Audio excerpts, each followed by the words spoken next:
welcome, ladies and gentlemen, once again to day number 8 of analysis for Hellgate London. Now, so far we've analyzed pretty much all of the aspects the game has to offer.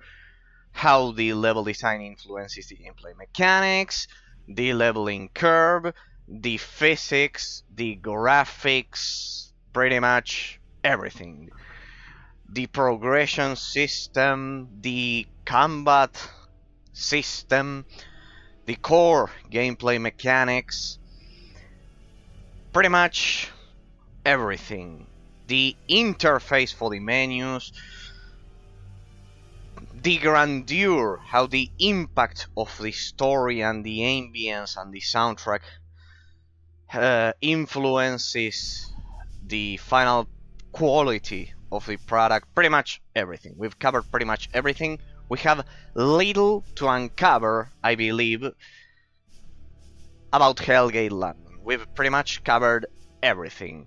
However, as you know, for my final analysis, I consider mandatory playing the game, finishing the game with a 100% completion on hard mode. So, the game has 5 chapters. Last time we learned that the game has 5 chapters. We've finished the first and the second chapter. So, we still have to play the third, the fourth, and the fifth chapters. 3 more. And while we won't be analyzing the, let's say, the basic core gameplay mechanics, we'll be able to take a look at the most advanced aspects the game has to offer this time. So, we will continue analyzing the game. We will get to the final analysis once we finish the game with a 100% completion on Elite difficulty. However, I will try to focus on the gameplay from here on out. If you've been watching my analysis, you know that once I analyze the most basic aspects of a game, then I try to focus on the most advanced gameplay mechanics. Because at the end of the day, the end game, as we usually call it, is in fact what will cause the player to actually go back to that game. So, I think you can see my game, you can see my screen, you can hear me perfectly. I've tried to calibrate the microphone. I hope you can hear me even better than before. Hang on a second, I will put the stream on performance mode so you have the most smooth experience. There we go, like that. We go back, perfect. So last time, after a painful journey in which I died a lot, a certainly unnatural difficulty spike, though I deeply appreciate being killed over and over again by games. After all, I've decided to play it on elite mode, which is hard mode.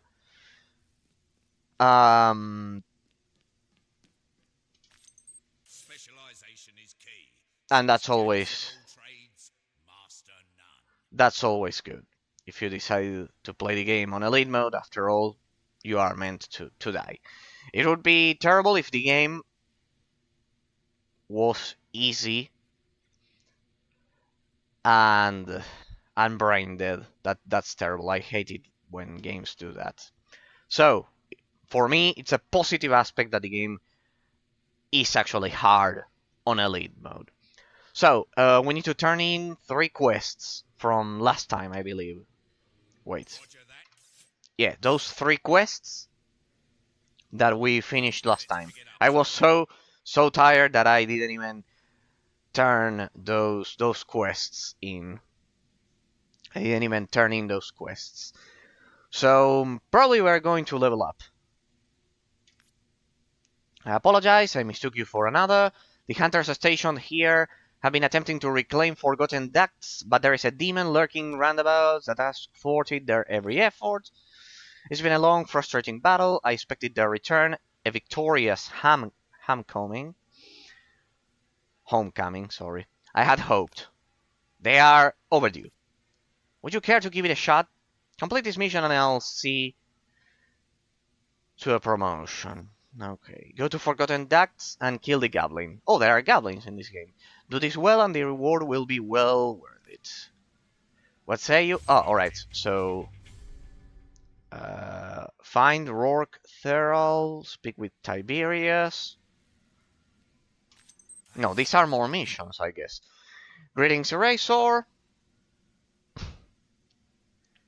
Why is the title for the mission called Magnificent Tides? Ties. Are those new graves your... If I may say, they make your tides positively different. Watch where you swing that weapon, you could... Well then, moving along. There's something unusual. The creatures that I'm going to put my finger on. I need someone who's brave, strong, heroic. Certainly not me. You seem to fit that description. And at least we've got blah, blah, blah. 6 demon organs. Any organs from paying leeches in those ducts will do. Just make sure they are fresh. Okay. Tiberius? There we go. Yes, how can I help you? Oh my. A message from Joan, you say? Acting? A thespian? Well, I always have possessed a tremendous voice. I will consider it. And you... Oh, you must come back to me. And soon. Okay. Alright, now I need to choose my reward. So, what's this? Beacon Shield, Cabalistic Core, Evoker Summoner. I'll just sell this.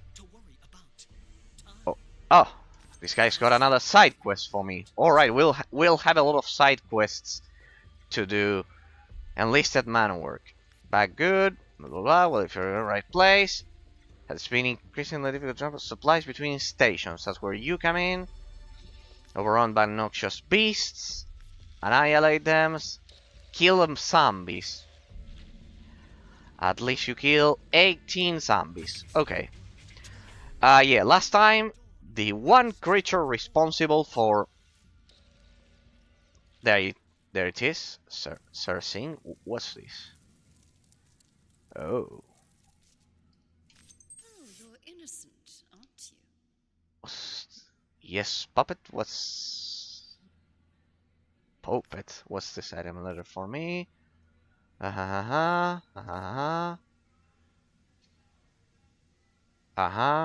So he just wanted me to deliver this love letter to her. Finished? Alright. Well. Hello, how may I help you? How many analyzers do I have? I have plenty of them. I have plenty of them. 1420. What am I doing? These are better than the ones I'm using. Blah blah blah blah blah blah. Miscellaneous. Always check the mods here. Fire damage. Critical damage bonus. No, I'm looking for increased critical chance. Come back whenever you like. Right, so we got some better gloves.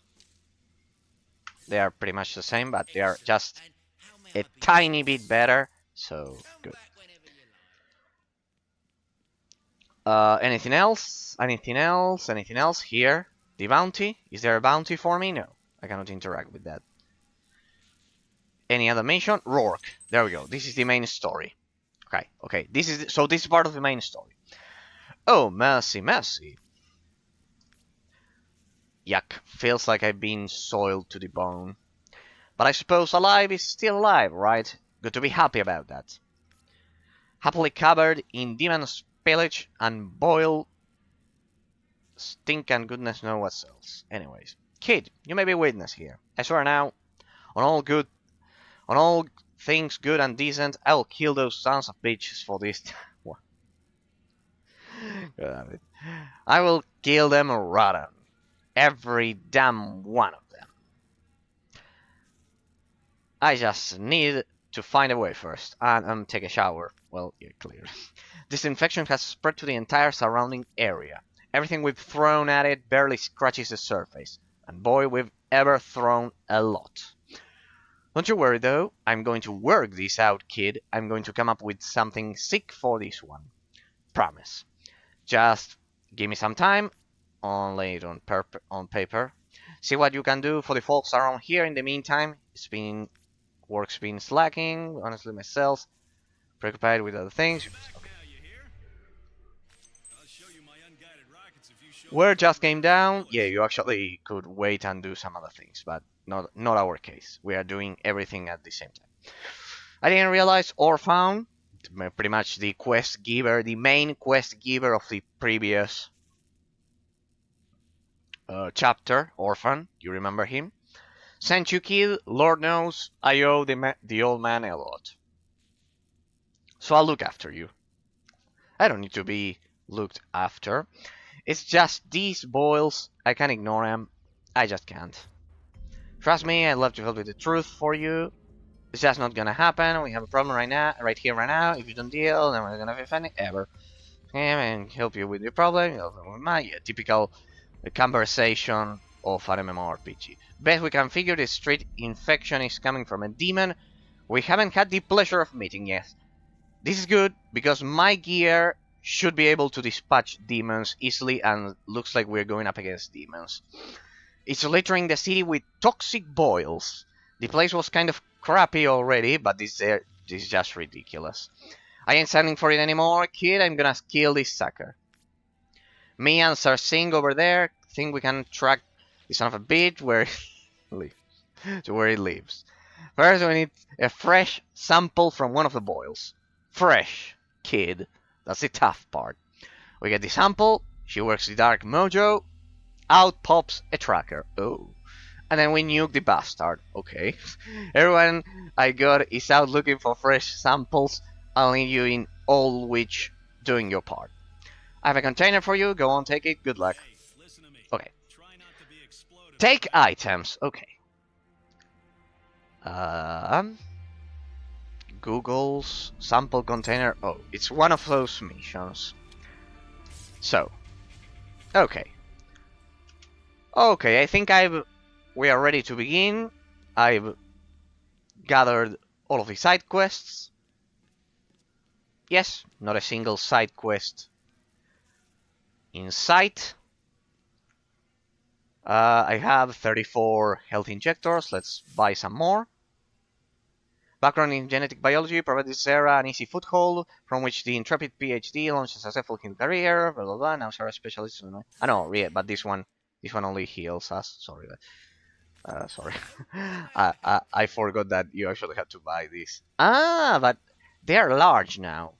Are they more expensive or anything like that? No. 75. Well, that's okay. Yeah, last time at the end of the previous stream, I think it was a bit stupid spending all of my money on those enchantments. I didn't even look at them, now that I remember. We need to check those, just in case we need an automatic rifle. Damn, these are more expensive and... Okay. I don't want to waste any more money. Here, wait. I think I enchanted this one several times. Rapid Fire 1, Elemental Beacon, Inhibitor Bolts, Shield Penetration 49, 124, blah blah blah blah. Yeah, but I don't think it can beat my Olympus Bolt. Well, maybe against the zombies, because I don't know, those zombies gave me a pretty hard time. I don't know if they were resistant to lightning damage, but those pesky zombies with that kind of like... Alright, we'll begin with the ducts, right? Yes. Alright, so all of which is the main mission right here, of course. We are going to ignore it and finish all of the side quests first. Anyways, they would kill me. Anyways, they would kill me on elite mode. I could barely reach this third act. And we are going up against zombies once again. I know, but these ones aren't the ones that I've been having trouble with.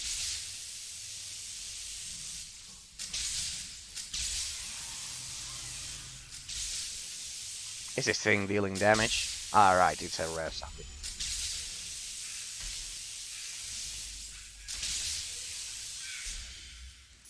Okay, so far so good. Yeah, I think that the highest difficulty spike of this game, the highest difficulty spikes for this game are the ones which involve traveling from one act to another. There's kind of like a huge difficulty spike. For example, when I went from Act 1 to Act 2, Leicester Square plus St. Martin's and Charing Cross approach, and now especially the Waterloo Bridge, Savoy and Temple approach, those it's kind of like doing 3 dungeons, 3 dungeons in a row. So what the fuck is this? What? Oh, Pain Lich. Those must be the ones they wanted me to kill. Oh.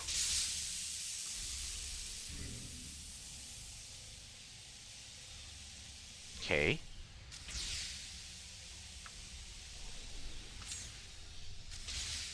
Damn. We're getting killed in here. Well, this is getting interesting.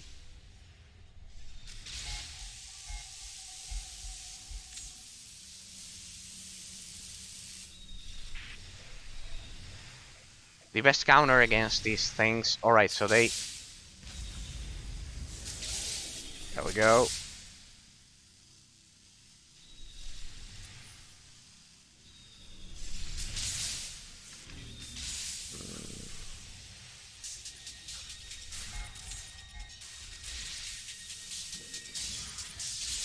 They've got some powerful shields.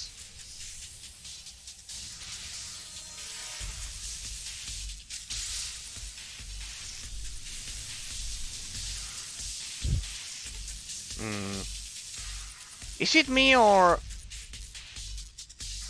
there's more of them appearing? There's one. I've almost killed one of them, but they are... This one. Hello? Interesting. And here I was complaining about lack of enemy variety. No, that's certainly...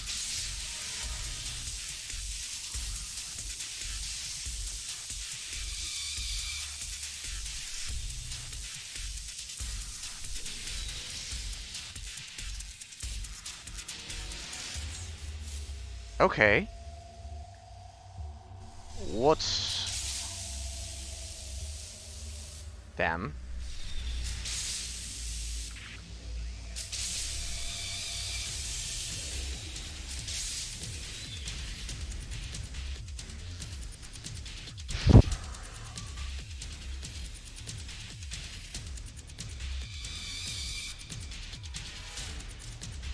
Pretty interesting.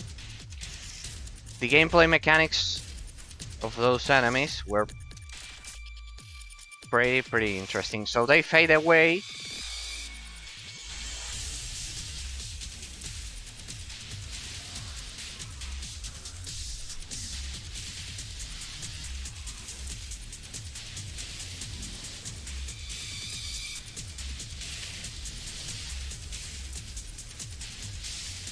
So they fade away, and somehow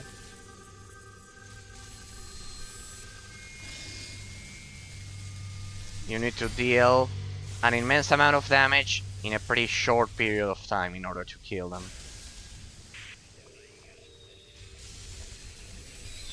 Okay. Alright, this... Okay, so... Demon Organ, that's what we are looking for. What's that? Warper. Okay, so...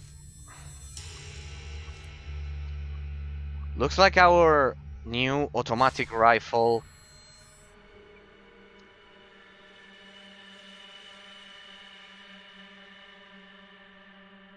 is pretty powerful. I initially thought that shield penetration wasn't useful, but I was totally wrong, I guess. It also kills everything pretty fast. This one deals fire damage, right? Yeah, fire. And what about critical chance? I remember I implemented some mods to this. Let's see. Yeah, this is pretty powerful. Alright. Well, now this is... This is so weird because my 5-star weapon here isn't as good as my piercing rifle. Let me check out the mods. It may have to do with critical chance. Critical multiplier against demons, 38%. Critical chance multiplier against beasts. Alright, and against spectrals. Spectrals generally use shields. For example, this thing attacking me is spectral. So somehow the shield penetration somehow compensates for the lack of increased spectral critical chance. Okay. Okay.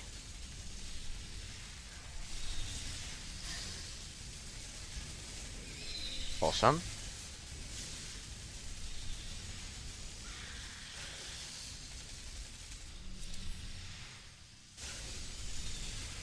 So, they appear out of nowhere.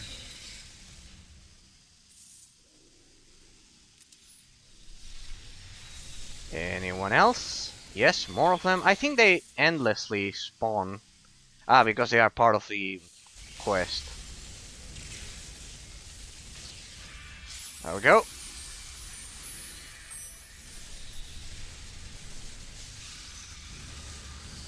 So I think I underestimated the importance of shield penetration. Ah, I think they spawn from those thingies.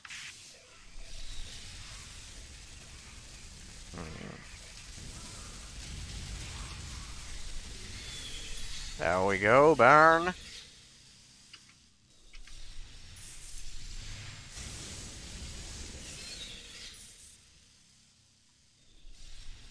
Okay.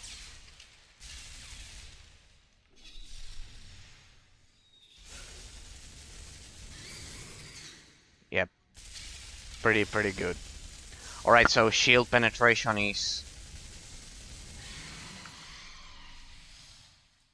quite useful.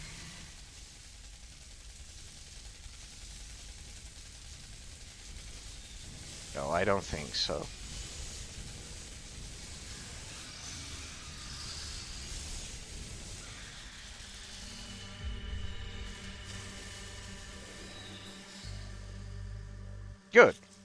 Good. So I initially thought I had wasted my money on all of the enchantments that I've applied to this rifle, but clearly it's not the case. Clearly it isn't the case. shield penetration is pretty useful. Let's say we are in mid game, not late game, not early game. This is mid game. All right. All right. See how important shield penetration is? It's basically a counter against spectrals. So, and as for the rest, my critical chance.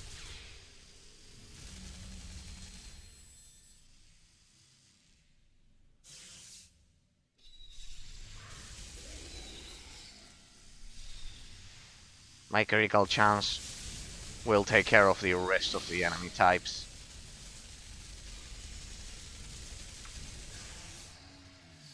Alright, stop. Stop. I want to check out my rifle. Let me see. So, extra critical chance multiplier against demons. I still don't know if this is kind of like 1% plus 38%, giving us a total of 39%, or if it is 38% out of 1%. I don't think it's I don't think it's that second.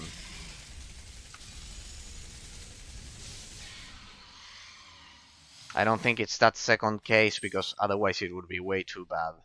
And here, as you can see, I have a critical chance multiplier against beasts. And thanks to the shield penetration, I can kill spectrals easily, because they are mostly, well, also demons, but they are mostly reliant on their shields. So pretty much the only type of enemy which can somehow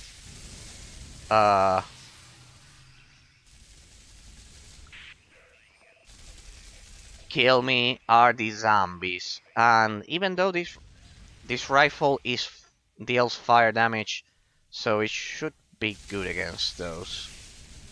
Anyways. Okay.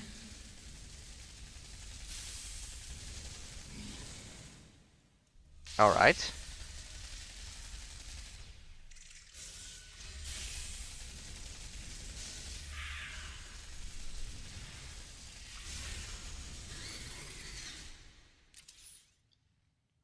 Good. Good. So we are back to automatic rifle, pretty much. Yes, that's pretty amazing. I think I won't be changing this rifle unless I get another one with shield penetration. Unless I get another weapon with shield penetration. I don't know if 50% shield penetration is a lot for a 2-star weapon or what, but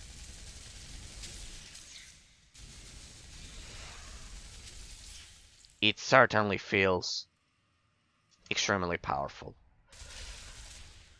Wait, I forgot about the map. What am I doing? Forgotten Ducts. Temple access ducts. But I've already completed 2 of the side quests, right? Travel to Forgotten Ducts and kill the goblin. Alright, perfect. The final side quest is over there. I need to ensure I get some loot so I can recover from sample container. Demon organs.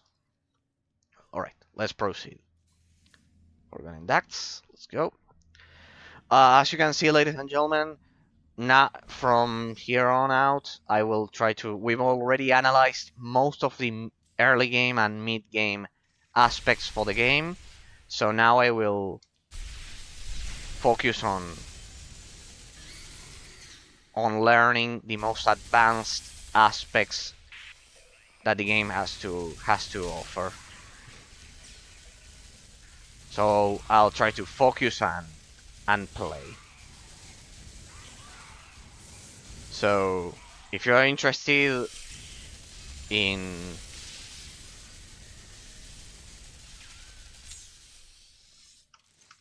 all of the things that we've been analyzing,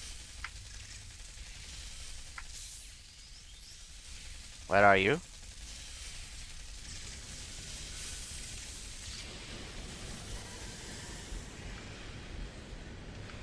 I think it's muting me. Why is it not letting me use? Okay. Careful. That thing is pretty sturdy.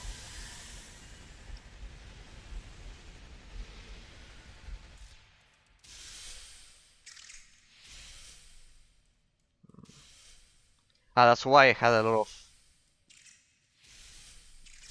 environment.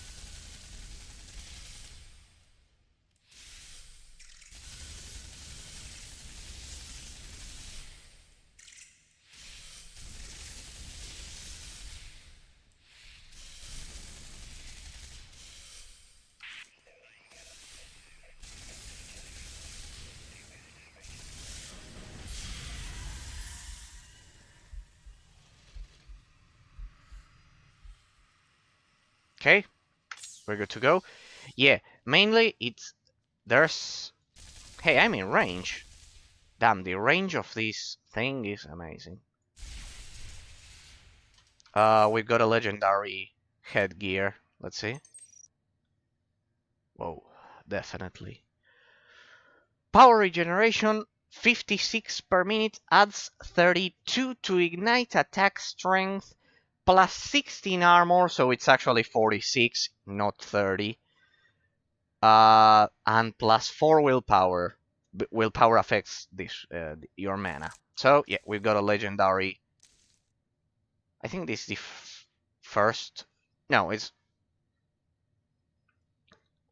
Fox Quantum Power Helm. Whoa. Yeah, it's not the first legendary I pick, but I think it's the best one. Oh, and certainly the. Wow. And certainly the one which looks the best. Look at that. Look at that. Awesome. Hey, it reminds me, I had a character back when I played Star Wars The Old Republic. My best character was actually Sniper. His name was Byrak, and yep, pretty much he looked like this guy. I should have called this character Byrak. Yeah, I can see why we have a lot of environmental damage here. So it can help us.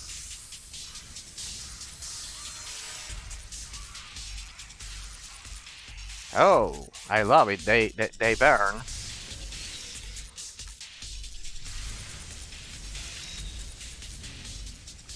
Pretty awesome.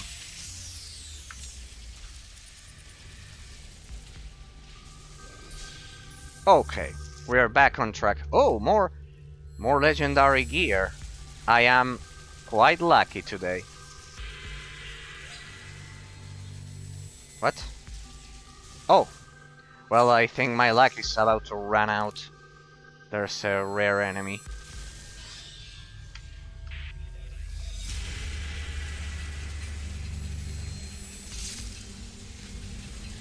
Come on, where's the napalm strike?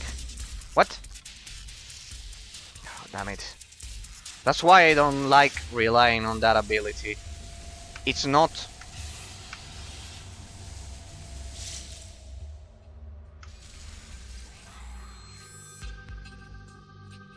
So, the animations change according to what kind of elemental damage you actually deal to them. That's pretty awesome. Okay. By the way, I hope you can listen to my voice even better than before. Now that I've calibrated the headset. It should be better than the previous one. Yeah, pretty much. Oh, what's that? Black Skull. What's this? Hey, I've already completed all of the side quests. I should go back. No, forget about it. I'll just open a portal once I reach the end of this dungeon. I am killing everything in here. As you know, that's my policy. Not a single creature can remain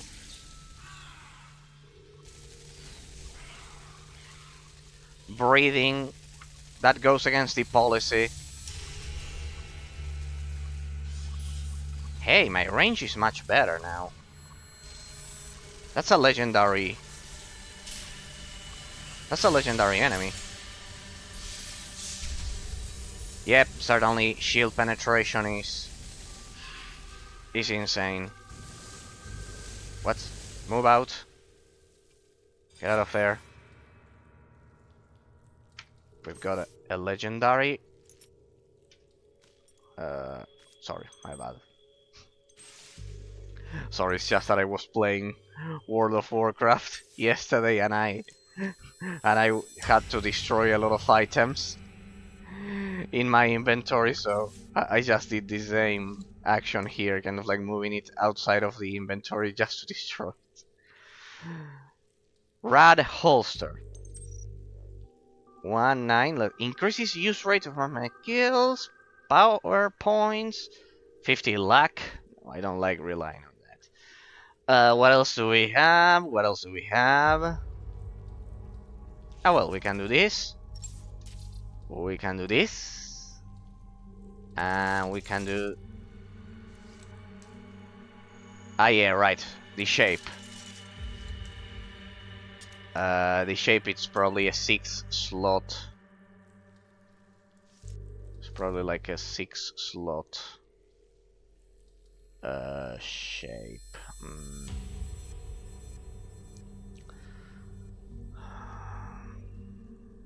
But alright, let's destroy this. I'll get much more money from looting this. Right here. What is it anyways? Unidentified Talon rocket launcher. Okay, whatever. I think I'll stick to this rifle. It's awesome. It's good against zombies, spectrals, pretty much anything. Yeah, pretty much shield penetration is good against everything.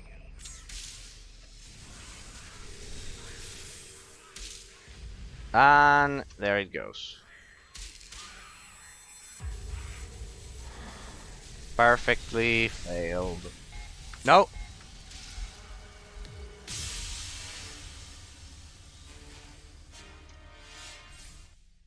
I think it was the end of the dungeon, anyways.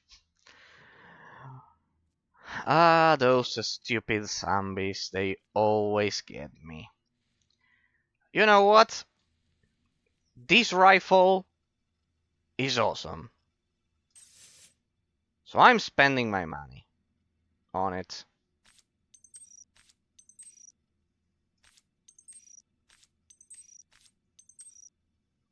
How much do I have? 2614. Okay. Excellent. And how may I be of service? Let me sell this. Let me sell this. Inocular. Blah, blah. Wait. What's this? Wait. What's this? 5 armor, 33 shields, adds 312 poison defense. That could be extremely useful against zombies.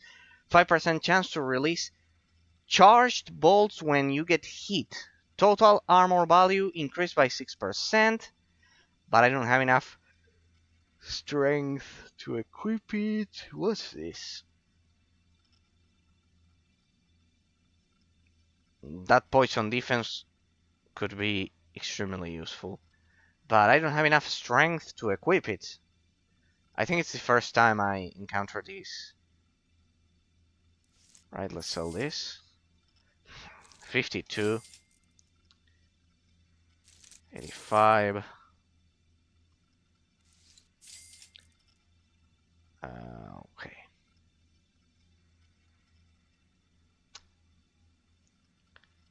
I don't know why, but I've lost. I've spent a lot of money on those mods, and okay. Come back whenever you like.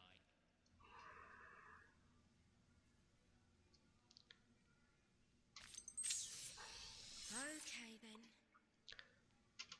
Okay, I need to farm more money as soon as I can. But first, skill tree. So I don't have enough strength to equip those boots. This one thing's for sure: the skill tree is so slow paced in this game. Elemental beacon. I'm pretty sure this is a free point because of my gear.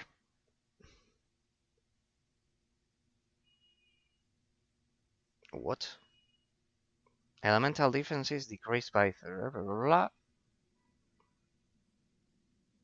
blah. It decreases the elemental defenses of the enemies. I don't like relying on Napalm Strike.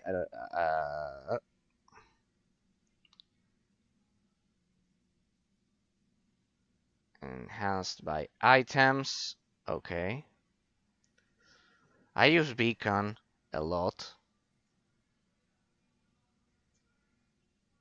28, 35 would be more than 40 to 45. But it also increases the accuracy, range, missile velocity. No, those are okay. Those are kind of like the standard extras. Okay, I'll go for beacon. From 28 to 35. Alright, that's a lot of damage.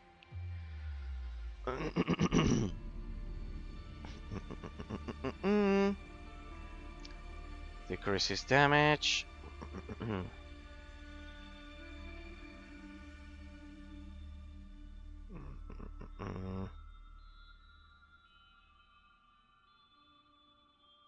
Why is it my willpower is 14? I mean, I've spent additional power points, power recharge rates.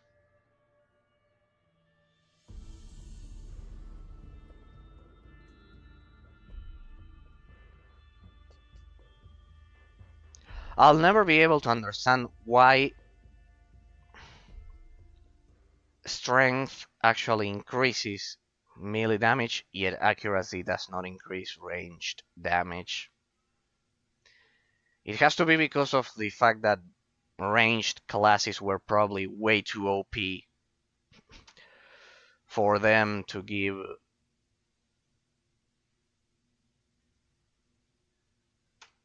this attribute said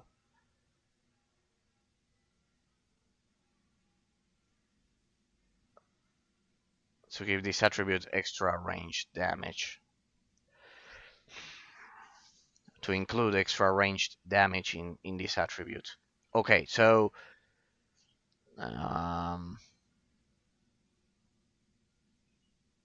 those boots could protect me against poison and the zombies. So let's spend one. See if I can equip them.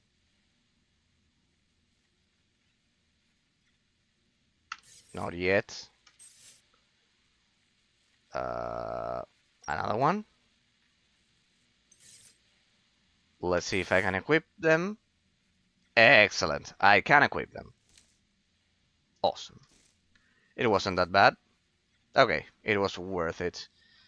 So this one has 33 shields instead of 20. Good. And it's a counter against poison. And it also has that 5% chance to release the charged bolts. Okay. Pretty awesome. And let's spend the rest on let's spend the rest on both um, accuracy and a bit more of willpower. Okay, awesome. Good, good, good. Let's go on. Excellent job. I knew it. I could count on you. This is useless, but well, they are unidentified. Let's see. 35 plus 9 shields. Yeah, but it doesn't grant me any armor. Keep on the point. Incredible performance, Eraser. I cannot believe you pulled it off. I am astounded. The hunters are here are going to love this one. Okay. How you do? Next. Look on the bright side, eh, mate? Lovely specimens. This will do. Awesome. So long.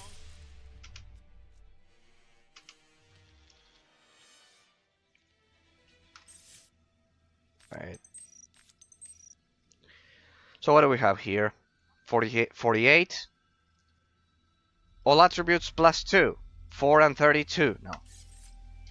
Excellent. And how may I be of service? Just as I expected.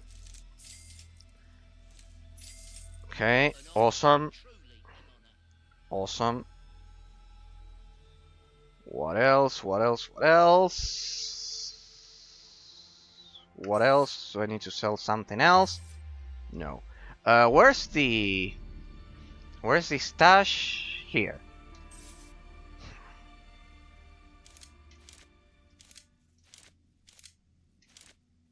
We'll do this. We'll do this. I don't know why I keep those weapons.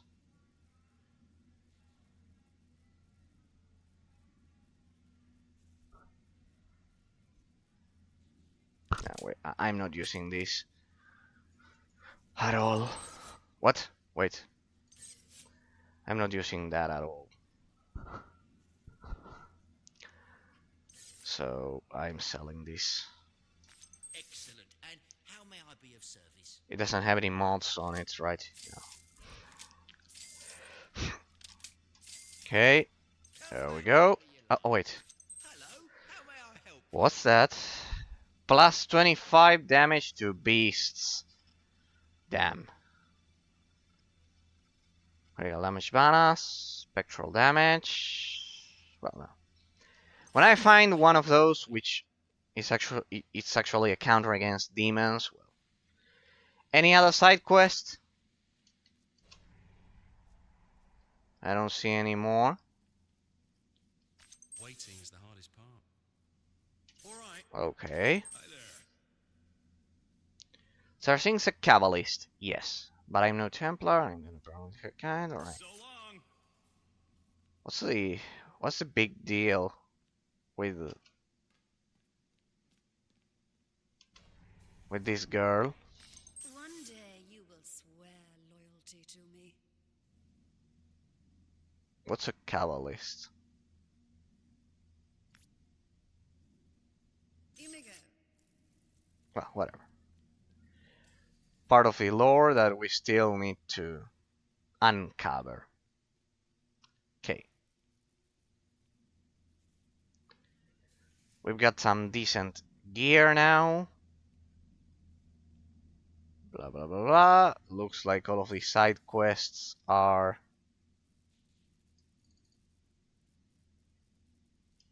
finished, so let's proceed. Let's get to the main quest.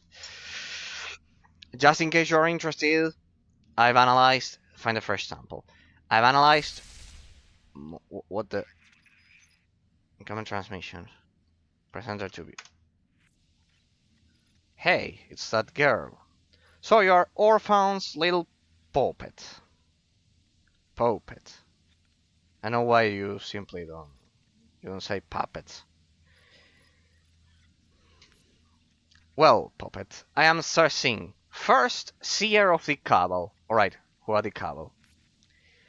From you I require little, but if Rourke is ever to deliver us from this bothersome infection, You must provide me a boil of sample.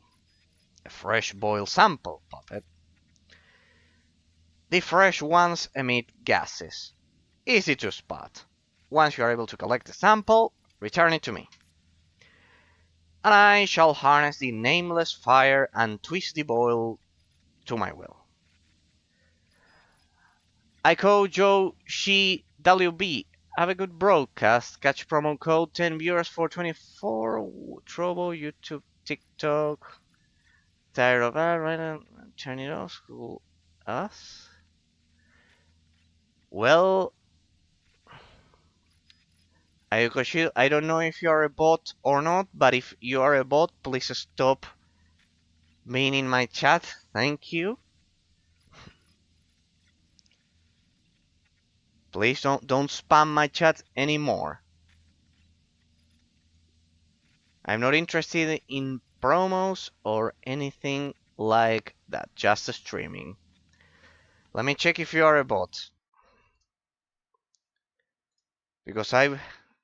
Yes, indeed, you are a disgusting bot. Let me ban you. So unless you have something to say that you are not a bot,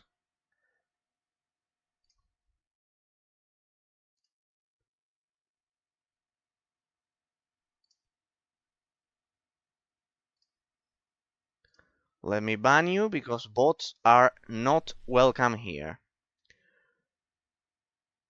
Let me ban you. And it automatically deletes the message. Perfect.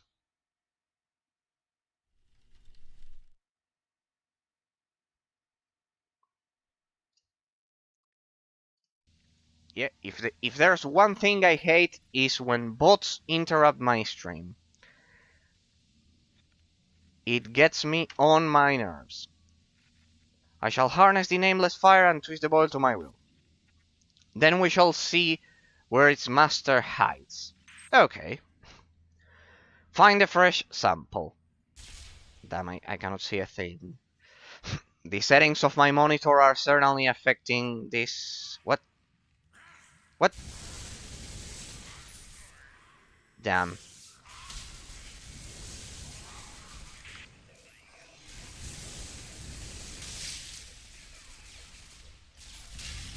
Okay. So, we'll have to do this one blindly.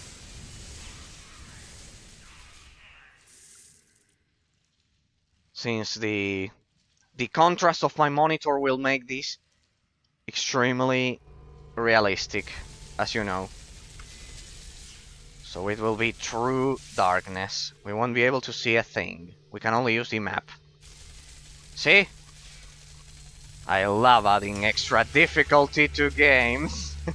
Crazy levels of difficulty. Oh.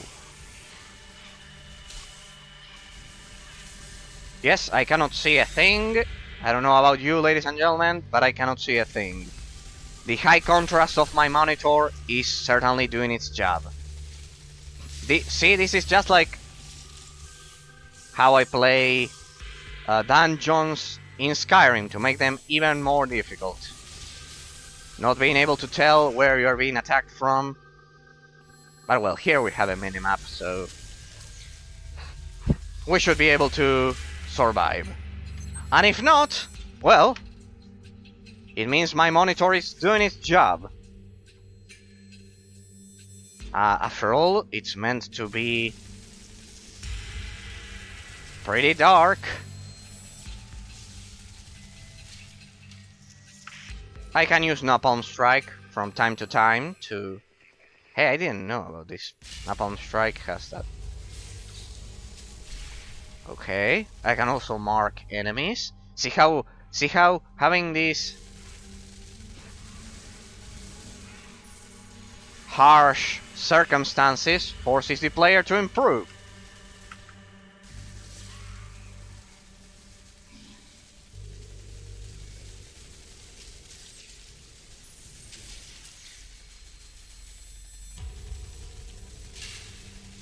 Okay. But we have the minimap, don't worry. Think about it this way.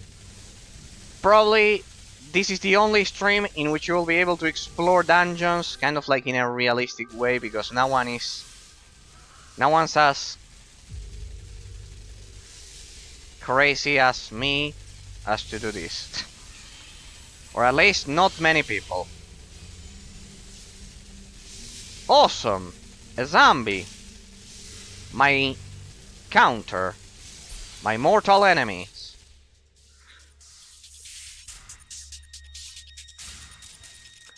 Alright, so this automatic rifle is pretty much my salvation. It's also good against zombies because of the fire damage. Behind me? Where are you? Did I kill it?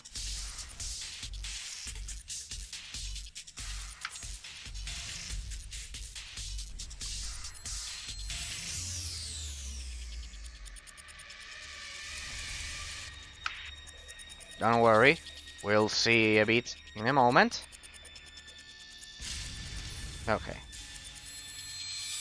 All clear.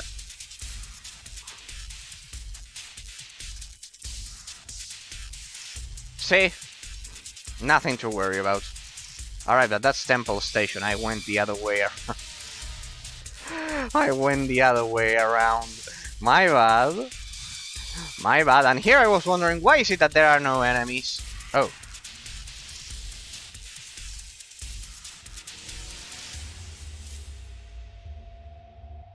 Okay. This will be a great adventure.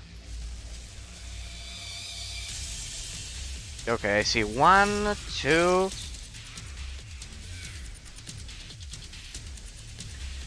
See, ladies and gentlemen, what else could you ask for? What else would you be doing?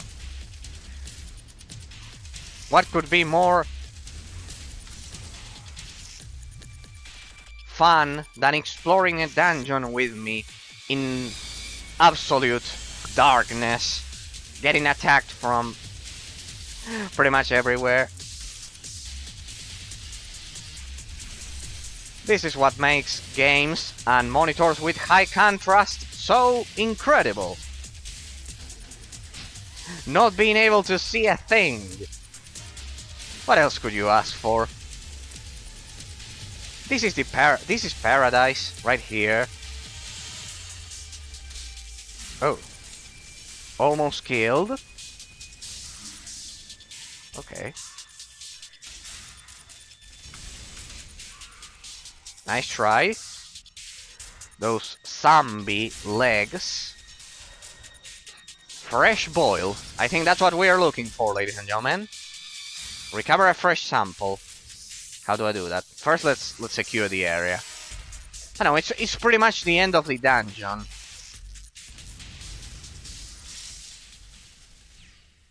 Yes, everyone's dead. How do I secure a sample? Right click to operate. Report to sourcing. Awesome. See? Easy. Easy, easy, easy. We just did this with our eyes closed. Well, I don't think you are interested in watching me going back kind of like with a dark screen. So I will just trigger the relocator. I could go back like this, but I'll just trigger the relocator. Alright, there we go. See? Pretty easy. Good. So, what else do we have to do? Anything else we have to kill? No. Report to Sir Singh. I did your dirty job. My, you have done well, haven't you, puppet? I can sense the evil pouring from this thing, like Tinan lining across my lips. You have no lips. Be honest with yourself. Fire and ice on my skin. Well, that one, I guess it's up for debate because I cannot see a thing behind your mask. Oh yes, puppet, I feel it. and all that I feel I may bend as break as I choose. It will take but a moment for my will to leash this pathetic boiled. What a pedantic girl this one is. Then Rourke will have what he requires. Come back to me soon, puppet. Calling me puppet, calling us puppet, because at the end of the day you're also watching, so calling us puppets. This is Excellent. And how may I be of service? so weird. Let's see. But well, there you had an example of what it is like to play with Come back whenever you like. a high contrast monitor. You cannot see a thing, and dungeons will indeed be realistic. Alright, let's see. Welcome, Eraser. The hell above. You've just been topside and have seen the horror, our street is now hold. Terrible listening is worse than most people hear than think. Hard to imagine that this demon-infested cesspool was one of the grand cities of the world. No more about this. Well, you've been trying to keep the area surrounding Temple Station clear of these creatures, but it's been a losing battle thus far. Perhaps you will be able to succeed where we have not. Go to upper ground and clear the area of 20 creatures. Report back. Okay, awesome. Any other side quest I need to grab before I head over there? Because I think that was the main quest, or that I think I need to report to her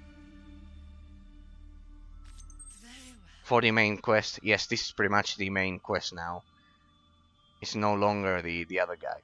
This demon boil holds no secrets from me, puppet. I have seen to the core of it. It is primitive, but quite effective. Go now, take this item to Rourke.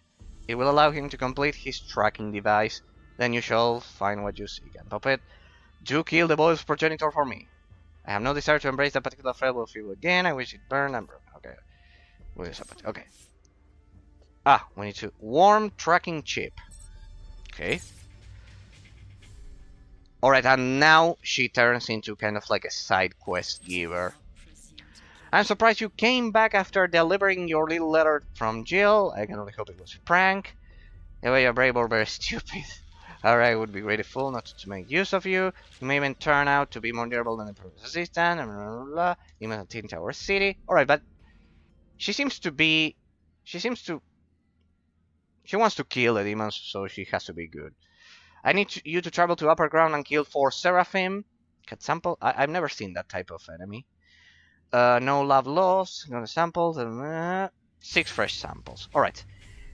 I assume we've got more side quests now to grab. Yes, indeed. Hello. Hello, Eraser. I'm glad you stopped by. I was just trying to figure out the best way to approach you with my little problem, actually. Errands for Feeble. Have been providing Pratch with demon tidbits for his experiments. Disgusting, I know, but it makes him happy and he occasionally reciprocates, or at least comes up with something wild, if not worthwhile. I commissioned a local hunter to collect these demon tidbits, but she moved to another station and now my supplies are low.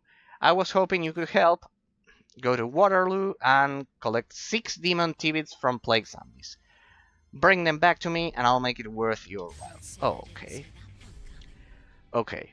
Awesome. First, let me do a thing because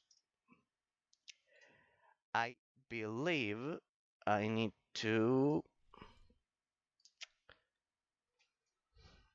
refresh here. Okay, there we go. There we go.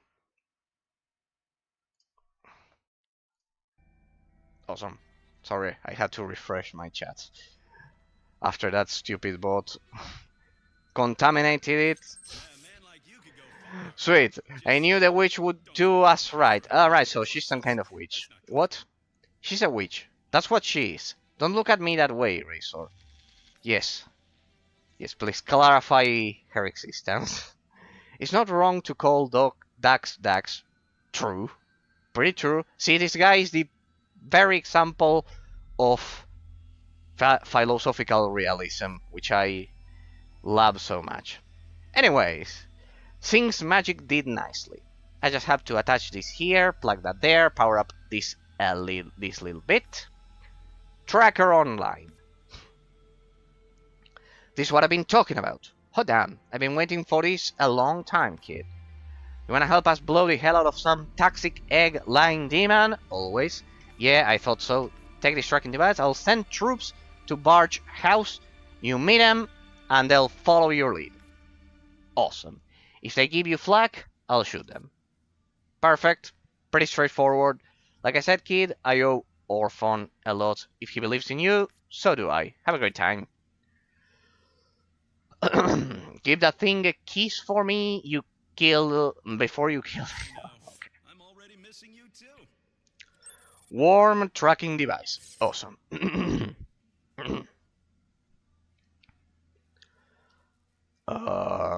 What else? Here. The bounty. Wanted the Sandman. From Sandman in Waterloo. Going back to that hell. I see. We'll have to go back to that hell. Pratch, you again. Hello. Hello, Eraser. Come close. I'm going to let you in on a secret. I've been working on a new weapon, and not just any weapon. It's the greatest, latest, coolest, most amazing weapon the world has ever seen. But since it's technically imaginary, I'm going to help acquiring the components to make this incredible piece of machinery. See, I lack the killer instincts needed to defend myself out. You know, there. Go to Waterloo. Oh, we're going back to Waterloo. There is one inconspicuous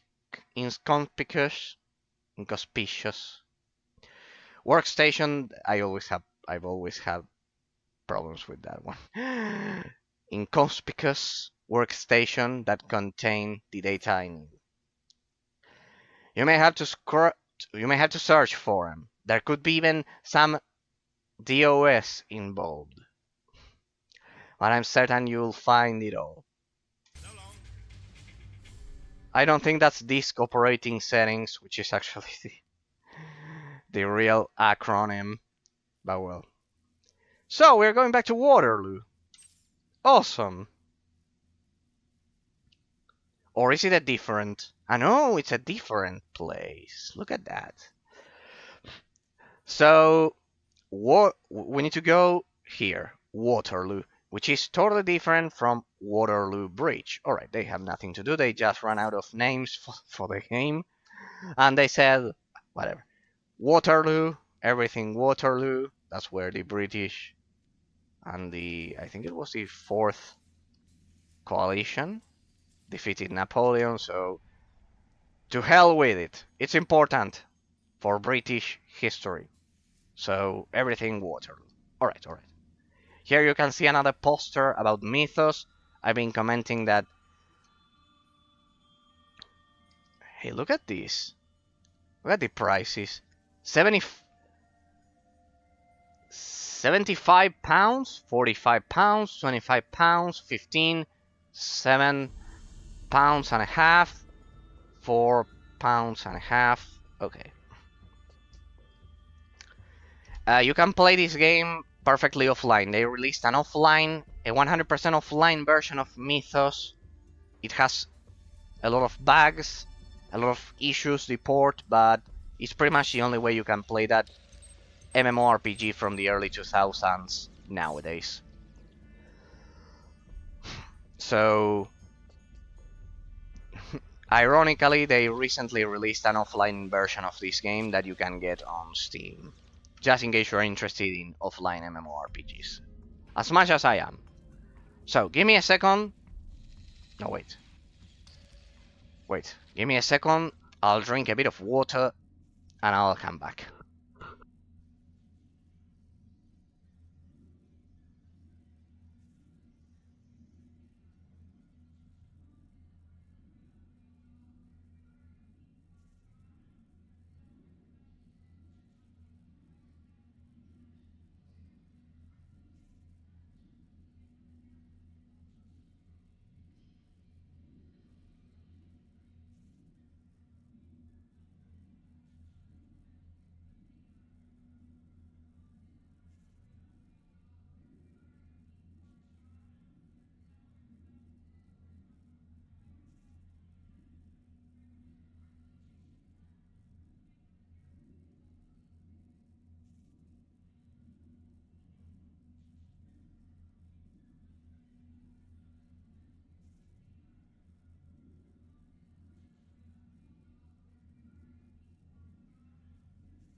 There we go. I was running out of breath. Sorry. Okay. So, oh, look at that. I think this is the first time I have this.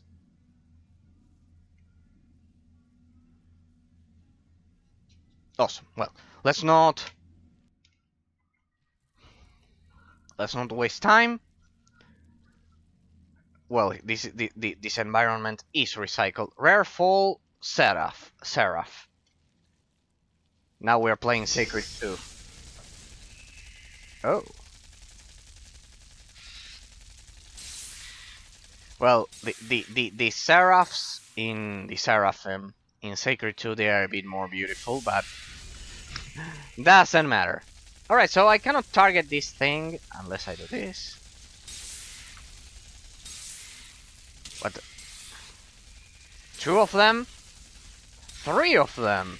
Ah, well, but that one is rare. Doesn't count. Yeah, but if I do this, it should affect them. Even if the animation is on the ground. Come on. Ah, what's wrong with this? Let me activate my health injector. That one's dead. My god. Ah, you are trapped. Come on. Now I'm wondering, how am I supposed to loot that? My god. Oh my god. Let's retreat. So, I love it when I get almost killed right at the entrance of the dungeon. Okay. May I? Yeah, definitely. Definitely shield penetration is...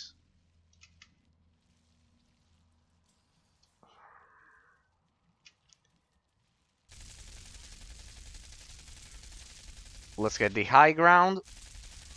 With my insane range, we should be able to kill pretty much everything from here. That's right. Burn. These ones are pretty tough. Let's try a napalm strike. That interrupted my stance. There we go. I'm out of range for that one. I'm out of range, but this one, that one was pretty resistant. Okay. Oh, but I can use the beacon. Damn.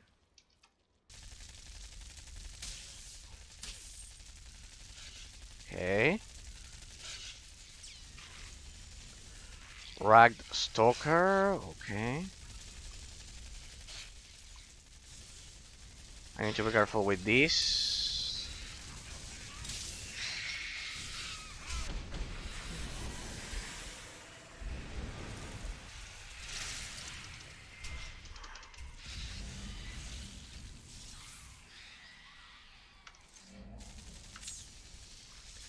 Yeah, they kind of like the worst. The trickiest part about this game is when enemies kind of like mute you and they prevent you from using the health injectors right when they are about to kill you. Ancient Ancestor.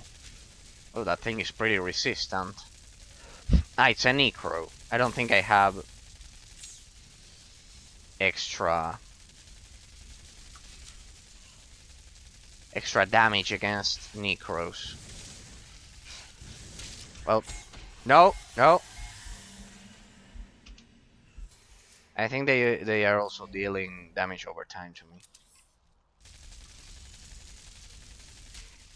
Oh. That thing hits like a truck.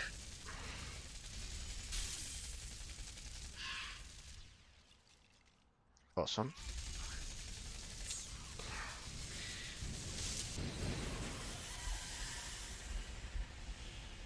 No, interesting. Interesting.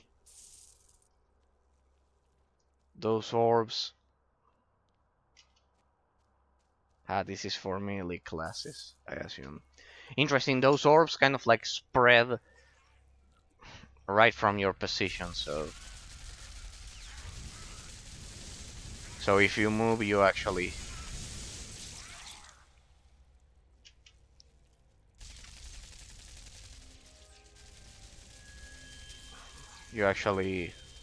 you'll actually suffer a lot of damage.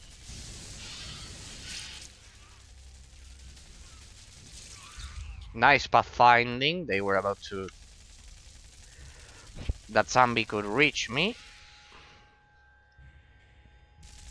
even though I'm up here.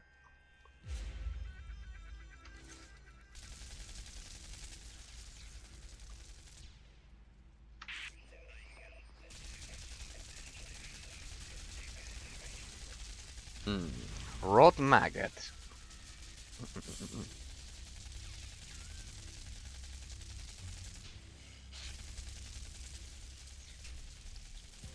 So many of these nests or boils or whatever.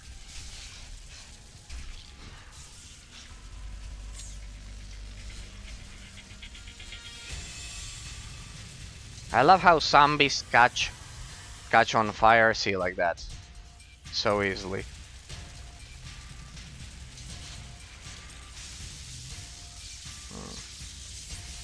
Oh wait, that's a rare enemy.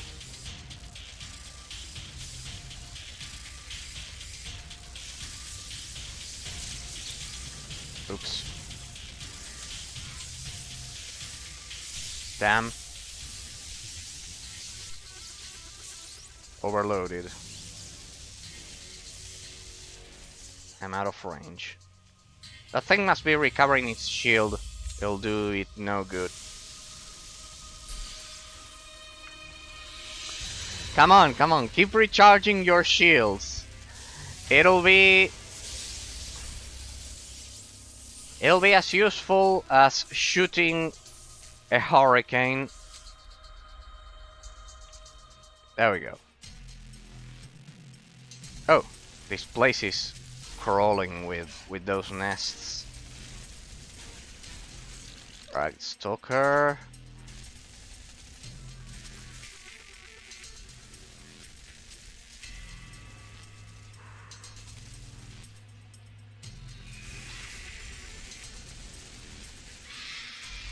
Pretty good.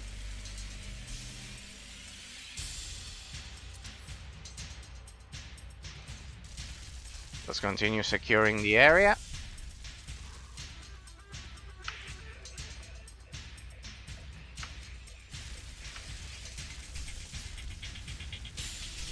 Awesome. We just killed a legendary enemy in a matter of seconds. That's a record for me. Damn. Good, good. Our damage is pretty good. Some streams ago, I would have never been able to kill rare or legendary enemies like this without retreating a lot. Good. We are doing much better than before. Come on, give me Napalm Strike. Let's kill them all. Right here. Come this way, all of you. So I can kill you all in one fell swoop.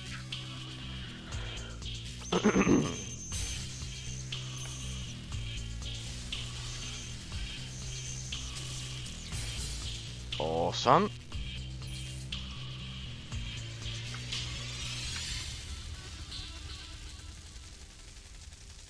Yeah, definitely shield penetration is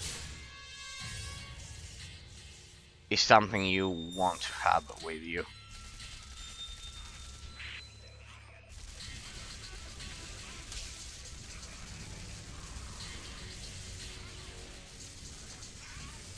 Well, I'm sick of these guys. Yeah.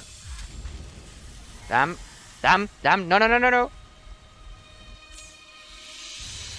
That damage over time. Imagine what would have happened there if I didn't have that extra poison resistance from those boots. See, that's why I picked those boots. these zombies, these plagued zombies, they deal a lot of damage over time and they end up killing you. Always. That's why I always played damage over time back in Star Wars The Old Republic. It's pretty much the only way I could kill those nasty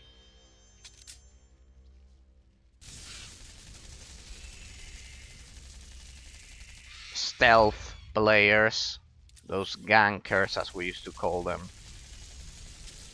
Think about the rogue in World of Warcraft. In Star Wars The Old Republic it was pretty much the only way to kill them. With a lot of area of effect damage over time.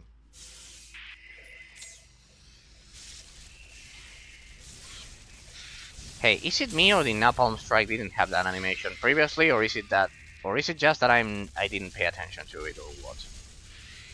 Kind of like that flashing beacon, that red flashing beacon, right before the explosion. Yes, I think I'm not grabbing any other weapon if it doesn't have shield penetration. Burnout. Goodbye shield. Goodbye life. 1, 2. Don't worry, then I'll enter the portal. But first I want to clear the area. Need to clear the area.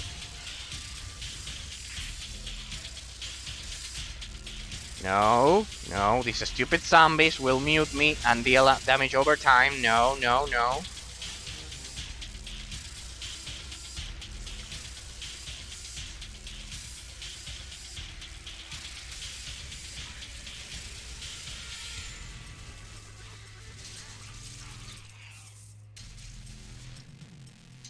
Also, fire damage is much better than electric damage, as far as I can tell.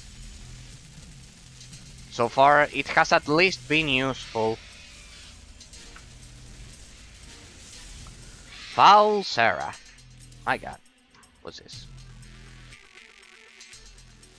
Assault draw cord. Okay. Where's that portal? Oh, it's over there, but it's all black. Let's go. Welcome to Doom. Ah, but this one has those. Ah! Pretty much the same mechanic applied to the portal.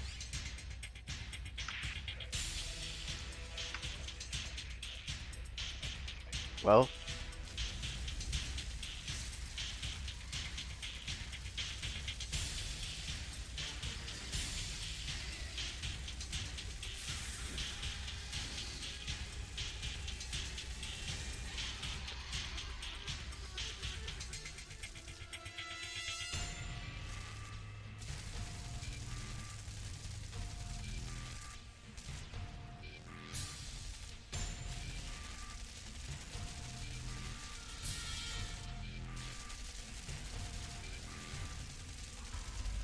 There we go. Yeah, pretty much the best. All I needed was shield penetration. Yep. Shield penetration for the win.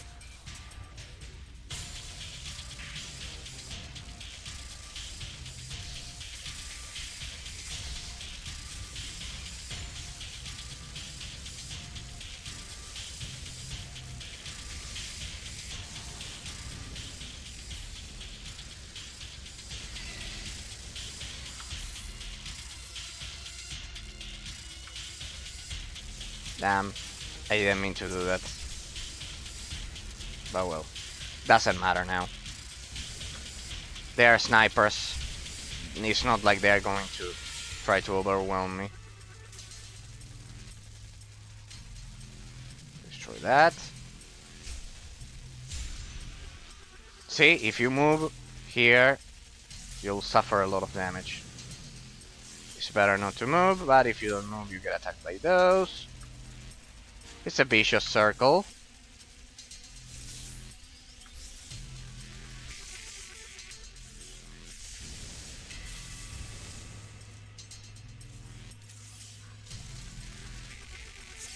Awesome.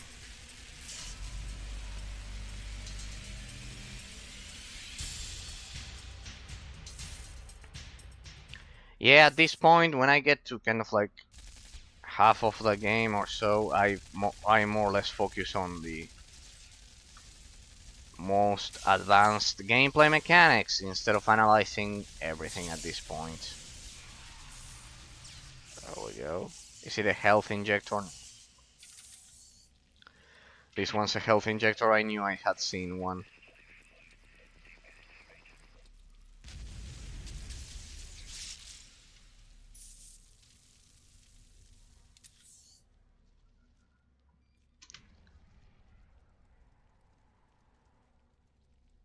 Lucky relic. I'm not picking that. Yeah, pretty much. Shield penetration, I think it's the best stat to have. Look at that. Look at that. It dies even before I deplete its shield. Pretty much there's no way to beat that.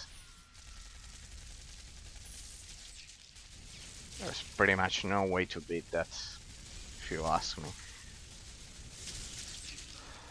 Alright, oh, those things have shields. Awesome.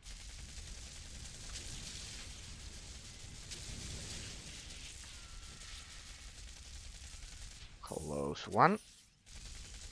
Dead. As you can see, when I say 100% completion, I mean it quite literally. I kill everything as I explore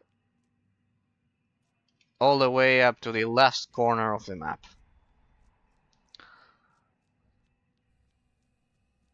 Everything dead.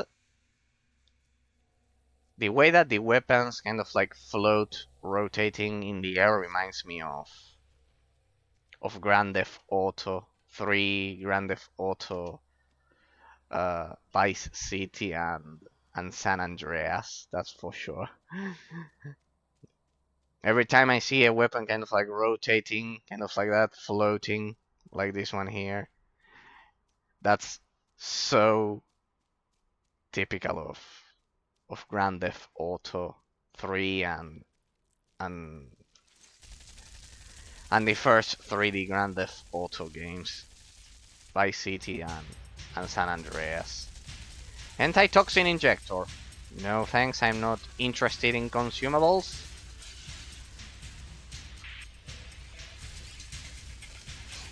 What? Why is it that the Napalm Strike was triggered over here? I wish I could root.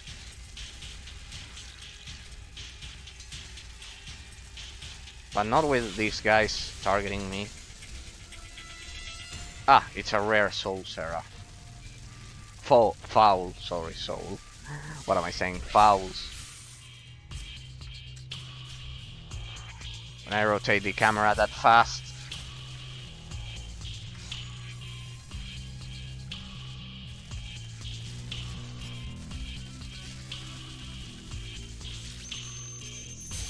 So far so good. I've only died once today. I think it's because of this weapon. I probably should have used this one to explore Waterloo Bridge. I just wanted to try kind of like the 5-star weapon and verify that it was terrible in comparison, so the game lied to me. It happens all the time.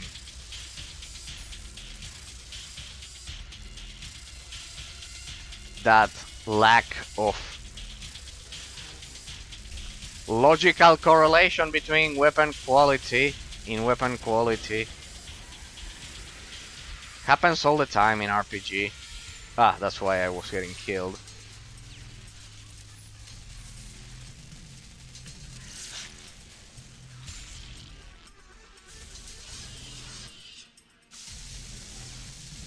Oh boy.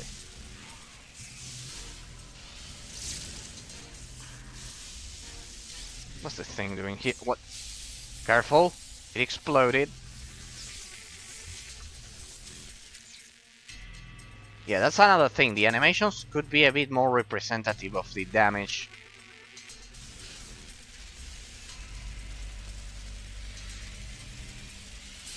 NPCs are dealing to you. That's one thing I would have changed. Oh, here come my friends, the zombies. That one's burning. I don't think so. I'm not that stupid.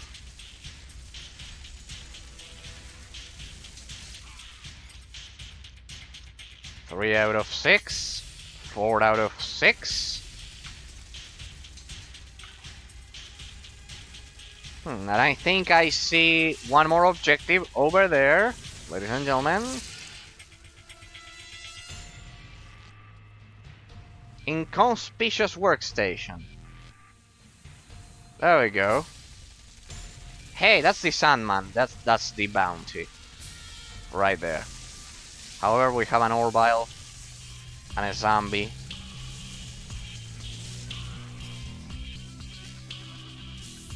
Let me recover my mana, my power.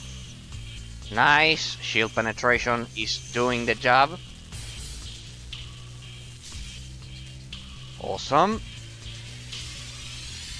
Incredible. We were able to beat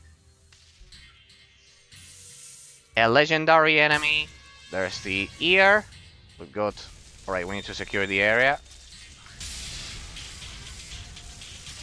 No. Just in case. I'll spend some time looting here.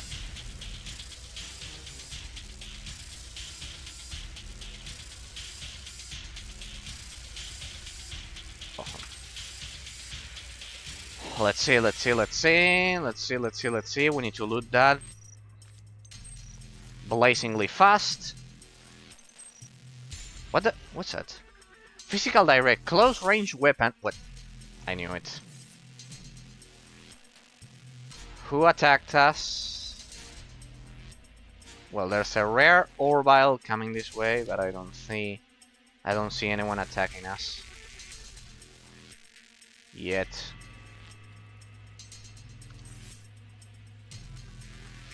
Yes, there it is. The detection range, as I've been commenting, in this game is pretty amazing. Yeah. I think I'll stick to this weapon forever. And it's only a 2-star weapon. No, wait. Yes, it's a 2-star weapon. Okay, what do we have here? Electrostatic Sentinel Shield. Guardian Blade Master. Alright, I cannot use that, but I'm sure it'll give me a lot of money. What's that? Necro Lasher. XM 666 blade, so physical direct, alright. Critical damage bonus against Necros. Alright, so I can use this weapon. I mean, if I had the strength, I could use it. Alright, here we can see how the strength requirement is beginning to play its role. See that I'm beginning to be limited by the strength requirement somehow. Okay, but we need money. We need to focus on the money right now because I've lost a lot of money. So let's sell the, let's destroy this, let's destroy this. Because I spent a lot of money enchanting my... What? Enchanting my... I could have sworn I destroyed this. Enchanting my weapon, so let's see. Health regeneration, blah blah blah blah blah. I don't think I'm getting a lot of money for these trousers, so, or graves, or whatever, however you may want to call them. So military shoulder, 2 strength, but I have 2 strength. Okay. Toxic damage, thorns, 3 blah blah blah, decomposing fire and lasers, 4, 30, 12, 18 plus 9, so it's actually much more than the other one, so no. Okay. Adds 259 face defense, minion health, no. Pretty close, but no.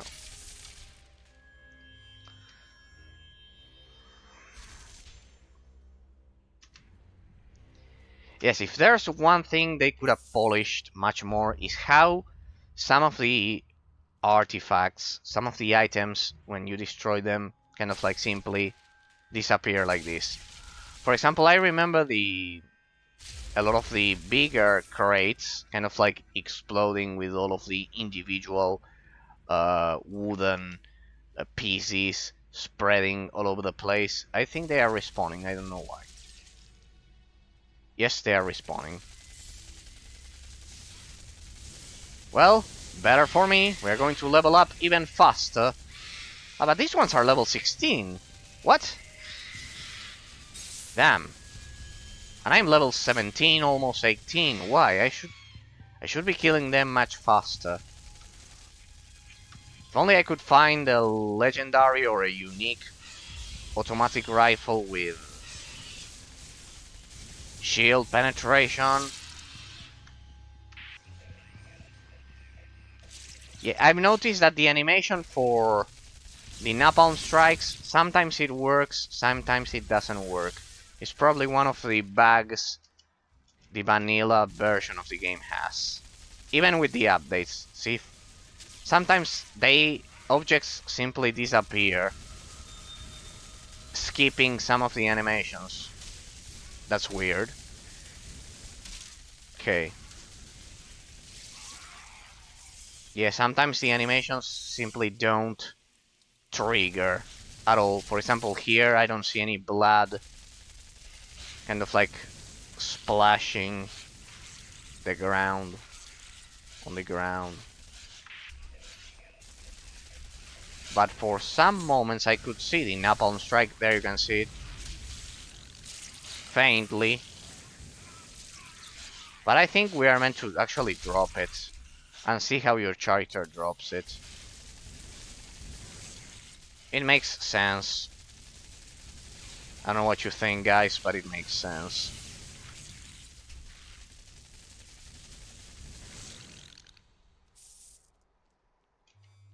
What?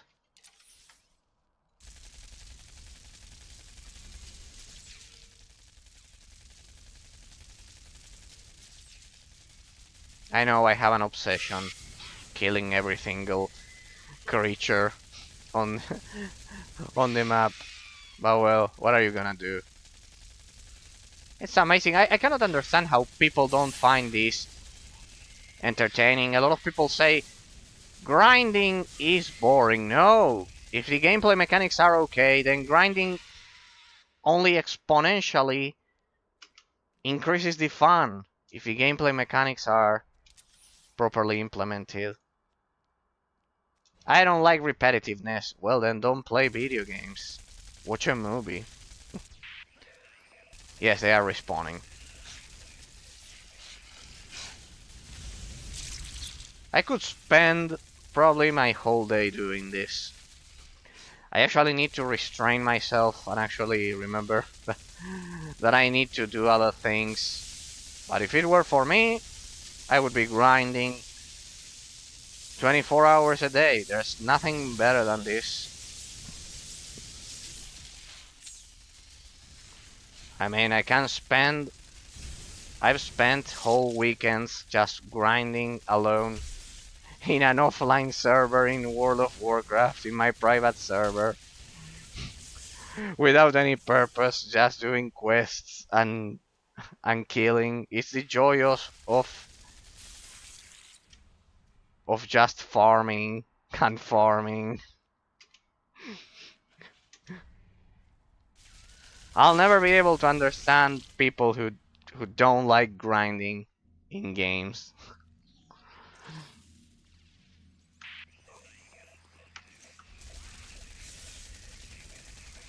Yes, the napalm strike is the very definition of unprecise.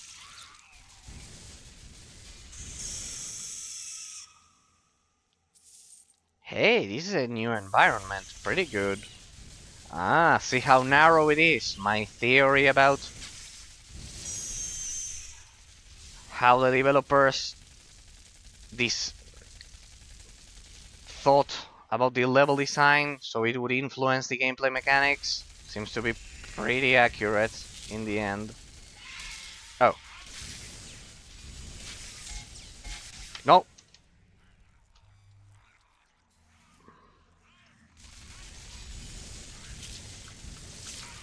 It's on cooldown.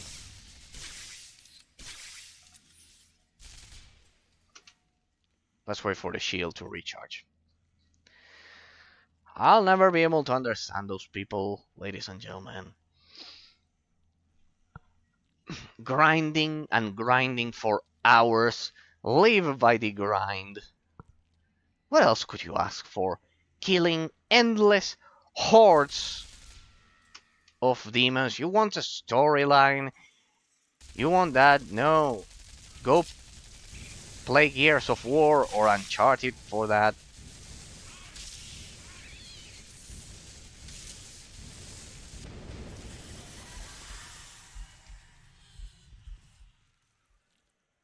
Which are two awesome games, but the levels of grinding you find in MMORPG games and the Borderlands and Diablo and some other isometric action RPG games. It's something unique. It's something unique, and I think a lot of people don't appreciate it at all. So good. Barge House. Hey, this is a pretty. This map is so small. I mean, not only narrow in its shape, but also small. There's not a lot to explore in here. What's this?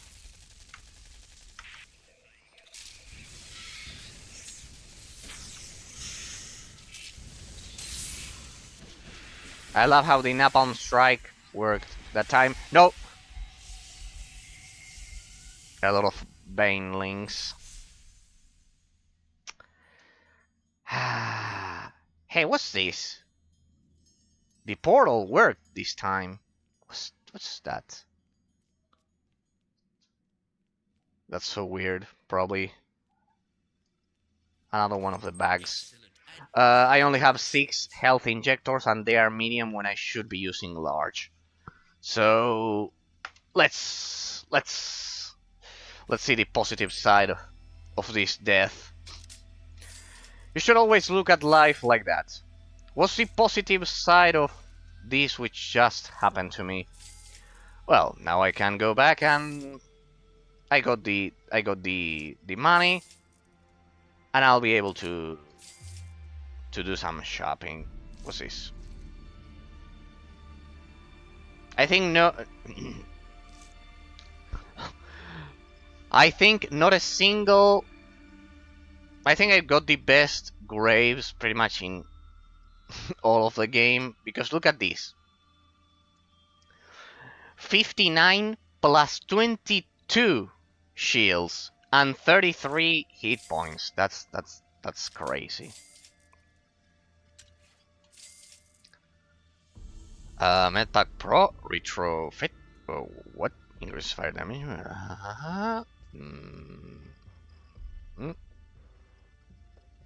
It's pretty similar to the one I have, but it's not piercing, so.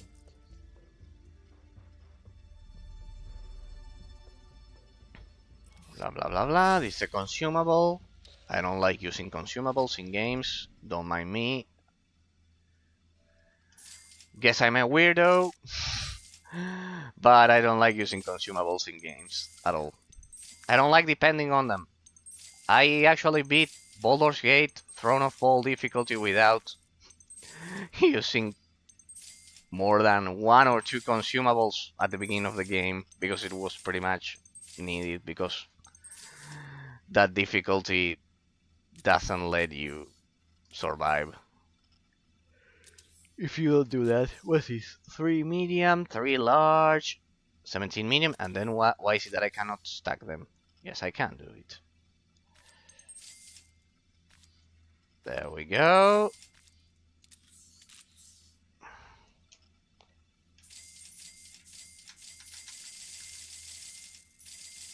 See, I've learned a new trick.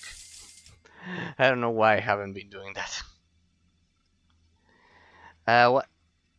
Medium health injectors, 20, and but there it says 47. Oh, right, they stack. So, oh, this is an interesting thing.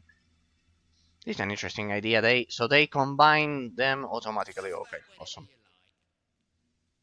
That's pretty good. That should be implemented in all games. You do what you have to Pretty do. much. That's my take on that.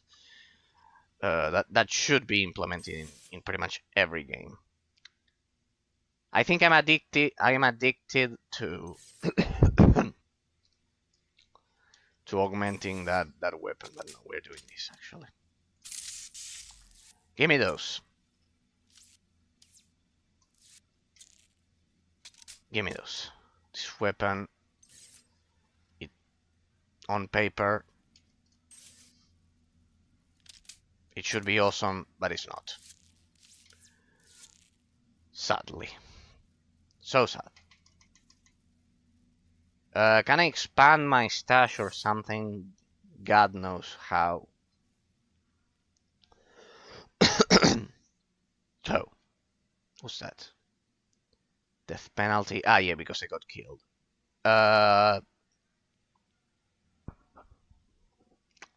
So, for some reason, now I can create portals and they will remain. Interesting. I think it didn't work previously because of bugs or I don't know. But, well, it didn't work like that. And now it's working, so look at this. We've got more side quests. Ah, no. Come back now, you They're the ones I have to turn in. We'll turn them in once I've killed everything. Quickly, before they respawn. We need to go back before they respawn. What was it? What was the entrance? Waterloo? I think it was that one. Yes. Quickly, before they respawn. I think they must have already respawned. Yeah. You know what? I'm skipping this. I'm skipping this shit. Sorry, I've already proven that I can get through this. I am skipping this shit.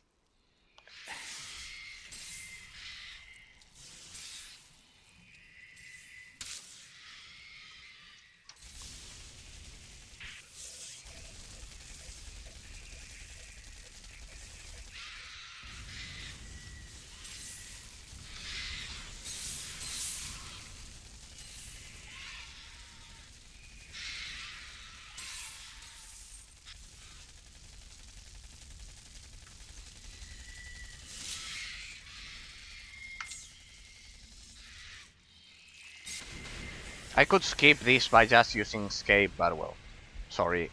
I guess I'm addicted to killing enemies in this game. That means the gameplay mechanics are perfect. I guess. Well, not perfect, but incredibly addictive. That's always a good sign. Let me continue looting, at least. Let's get out of here. I just hope I don't have 20 banelings waiting for me right here. Just in case.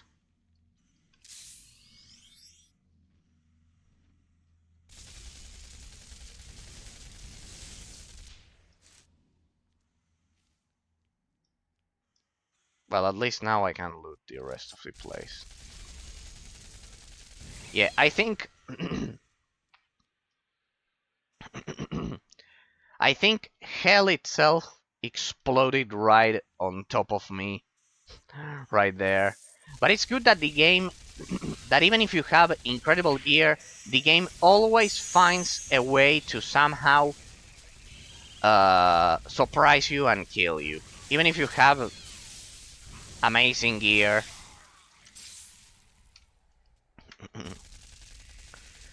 it's incredible how the game always finds a way to surprise you and do those kind of like stuns, those surprise stuns, those ranged stuns, and always find a way to kill you.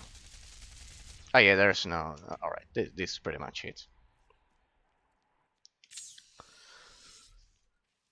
That's something.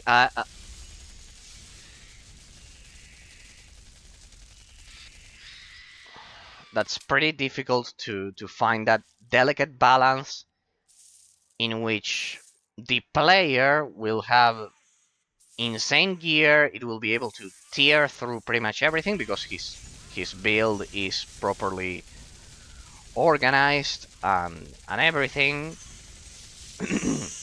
And yet the game somehow, even if your build is perfect, mine is not.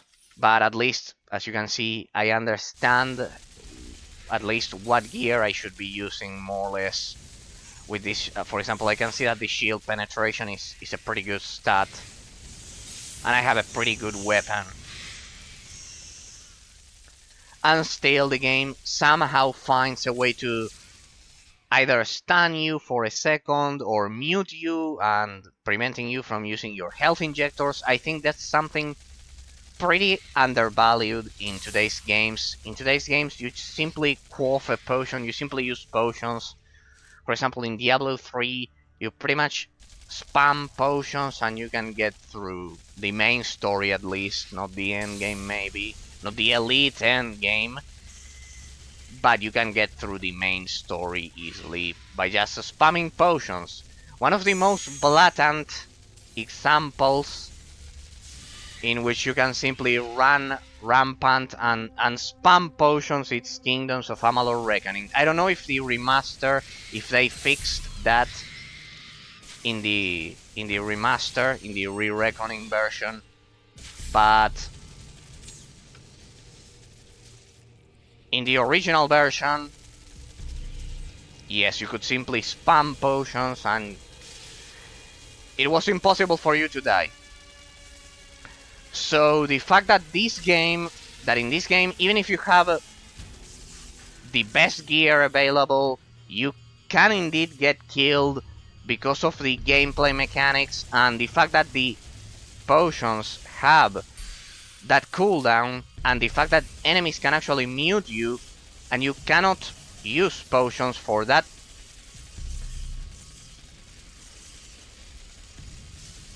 extremely short period of time, those 1-2 seconds.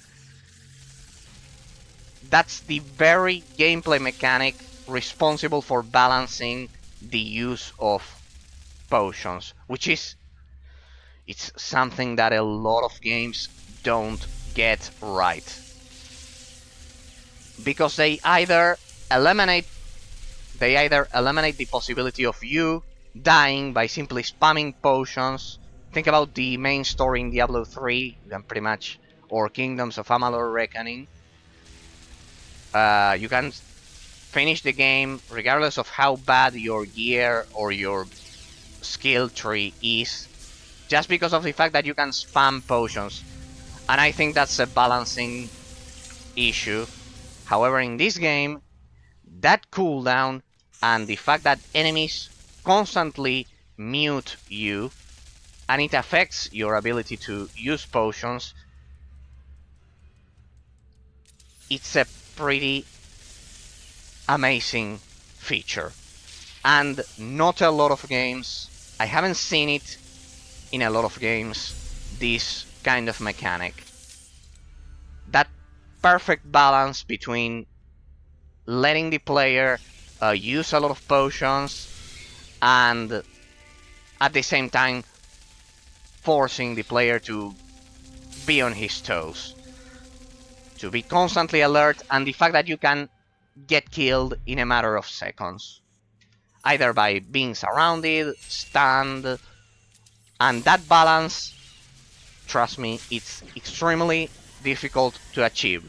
Giving the player unlimited potions and forcing him to constantly be on the brink of death, because pretty much they can kill you at any second. And getting killed so fast. It's a perfect combination that I haven't seen in a lot of games. As I've told you, Kingdoms of Amalur Reckoning, it's the perfect example. I don't know if they fixed it in the remaster, but the original version, it was a disaster. You could simply spam potions and you wouldn't die. It was impossible. It was impossible for you to die if you could buy potions in Kingdoms of Amalur. Think about, I don't know, Skyrim, Diablo 3. Think about the usage of potions, of health potions. It's a pretty subtle and yet extremely important issue. And this game creates a perfect balance between how often you can spam potions and the difficulty. You can get killed even if you spam potions, because there's a cooldown and because enemies will mute you. From time to time, pretty much all the time, I would say. Most of the zombies could mute me. Most of the shriekers could deafen me, but some of them muted me. So it's a pretty delicate balance, which is also difficult to achieve. See, for example, now I'm muted. I cannot use the health injector. And I am about to die. I was about to die. See, that balance, that very balance, it's so difficult to achieve. Think about any modern game and how many times the player simply spams a potion, and it will be either extremely easy or the other way around. They artificially increase the difficulty. You are facing, I don't know, enemies which are 5 levels above you, and it will be artificially extremely hard. It's either one extreme or the other. But this game, all of the enemies are pretty much the same level as you are.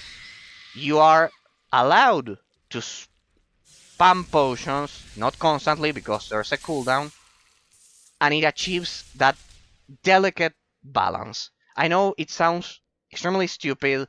It's something nowadays it's taken for granted. Nowadays this is taken for granted, but trust me, a lot of modern RPGs are unable to achieve a good balance between, let's say, potion spamming and how they artificially increase the difficulty. It's either extremely easy, Kingdoms of Amalur Reckoning, you can spam potions and finish the game.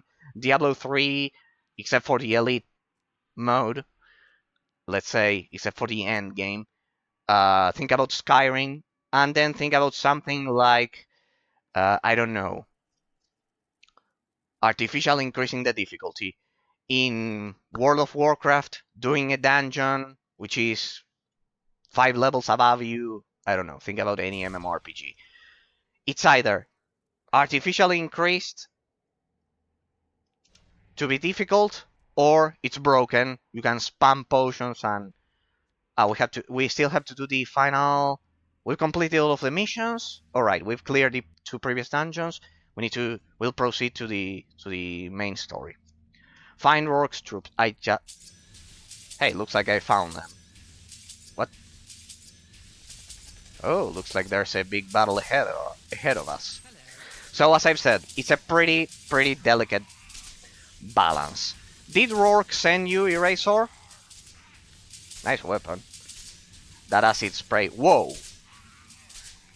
I don't think you know exactly what that means.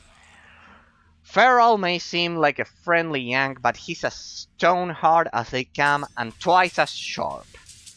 The real best of the best, that one, and no karate about it. Thankfully, he's on our side. If Rourke puts faith in you, well, you gotta be something. And I'm not stupid enough to doubt that. At least not out loud, anyway. Oh, we'll follow, alright. Wherever you go, we'll follow. Rourke's nod is good enough for me. We have your back, Eraser. Personally, I can't wait to kick this thing's ass. Just you whip that tracker out and lead on, yeah? Alright, we've got our... So there was a companion system in the game after all. It's just that you cannot get a companion. Like a personal companion on your own, but the pathfinding was designed... Why didn't they include companions in this game? Are there? I initially thought the game had a companion system, but it doesn't. They should have included these guys as companions, that you could pick your own companion and face even more enemies.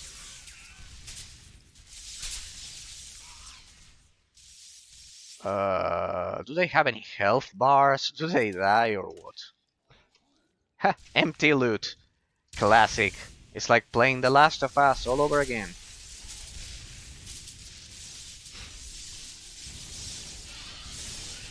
I better not say what I think of The Last of Us, because I will probably get...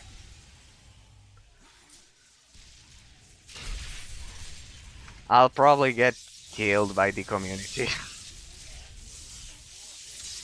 Hey, nice. I think they've killed all of my... See, that's the stun I've been talking about for some minutes now. I better get out of here. I think they killed my guys. Yep, I think they've killed them.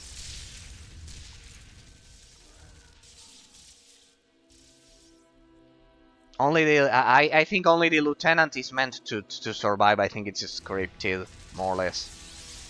Oh.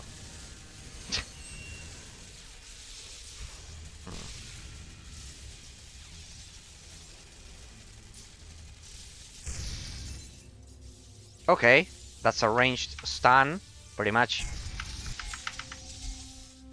Am I dealing damage to this thing? Yes, I'm dealing damage. It's just that...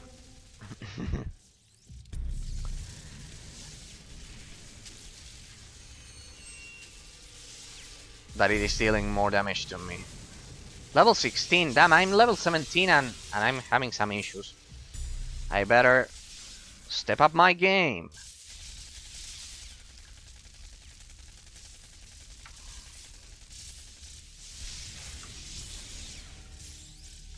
Anything else? Is this guy a healer or what? I don't think so.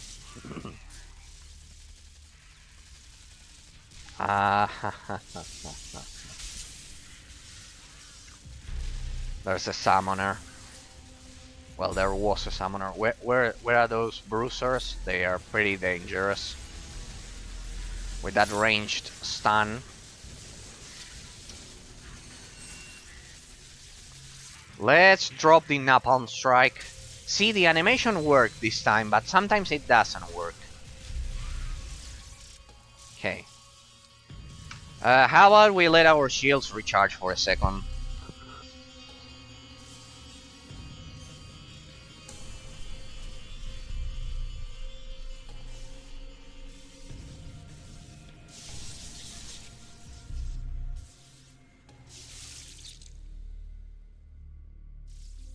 Sorry, I needed some water. I don't know why... what's that? Yeah, I'm pretty... I think I'm pretty sure those small polyps were the ones responsible for killing me last time. Need to be careful. They're like the banelings, see? If a lot of them explode... Damn. Close to you, it's pretty much... Damn. So many of them. And there's also a bruiser coming this way. Why is it that I cannot ignite this bruiser? What is that? Bloated maggot. I bet that's the thing responsible for spawning these things. I need to be careful. If those things reach me, I'm out of range then. Come on. Come on. Let me trigger beacon. Come on. I need to stop that thing, otherwise I'm dead. Die, die, die, come on. There we go. I think it exploded, yeah. It exploded. Awesome. Alright, yeah, pretty much the only immortal guy was a lieutenant. The other ones were meant to die. Poor souls. Still alive! Kill the infector. What? There's a lot of area of effect damage going on here. Damn. And also those pesky Magos, come on. Some cooldown. Rare bruiser. No. Ah, it's way too slow. It has a weakness. It does have a weakness. It's extremely slow. Alright, it's burning up. There we go. See, for example, the level up animation didn't work this time. Is my inventory full? Infector. Ah, I'm out of analyzers. Just what I needed. 6 fresh samples. Blah blah blah blah blah blah. I think I should open a portal here and see if the mechanic works.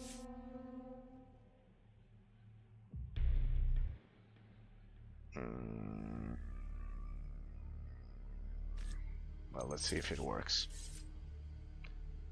Let's go. Alright, let's see. PRD, Temple Station, Barge House. Awesome. Looks like it worked. See, for example, that game mechanic, I am positively sure it should have worked before, and it didn't. I don't know if I was meant to.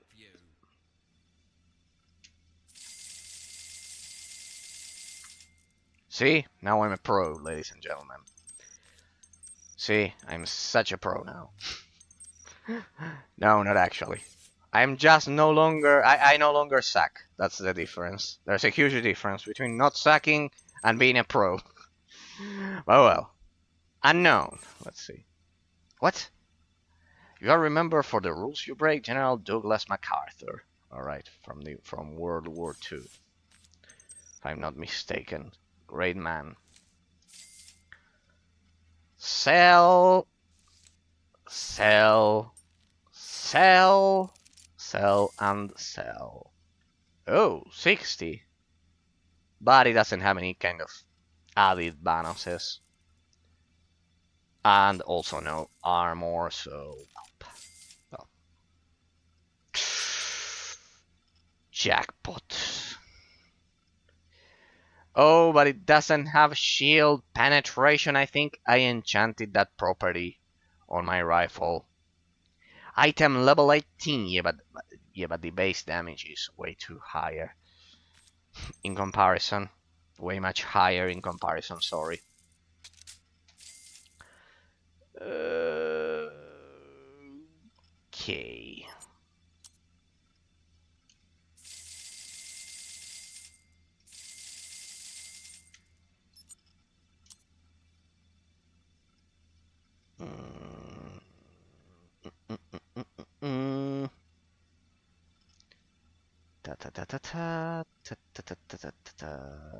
Plus 17 damage to demons.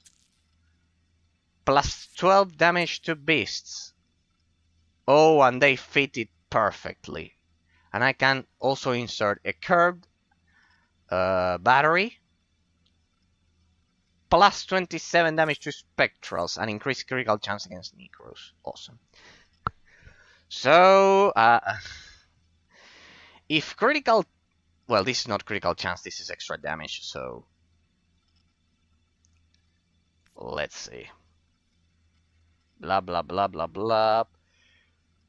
blah blah blah blah blah blah. I don't think you have a percentage damage a mod which increases damage against zombies, right? I think I haven't encountered a single mod which increases critical damage against zombies. Which increases, I mean, normal damage, sorry. Not critical chance or anything, just normal damage against zombies, right? No, I don't think you have that. I don't think. Yeah, pretty much the standard RPG mechanic, which is items sold by vendors suck. This is a heavy rifle. This is not automatic. I'm sure it's pretty much slower. So, Come back whenever you like. sorry, what did I just say? I think it's much slower. It's okay. Okay. You will die in combat. That's not technically a vision. More of an informed guess, really. I knew you were going to do that. Awesome. Hi there. Come back. Awesome.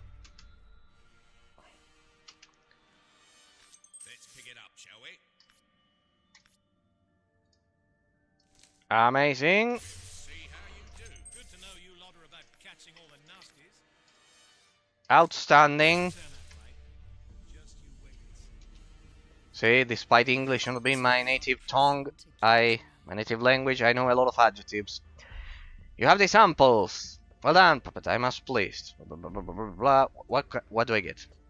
I get all of these. I know. Choose for me. Only one. Oh well. Here, beasts, covered, demons, covered, spectrals, covered, and it has to be kind of like that cog. Well, at least demons will be easy to kill. With a 24% damage increase.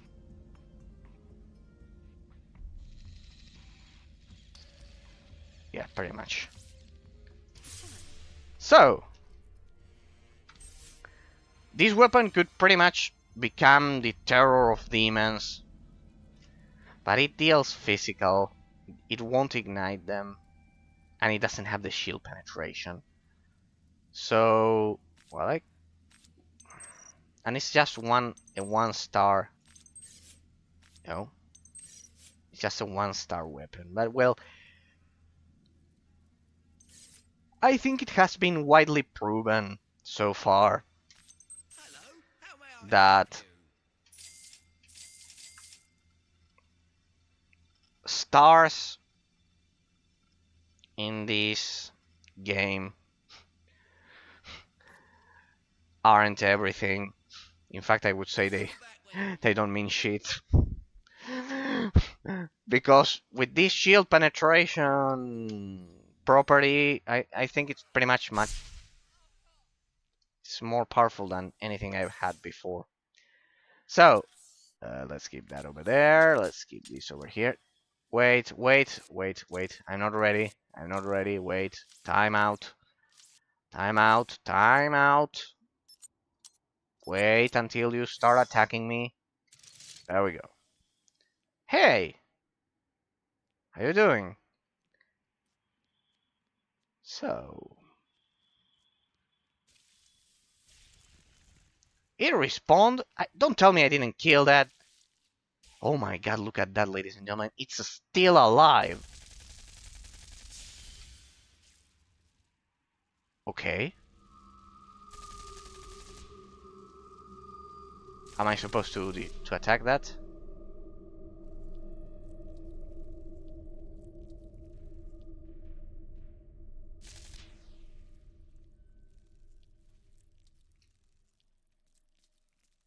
Poetic, I guess.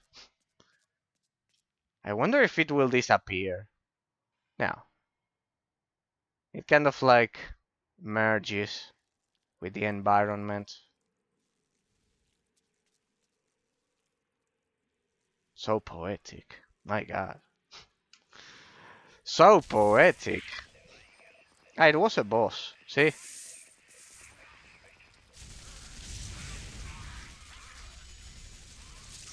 See, people, when someone tells you that you are ugly, you show them this. you show them this and you tell them, no, no, no, no, no. This is the very definition of ugly.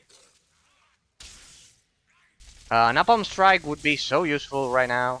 Oh well.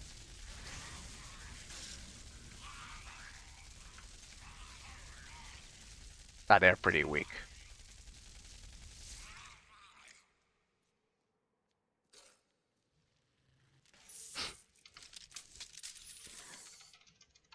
I think it was a trick, so I wouldn't see the loot. Look at that plus 3, 4 rare pieces of armor.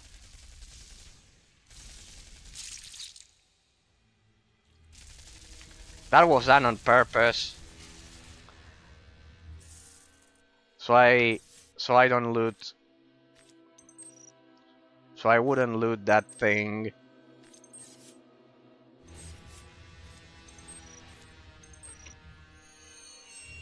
Yeah, I think it's pretty safe to assume that I won't ever be changing my graves. Well, at least we'll make a lot of money out of this. Look at this.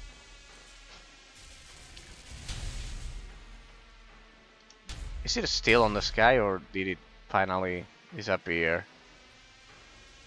Looks like it disappeared. Okay. It's probably configured so when the player looks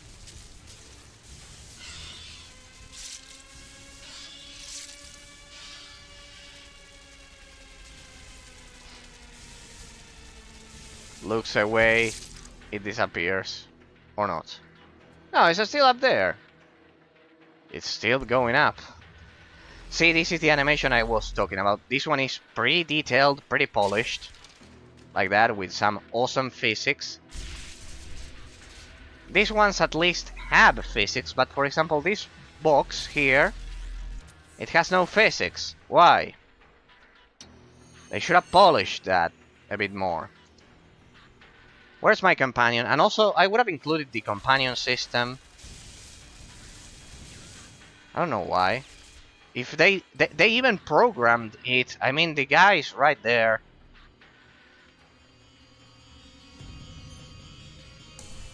I don't know if it's a guy or a girl, but the NPC is right there, and it actually follows you somehow. Well, not now, but it was following me some minutes ago. They could have done it. A companion system. I know what you must be thinking, but that's a stupid eraser. Why would you want a companion like in God of War 4? Like Atreus and Kratos. Well, in Star Wars The Old Republic you could have HK-57, which is... It was pretty much the dream of a lot of RPG players, having an HK unit as companion. They could have gone for some kind of HK robot, kind of like creating a personality for the companion. Something, of course, engaging, so the player would actually want to have that companion, and the player would eventually be forced to do a lot of errands, to do a lot of side quests, in order to get said companion.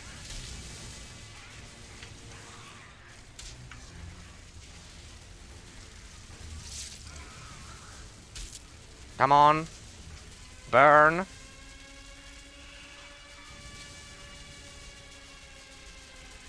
I love the nuclear alarm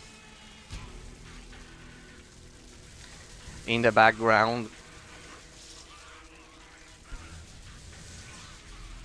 Amazing.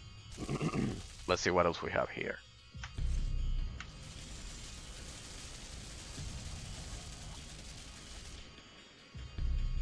The fight's this way. I love how it's forcing me to move and relocate. Because every time I kind of like use the stance, every time I root in place, my shield increases. And it's actually forcing me. I don't know if it's on purpose. If it's on purpose, the artificial intelligence is pretty much God.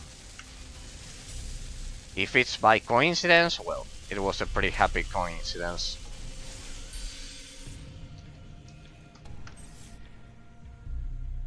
That from time to time those enemies force me to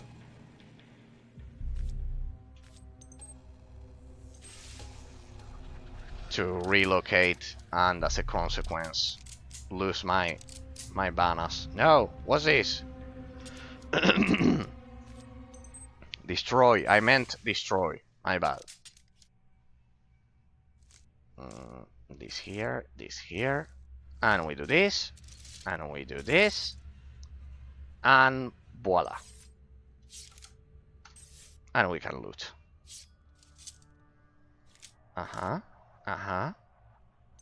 Awesome.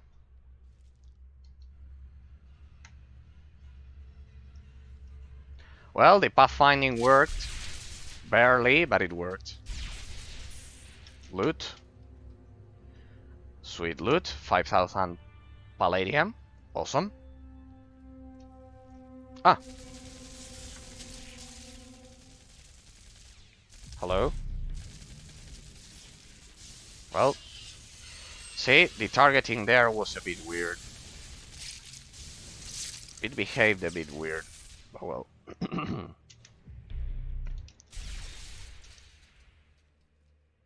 I think I've cleared. I've killed pretty much everything. Report to Rourke Feral. Okay. Can we loot this? Perfect. Amazing. Incredible. Outstanding. Awesome. Excellent. Magnificent. I'm running out of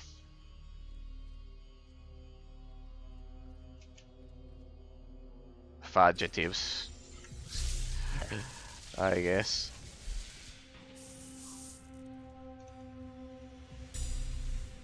Shoulder path.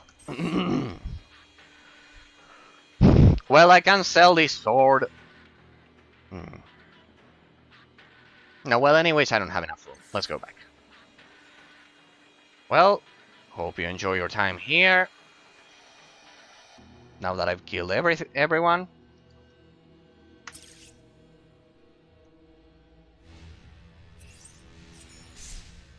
For next time. Recall. Alright, but this one... Recall. Wait a second. I think it has to do with the items I've been using. Some of them, the relocation device must just send you back, but not leave the portal open. And I must have looted some different upgraded item, which probably was responsible for letting me keep that portal open. Most probably, that's the explanation. Oh, this is the same.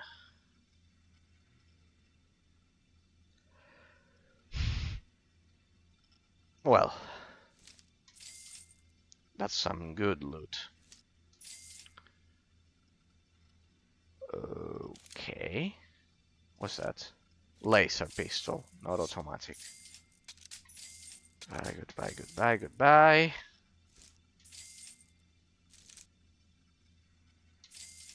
Useless. Well, not useless, but my gear is much better. In comparison, 18 damage to beasts. 18 damage to demons. Well, 17, there's no fucking difference at all. What? Alright, shift.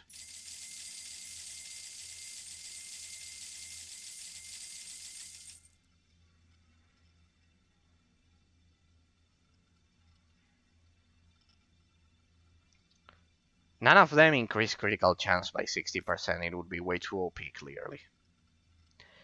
It would clearly be way too OP. Excellent. And how may I be of service? An honor. Truly an Can I keep enchanting my rifle? Yes, I'm addicted to this. 5200.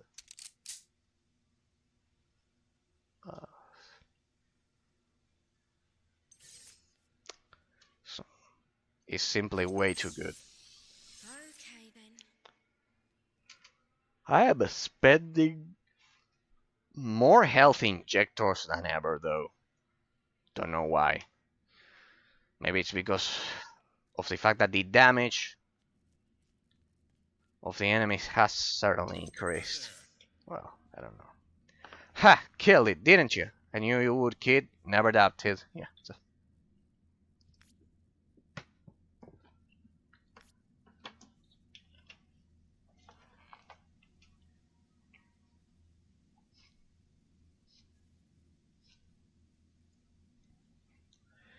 You're telling me that damn thing turned into an Exospector and flew off? So the huge flying thing is on the sky. They are called the sky. Sorry, they are called Exospector. All right, like Inspector, but this one is Exospector.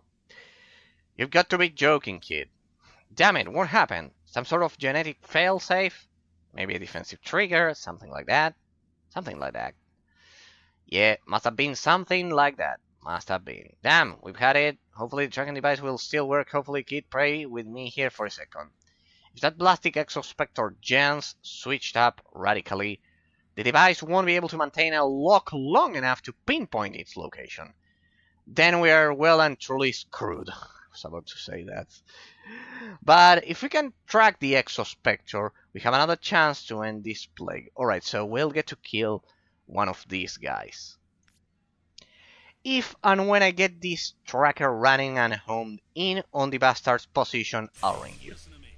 Try not to be exploded, all right? What now? We wait? There we go. Because I've finished all of the side quests. A man like you could go far. Bingo! The track pulled through. I swear I'm gonna kiss that freaky Sarsing. Well, if I weren't so damn creeped out by her. Anyway. The infected Exospector is south of Newbridge. We're setting a trap now. Get over there and gun that thing down, kid. Wait, we've got one more side quest here. I have faith in you, sir. I have good news and bad news. Wonder times 5,000. The data you brought was damaged and I was unable to get all of the information I need to properly finish my super weapon. That's bad.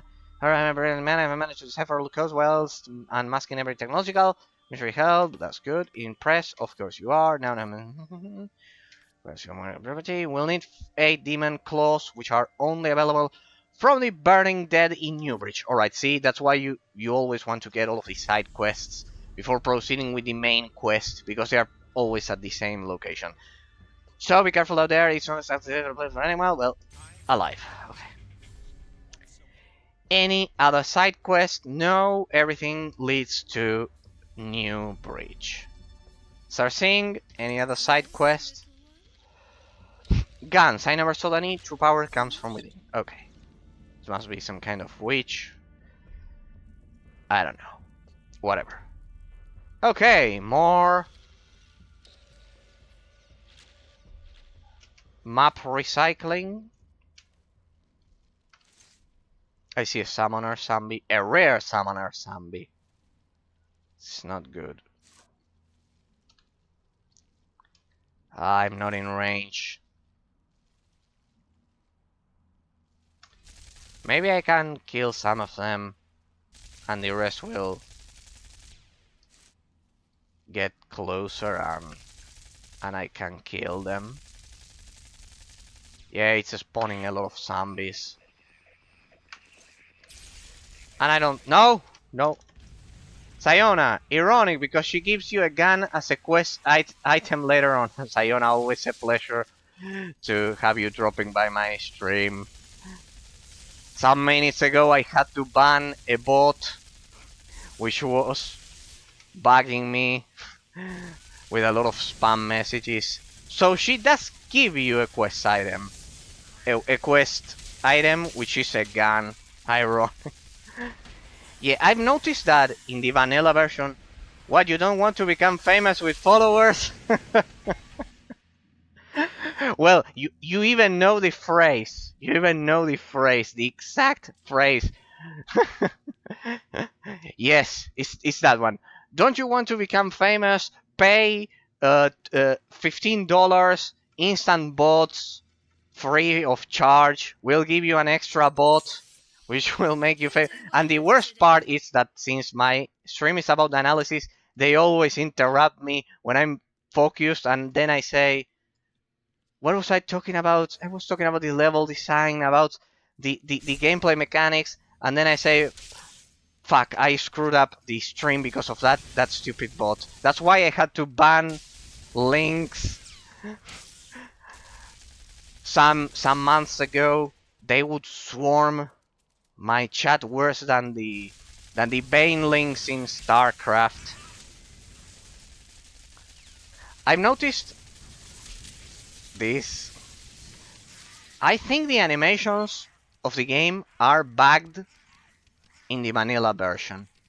I think they are bugged because for from time to time the napalm strike would actually work, kind of like with a different animation, and then I would be unable to see it. I think the animations are bugged, or at least the napalm strike.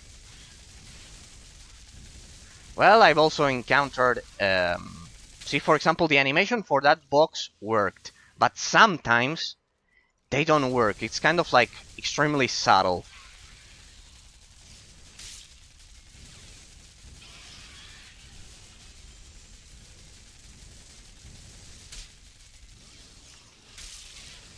Well, that thing was certainly pretty hard to kill.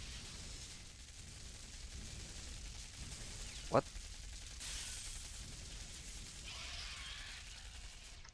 There we go. Well, today I discovered the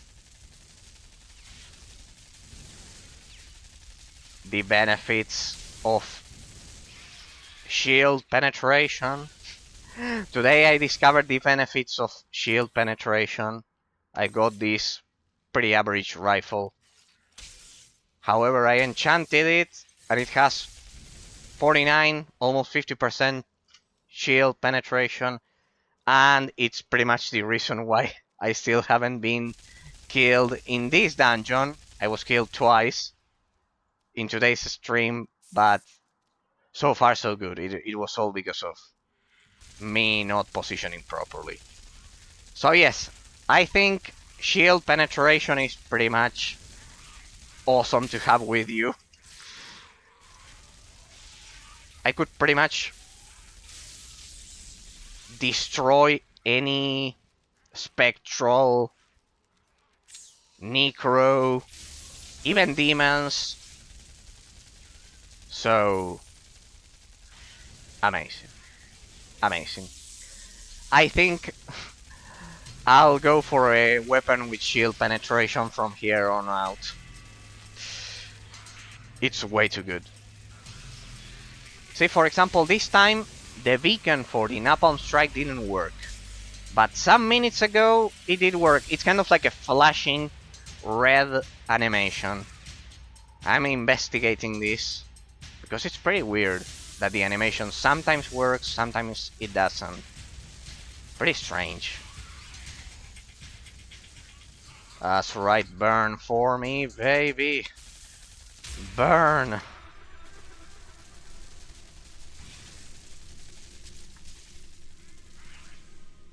Damn, I don't have napalm strike.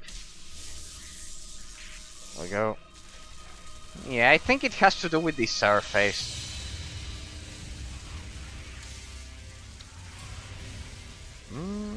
Interesting.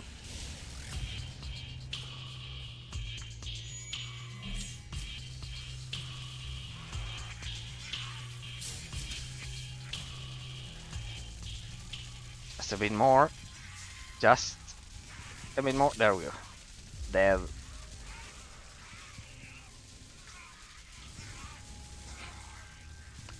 Yeah, that's right, Sayona.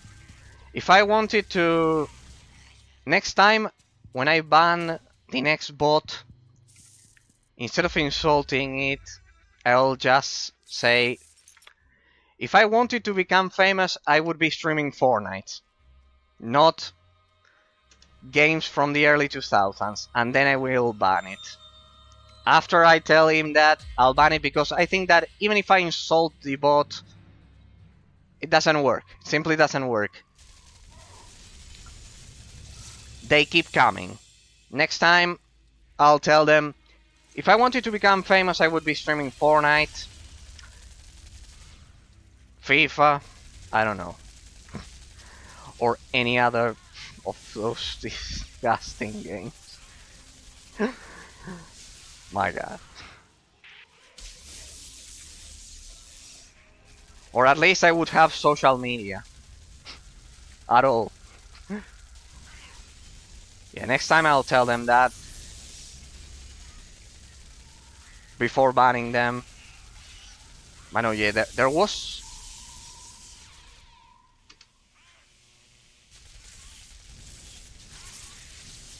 There was a point last year at which they were swarming every single day, all kind of like all of these small channels, like below 200 followers. They would simply swarm your channel, and if you didn't deactivate links, you were pretty much screwed, because it was unbearable. Yep.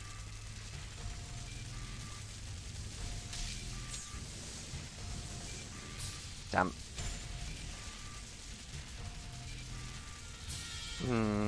I should be able to kill this thing much faster. I mean, it's a beast that I think I added a mod against beasts. There we go. Alright, yeah, they are just... Yeah, they simply have a pretty large health pool. Let me check. I think one of the mods... Critical chance multiplier against demons and against beasts. Yeah, it should work. I am still not sure if that critical chance is kind of like 1% plus 42%, or if it is 42% out of 1%. I'm inclined to think the first one, because otherwise it's way too bad. It's pretty much useless. I think it's the first one. Kind of like it gives you extra 42% chance of dealing the critical blow. What's that? Lady Vengeance infested. My god. Well, it is infecting us. What's this?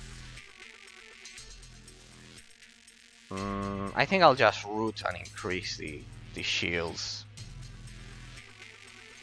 There we go. Whoa. Whoa, it moves a lot.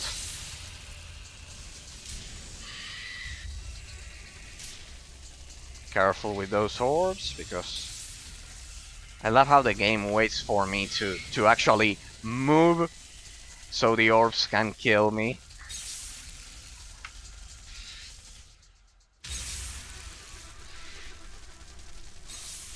I'm not dealing damage to that thing.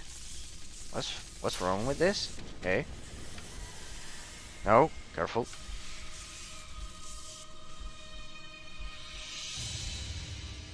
There.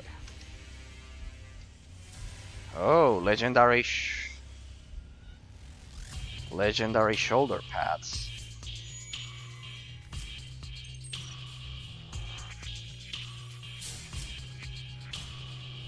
That seems pretty good.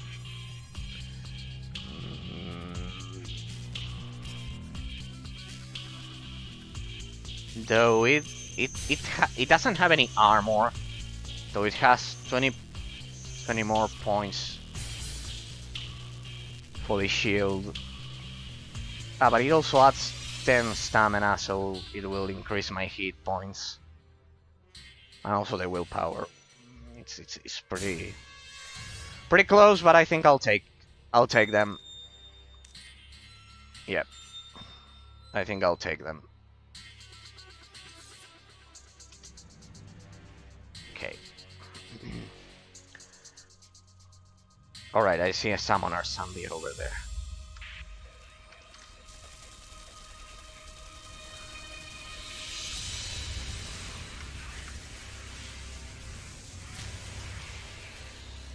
Good.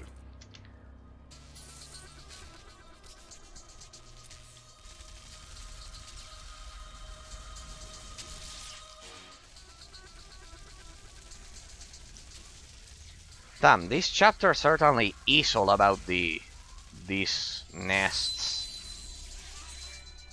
If you don't have area of effect damage for this chapter, you're in trouble because they spawn a lot of extra enemies.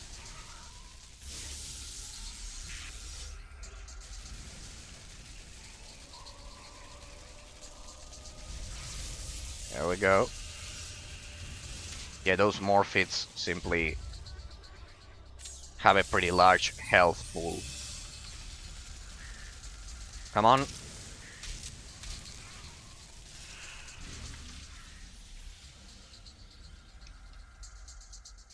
Well, at least I've learned my rotation somehow.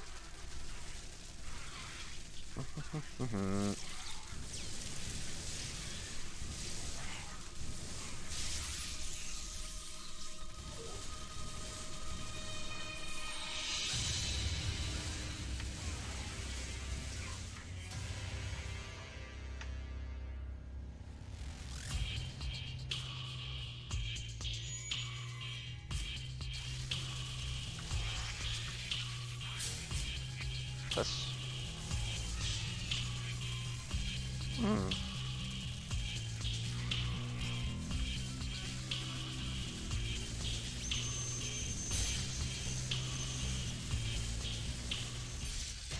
Awesome. Look at that. 70 degrees is a lot for a game this old. That means the resolution for the shadows is pretty high in comparison.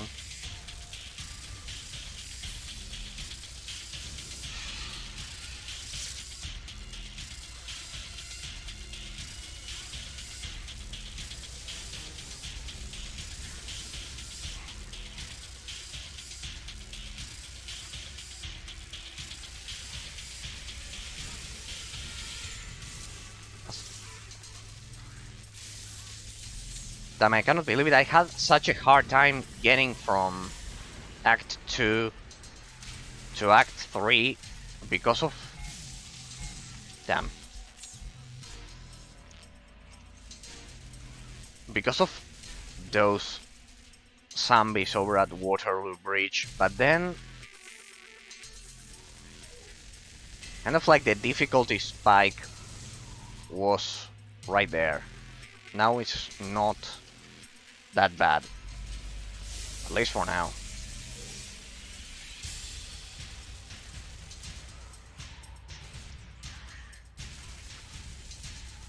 Maybe it has to do with the weird weapon I was using that time. Oh well.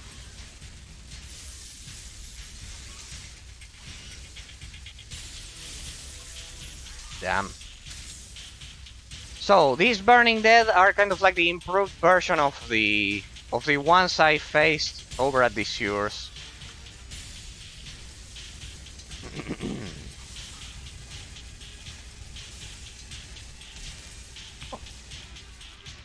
There we go.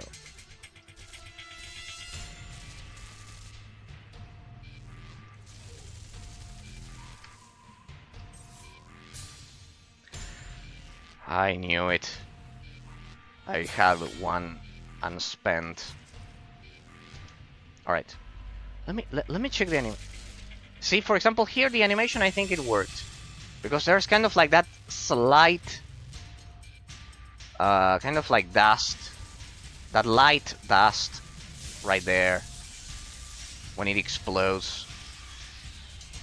I don't know why sometimes the animations work and sometimes they don't. And for example, the animation for the napalm strike, it's extremely useful. Because when it actually works, you can see how you throw it and kind of like measure the distance.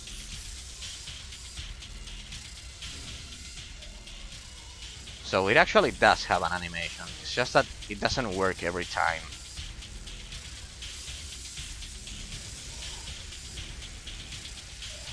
There we go.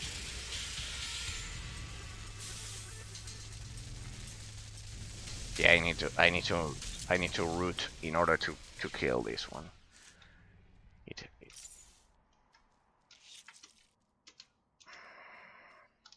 Then okay. What's this?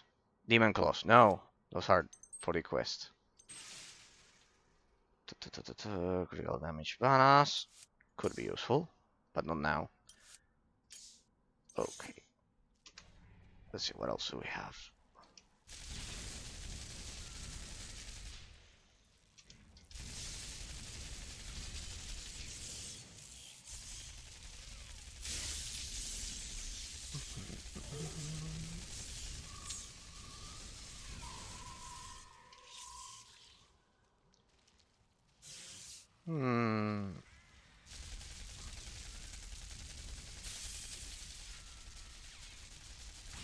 Interestingly, I've been using more health injectors than before, though I'm dealing much better damage, much more damage, and with a much more better rotation, with a much better rotation.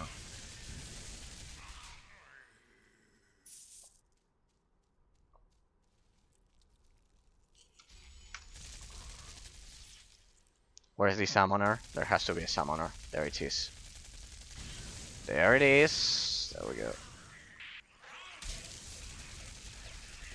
Let's see, will it trigger over here? Yes. It's difficult to tell where it will trigger, actually.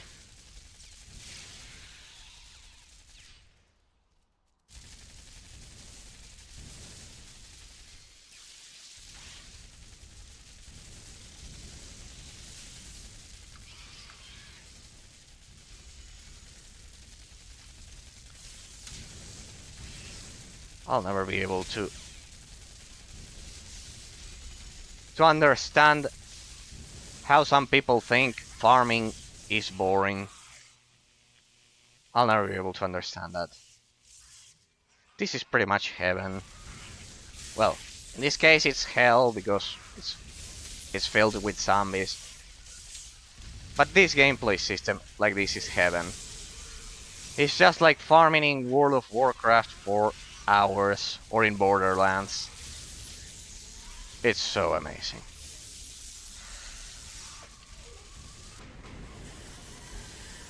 Damn. Besides,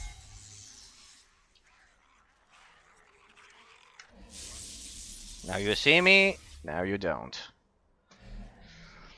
Besides, this is something I've been commenting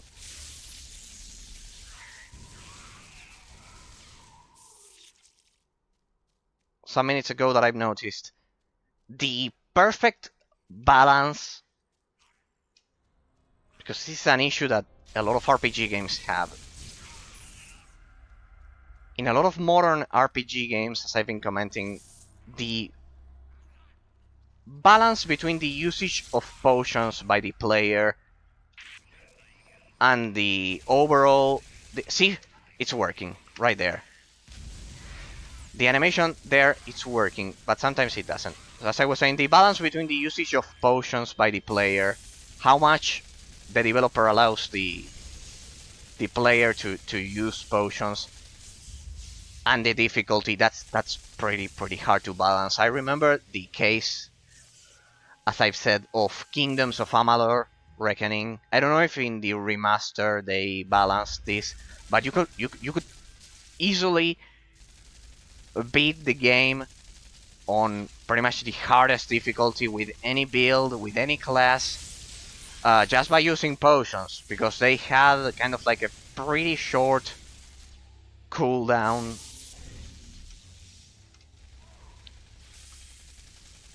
And it ruined the game. The potions, the balance between the usage of potions and the difficulty totally ruined that game. I just hope they addressed it in the remaster. Previously to the remaster, there was a way you had to actually mod the game so you could actually increase the difficulty, and you would be unable to just spam potions all the time. See, the animation there is working, but sometimes it doesn't. That's so weird. But well. And in Hellgate London, they addressed this issue in a pretty elegant way, because you do have a cooldown on the health injectors. However, the main and extremely clever way to compensate for that spam of potions that the player will inevitably do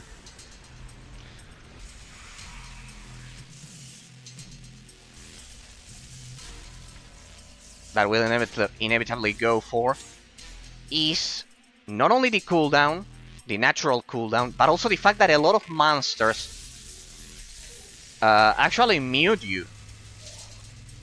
It's pretty much the main enemy combat mechanic for a lot of the enemies. Of a lot of them, sorry. I would say 40%, 50%. I'm not being precise. Most of the tough fights certainly have it. So I think the introduction of that mute mechanic is essentially what actually saved the combat system in this game. What made it not only above average, but above a lot of other games. For example, I think that in Borderlands there is a cooldown for the potions, pretty similar to this one.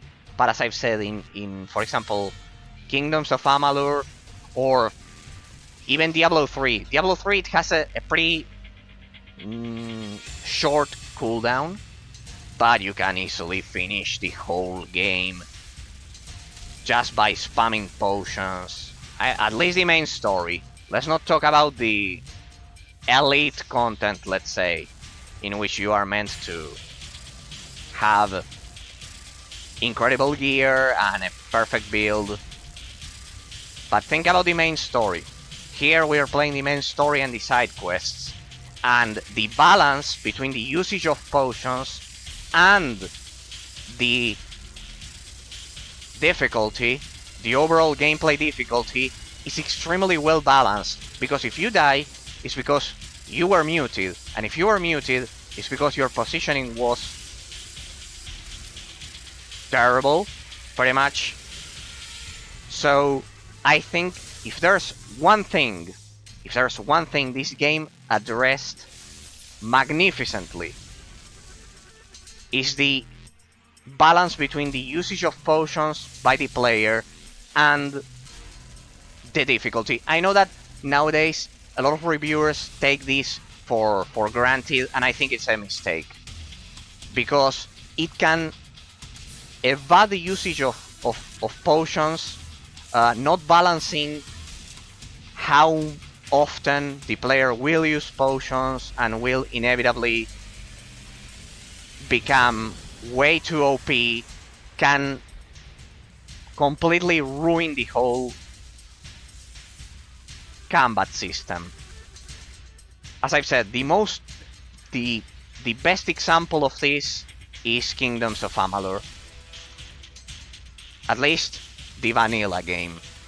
I think we're being surrounded. In that game you could... Yeah, because all of these spawns are summoners, which are in turn summoning more monsters. This is incredible.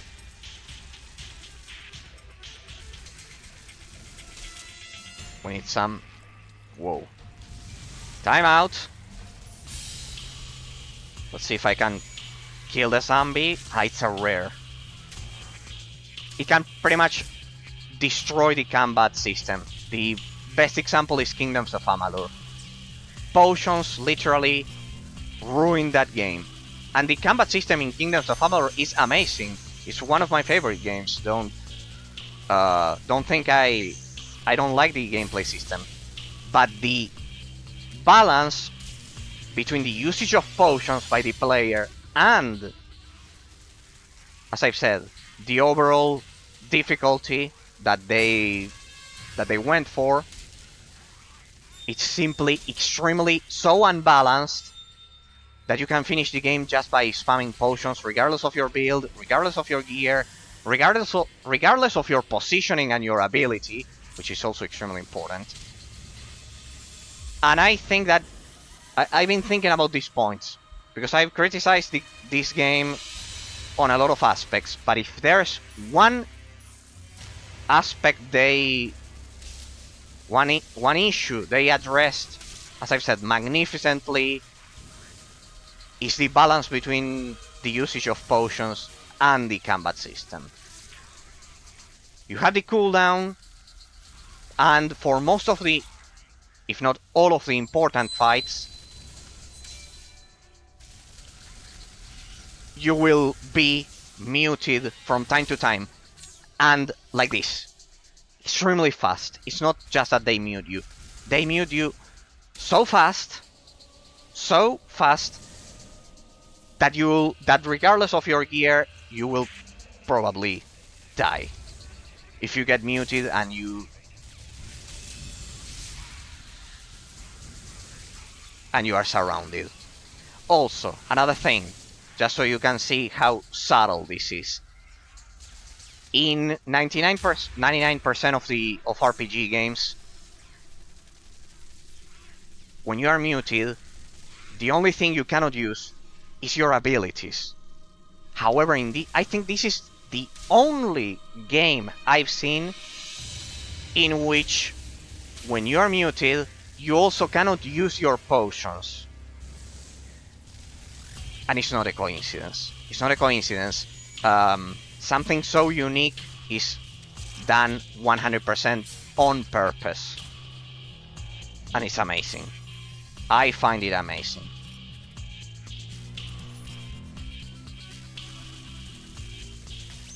I think I need to... There's still one zombie summoner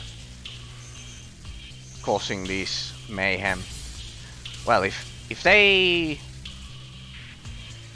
give me extra XP, will be good. Oh no, there's a lot of them actually.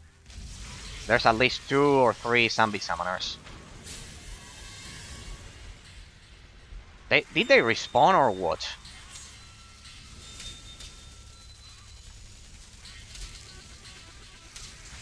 Because they keep spawning and spawning. I must have missed. I think I've killed more monsters in this dungeon than in the rest of my streams. What's this? Why do they keep spawning?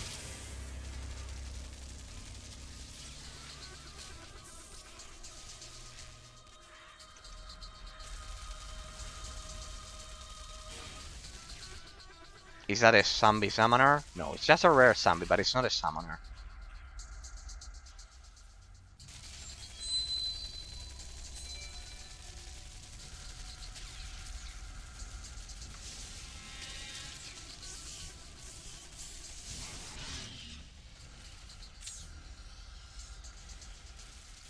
What?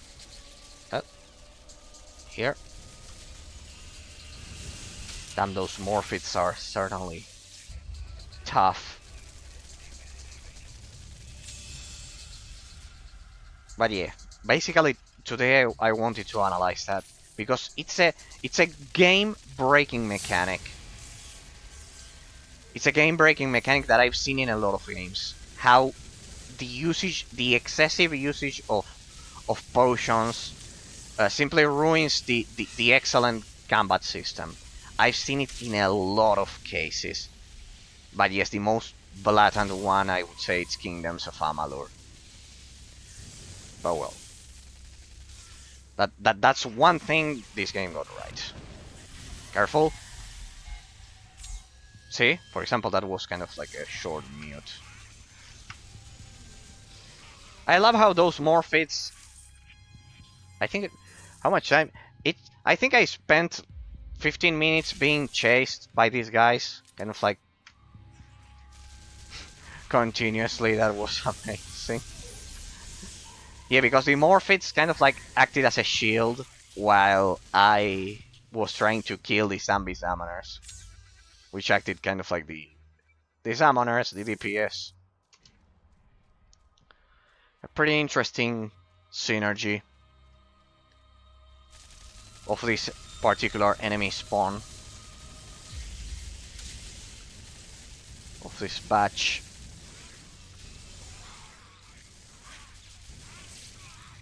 There we go. I missed this one.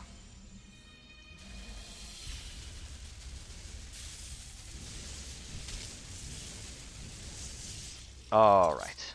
A job well done.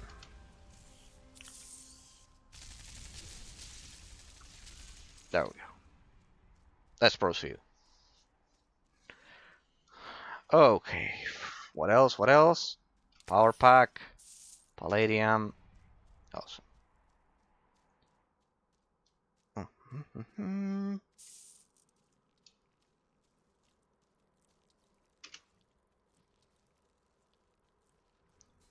Okay, what do we have to do? I need to get one more demon claw in your bridge. Oh. God damn it. Ah, look at that. It spawned this. I think it's the third time I kill this boss. This one is certainly scripted. Because it's been spawning all over the place. Like crazy.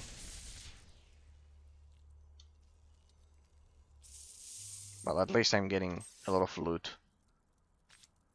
Destroy.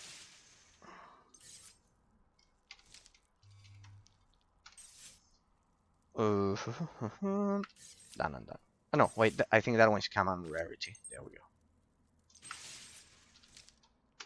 Okay. Well, this map is connected to the station, so I can continue to I can proceed to the main story and then go back because operated turret. I'm beginning to fear this. It's one of those missions. Exospector. All right. Ah, we're taking down that thing. Well, clearly my weapons are not working. Oh, I think I know what we are about to do here. It's kind of like those on-rail shooters missions. Well, I can still kill random stuff here, but it's not like that infamous previous mission, which was like a real-time tactics game. So we go from real-time tactics to on-rails shooter. Well, actually, this one will have a fixed position, but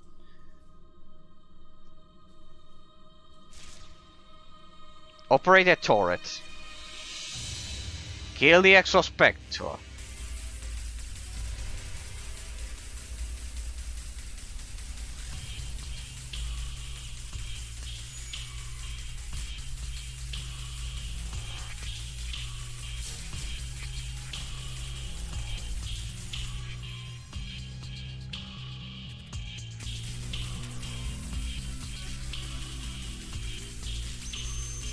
Damage it with right click. Those are short range. Ah, thanks, Sayona.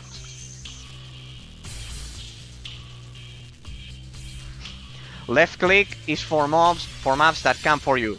And can they reach me here? Ah, maybe there's more turrets on the ground and I have to use that second gameplay mechanic. Or not. Well, yeah, I see what you meant.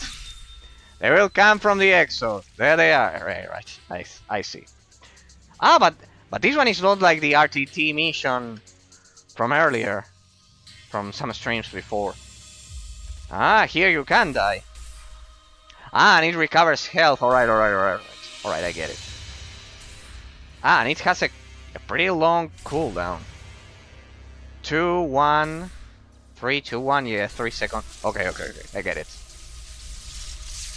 See, that's why games back in the day had those fake game guides to explain you these kind of things. I don't know if this one came with those guides. They were pretty interesting with the physical edition. Thanks a lot, Sion. I would have continued doing this. My god. Yes, it's like an on-rails shooter mission. Damn. That was pretty fast. Now look at that, it's recovering health, and you can... I think Exo could be damaged by evokers with Hellfire and Lightning Spear. Yeah, kind of like breaking the game. Ah, look at that, but the hell... Try chucking a napalm strike in its direction, see what happens. Well, that'll be fun, at least. If I can get out of here with 0, I believe. 0 or 1? There we go. What? No. No! Oh. No, I didn't. I never imagined. I never imagined they would deal damage outside of the turret.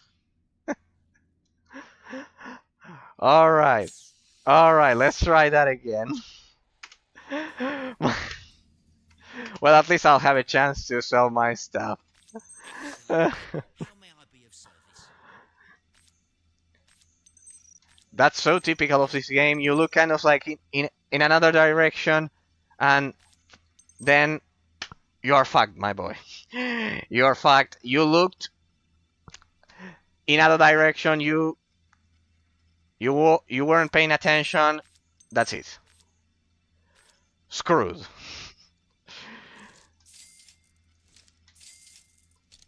Let's see. We'll sell all of this stuff. Sympathy dart pistol. Now this is new. Let's see. Let's sell this. Let's sell this one. And let's sell this one. Dart pistol. What on earth is this? Ah, no, it's for the evoker and the summoner. Skillful and rifle. Yeah, you have no idea, Sayona, how many times I died last time during the previous stream when I went kind of like the transition from Act 2 to Act 3, kind of like the Waterloo Bridge. It was brutal, the difficulty spike there. I don't know if it is because I used this weird weapon that I found. Because I stumbled upon this rare weapon, this weird weapon. And I saw 5 stars. And I said, well, it's unique quality, it has to be good. I mean, the damage was pretty high. It deals kind of like area of effect damage. It's a laser rifle. And it wasn't enough. I got killed a lot of times. I don't know if it's because it's way too slow, but it's not slow. It's kind of like continuous damage. And I tried the weapon, I actually mollied it. But no. And I think it's because of this weapon that I got killed so many times. Because it looks to be extremely good. Though it simply didn't work. I couldn't even explain it. Because the stats were awesome, but somehow it wasn't enough to kill the zombies. It simply wasn't enough. Alright, I assume they respond. I am not going through this again.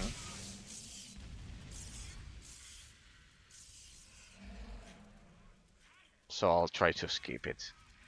Recall portal.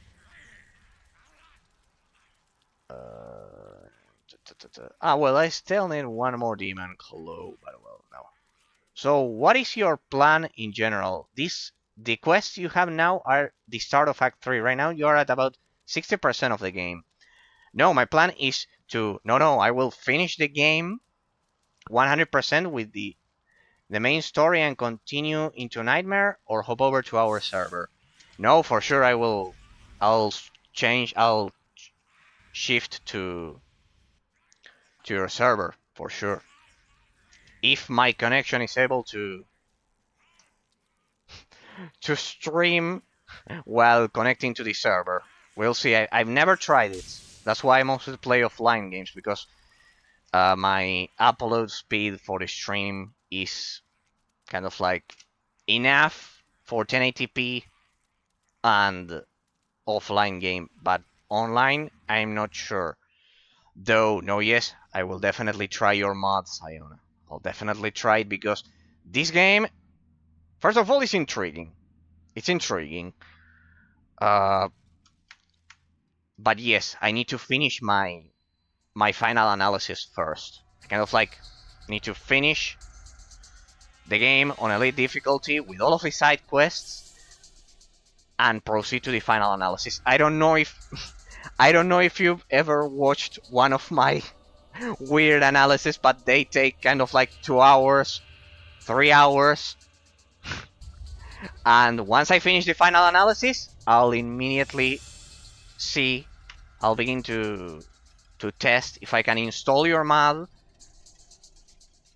and which I'm sure I'll be able to do it, I hope.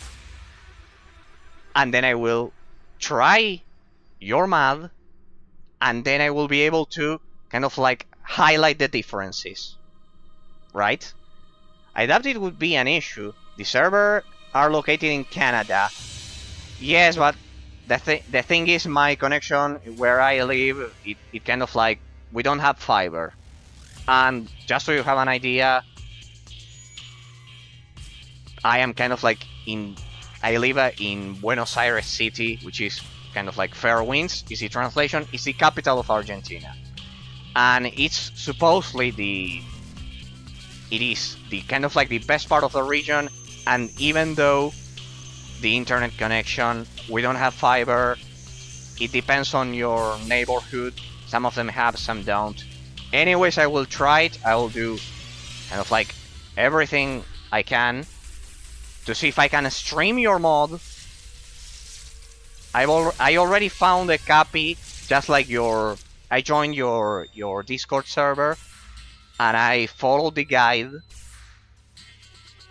And so far I've found the kind of like the physical disc copy of the game.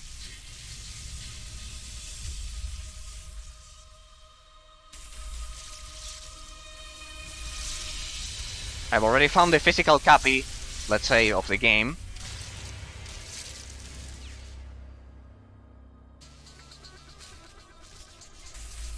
And I think I'm lacking the... What else I'm lacking? The patch, because first, according to the guide, if I understood it correctly, first I have to download. Try it in Apple, try it. I'm curious if it's still broken. Yeah, I'll try it. No worry. It's also a pretty cool experiment. I can see, Sayuna, that you, just like me, you like experimenting. See, the animation worked this time.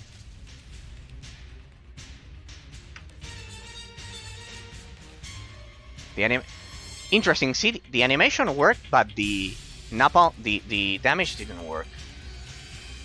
It could be because of the range. Nope, no registry. Wait. It could be because I'm out of range, because it's green and now it's red. Here, I can try something for you, for your experiment. It's still red, but maybe if I get close enough, kind of like drop it. I think it's green now. It could be, because Evoker's skills have a stupidly high range. Let me see, because now it's green. Let me check it. What?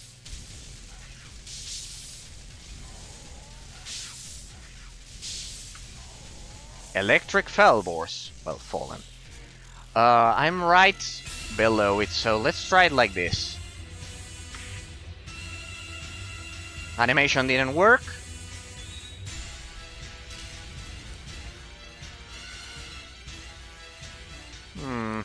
Maybe I'm not below it. It could work here. Chucking an AoE skill casts a column up in the air as well. Let's see. I'll try to get even closer.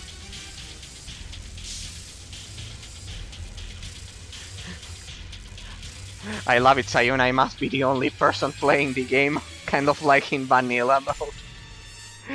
Like the vanilla version. Alright, let's see.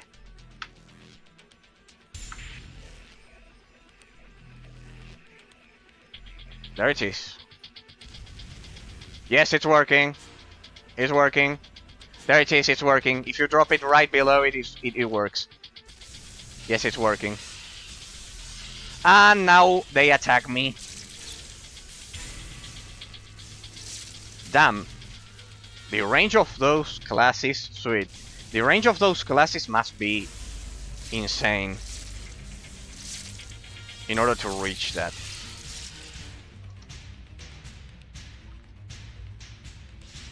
Hey, I think it dropped.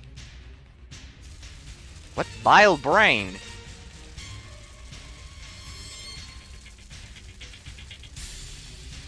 Oh, it spawns those things. It spawned a rare boss. A rare mini-boss. But it doesn't attack me. It's as if I were outside of its detection range. Let's see, let's try a second one. Yes, it works here. And what if I... Yeah, it even killed it. Extremely fast. Oh. Sorry, ladies and gentlemen, those of you who wanted to watch this, if you're watching this as a YouTube ball and you were expecting kind of like the original gameplay with the turret, but we had to try that. Yeah, you're technically not supposed to be down here. Ah, not even reach this place? So it should be just like the previous mission, which was like a real-time tactics game.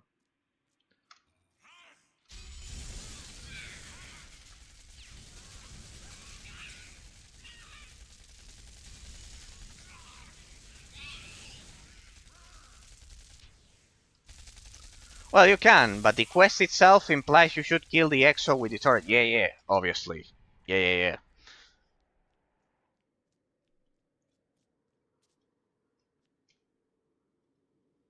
White tall, men's clothier fashioned.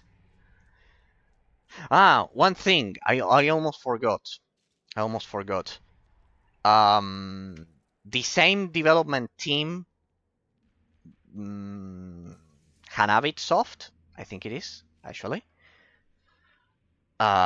released kind of like an offline version of a game that there's a lot of posters in this one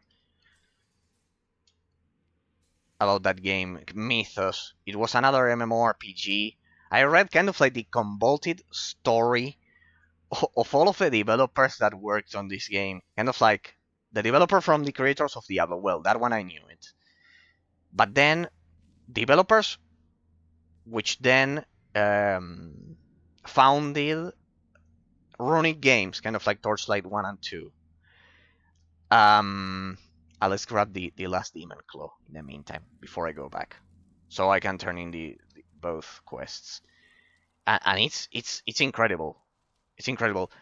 Developers who then worked on Torchlight, well, David Brevik, of course, which is pretty much the reason I'm playing this one, because supposedly he worked on the combat system, if I'm not mistaken, and also the developer of Torchlight 1 and 2 from Runic Games, or at Runic Games, and there was one more which was much more obscure. If I can remember the name, it was Rebel Galaxy. Rebel Galaxy, which is also kind of like RPG mixed with space simulation. And it also, one of the developers who did Rebel Galaxy some years ago apparently also worked on this one. And it also worked on Torchlight, so there were a lot of geniuses, RPG geniuses behind this. And I found it extremely interesting. So we've got Diablo, also the creator of Fate 1 and 2. And those games are pretty much the predecessors of Torchlight. So I was surprised that it involved developers from Blizzard, from, well, Fate would be Wild Tangent, was the publisher, I believe, and also the developer. Yeah, I'm getting killed here if I don't do something. So I was impressed.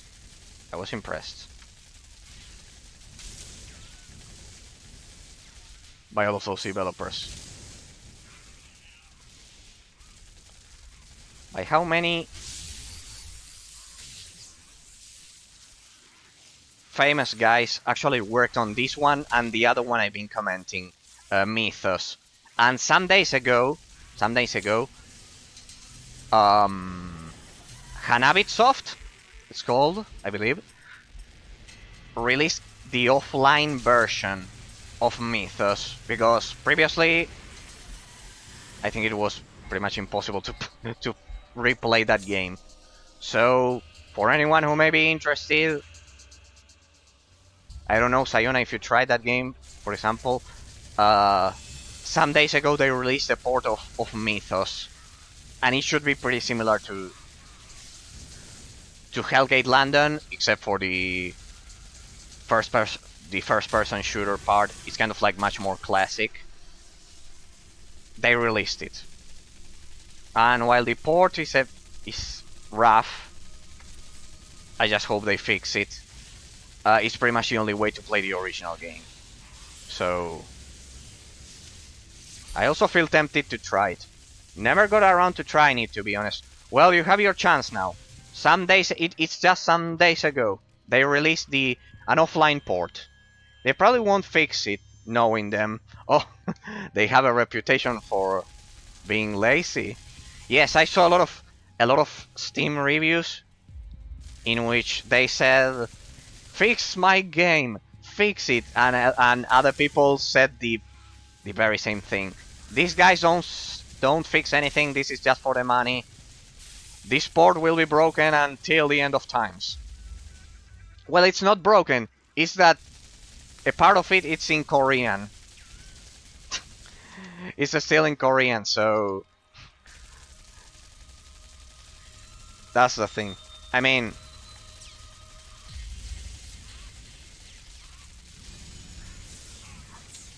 yeah, no, but yes, a lot of people were saying the very same thing. They released Hellgate Global, gave up on it, and shut it down. Yes, I now see that it's kind of like a tendency. I don't know why. If I released Hellgate in VR, I also watched that, gave up on it, shut it down. We can see a common pattern. Released Hellgate on Steam, made it worse than it was. Yeah, it's an absolute shame because even I, as an outsider, can see that this game had a lot of potential. It just needed some slight fixes.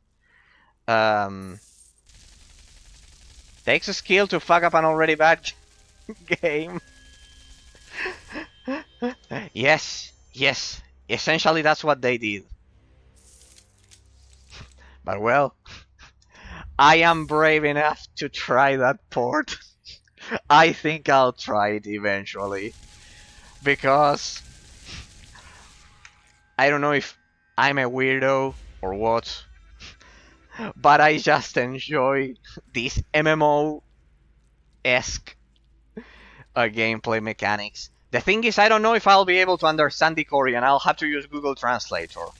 Because Spanish, English, and then Korean, it's way too much. That's more than enough for me. I think I'll just have to use Google Translator for the Korean missions.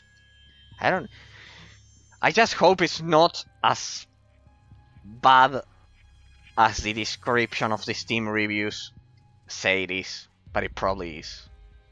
The worst part is that it's the only way to play it, because I don't think there are kind of like, let's not even talk about private servers, but even kind of like the Trinity Recore repack for World of Warcraft, kind of like to play it on your own. It's just like you said. It's so weird. I mean, these guys could be not millionaires, but they could have made a lot of money out of properly releasing what they already had and updating it, like Titan Quest. The case of Titan Quest, it's a clear example. How THQ Nordic simply, when it was revived, let's say revived, they got a lot of money. They simply began releasing updates for that game, and it was released back in 2006. And the game nowadays is amazing. It's even better than what it originally was. So, yep.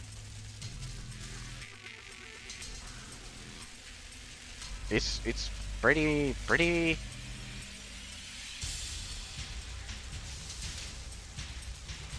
mind-boggling.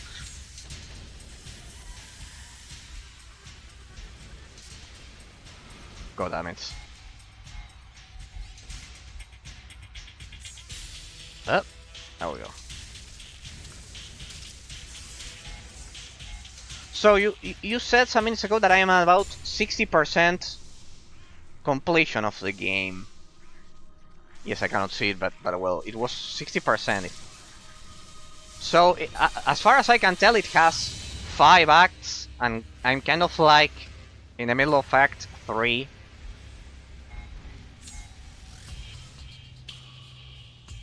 So yes, going back to what I'm going to do once I get to the final analysis. First, I'll finish the final analysis, kind of like on the vanilla version, like this, and then immediately I'll see if my connection can withstand connecting to Canada and coming back, and I'll be able to. It'll be extremely interesting because I'll be able to kind of like highlight I assume the insane differences your mod has with the base game. I think I did it. I did it several times. For example, the Tamriel Rebuild mod, the Synergies mod. Tamriel Rebuild is for Morrowind. The Synergies mod for Torchlight 2. Not on stream, but on my own. Kind of like comparing how the mods made by why the community improved the original game so much.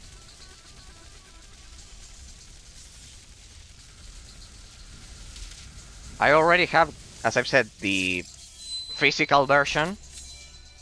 This one doesn't work. I've already tried it. This one doesn't work. I was wrong. This is the Steam version, I believe. And I've already downloaded the patch, because first I need to install the multiplayer patch, if I'm not mistaken. I've been following the guide over at the Discord. And then I need one final patch, which is basically the mod. So I think I have everything, Sayona.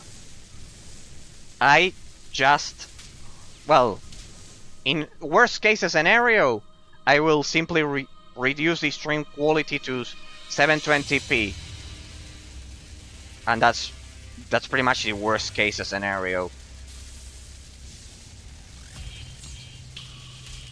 But well, I don't think anyone will complain about 720p. But well, no, it's actually,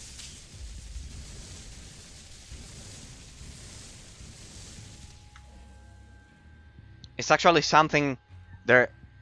There's nothing I can do about it regarding the connection. I would have already solved it by now, but until I don't get fiber,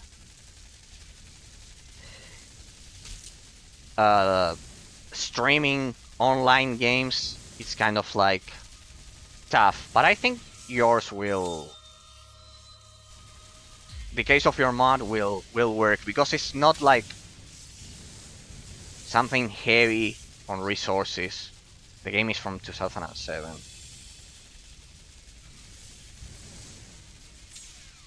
So yes, I'll definitely try it.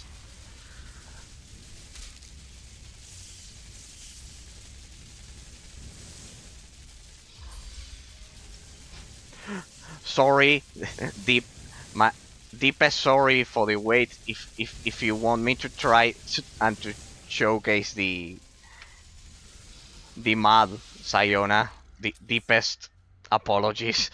It's just that if I don't do the final analysis, as soon as I finish the game, I will kind of like lose track of all of the things I need to take into account when going for a qualification, and those things is pretty much the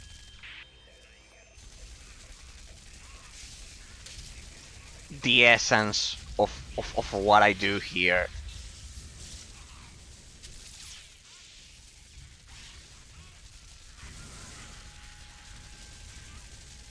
And I need to, before recommending the game or talking about the gameplay mechanics, I want to see if the vanilla version actually is good enough for the average person, let's say. Because so far, I would say the game has a lot of issues. Kind of like this on vanilla version, but I would still recommend it. I would still recommend it, and I would still say it's a pretty amazing game and a pretty amazing experience like this with the vanilla version. Even though, of course, it will never be as good as the several community mods that I'm sure there are for it, but at least as I see it, the vanilla version has been playable and enjoyable. If I would have to recommend it, let's say, to a real life friend, I would recommend it. Unless they tell me, no, I hate grinding for hours. Unless they tell me that, I would recommend it. It's that good.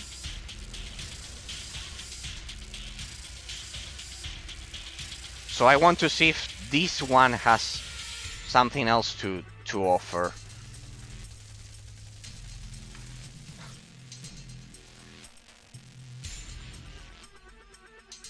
and analyze all of those things. But yes, I'm definitely trying the mod. It's also, let me congratulate you and all of your team, because the community for this game was much bigger than what I expected. On Steam, I could see everyone recommending your mod, basically. They would even say that don't even waste time with the vanilla version, like what I'm doing. They would say go straight for London 2038. Go straight for it. It'll be bigger, better, and everything. So let me congratulate you. That's not easy to pull off, especially with games this old.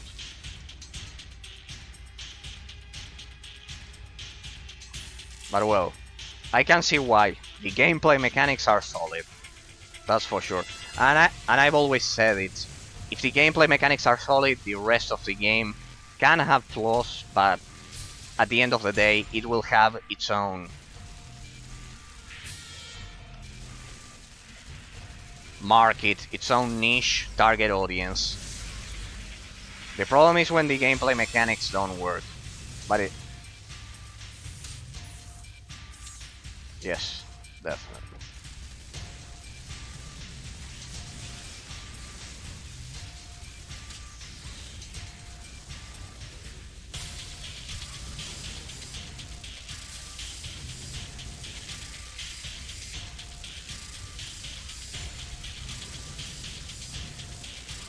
Oh! I was enjoying myself so much that I forgot about the health injectors.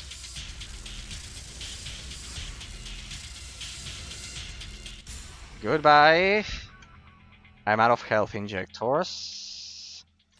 Hello, how may I help you?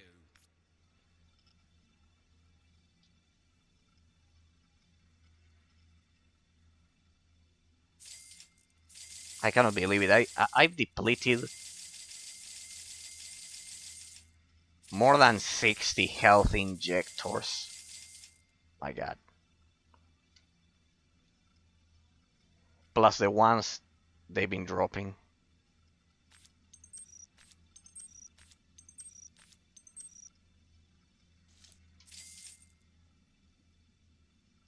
Rocket pistol.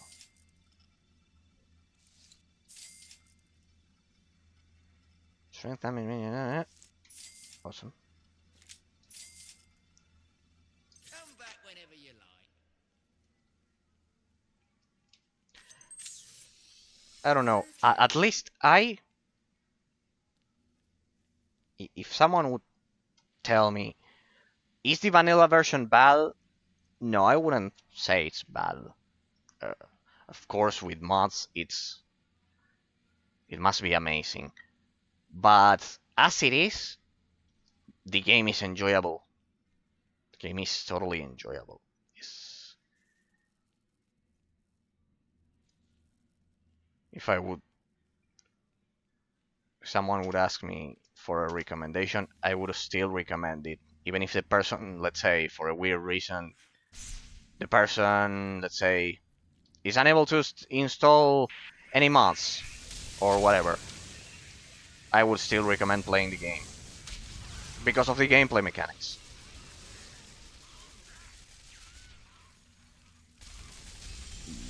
That's mainly why I always finish them, because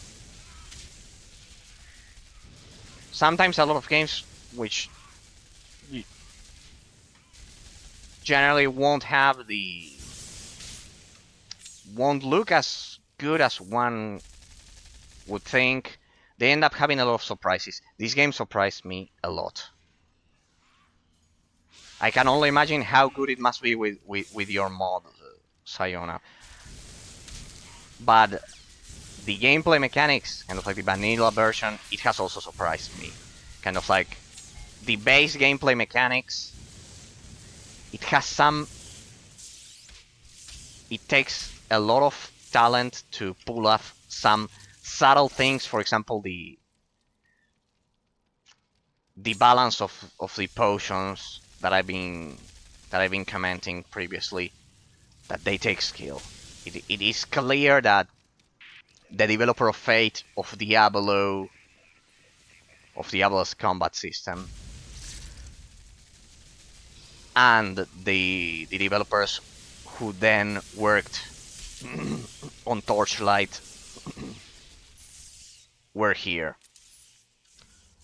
If there's one thing I don't get is why they didn't include kind of like a companion system, kind of like in Torchlight, or in a lot of MMORPG games, that you get companions, because the pathfinding for the artificial intelligence, I just played a mission some minutes ago, and they were even programmed, the companions. There were 4 soldiers following me and also fighting the demons. So the pathfinding and the artificial intelligence is there.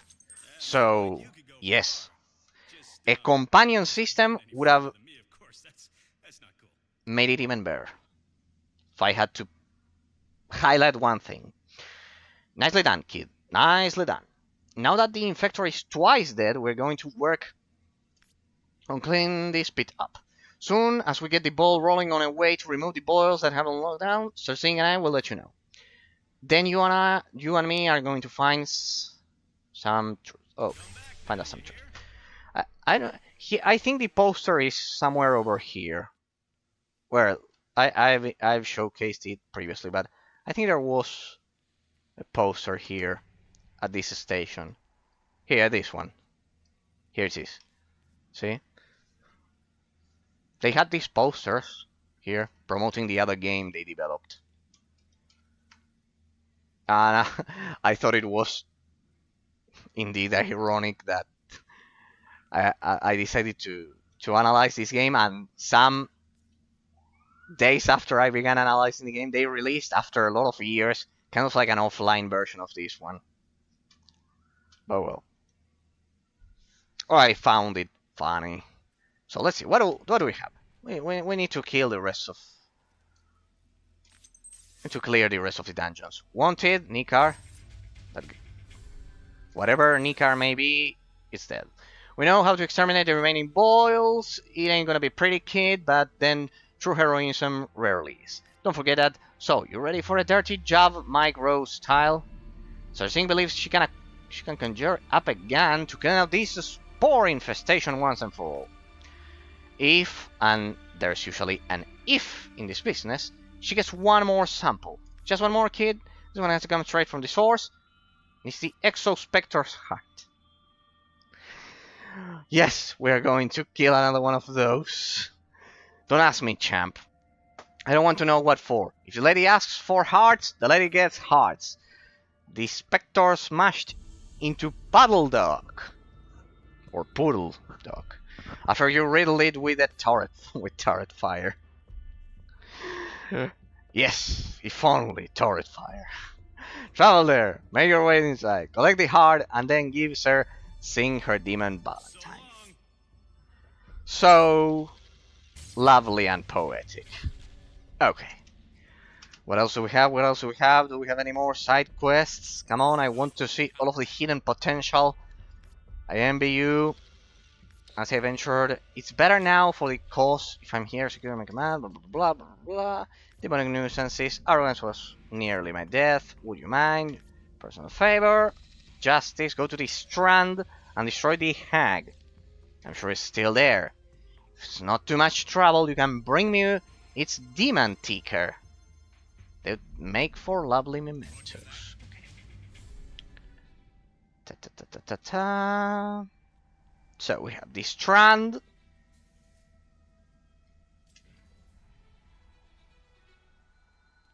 And one more side quest we've got here. Do not presume to gauge me. There you are, puppet. We have further civil little helper undertaking some crucial research, and it has learned out when we need to continue. But it is far too dangerous for my own assistance to acquire. I believe you to be ideally suited for the task, Puppet. What you may lack in brains, you more than make up for in brawn. I need you to reach this strand and kill Furies, blah blah blah blah blah blah. Bring their demon organs, small gooey things found in their neck. Don't let them touch yours. It's very forward. Yeah, it's better to grab all of the missions before departing, because then they are all kind of like in the same area. What else? What else? What else? I've grabbed everything for the 100% completion. I think I've grabbed pretty much everything. That, and that. Okay. Kill trophy. Parathyroid of evil. Only 2. Puddle dog? Let's see. Where's that puddle dog? Puddle dog. It's blocking my sight. Okay.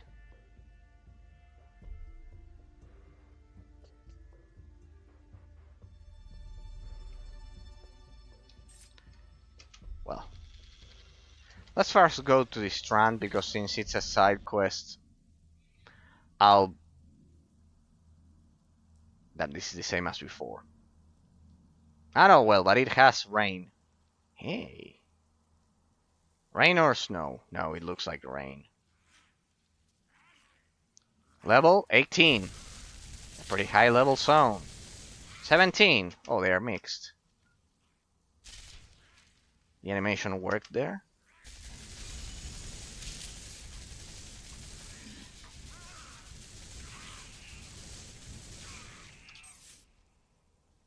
We are level 18. Yeah, I can imagine now going back to the previous mission, to the other side quests, and finding out that they are actually level of lower levels.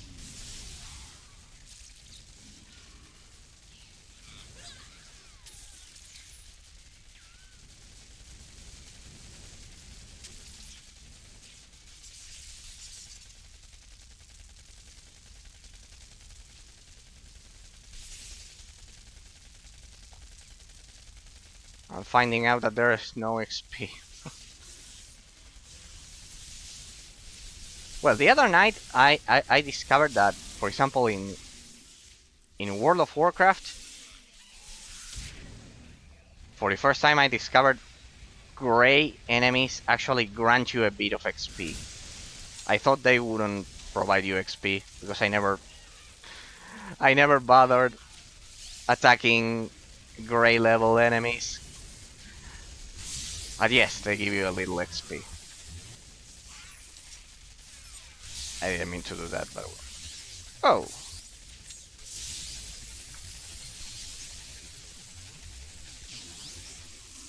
Damn, that shield penetration is so useful. It's like night and day having a weapon with shield penetration like that. Like that Fury, it would have taken an eternity to bring her down.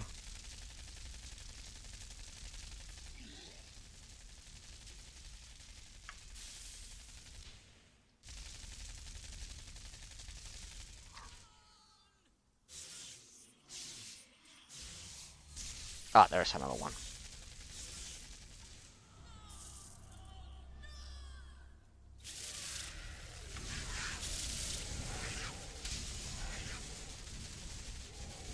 There.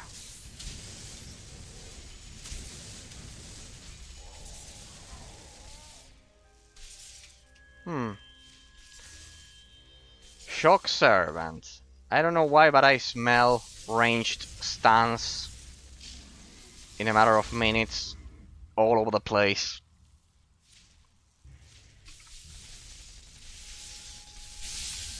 Oops.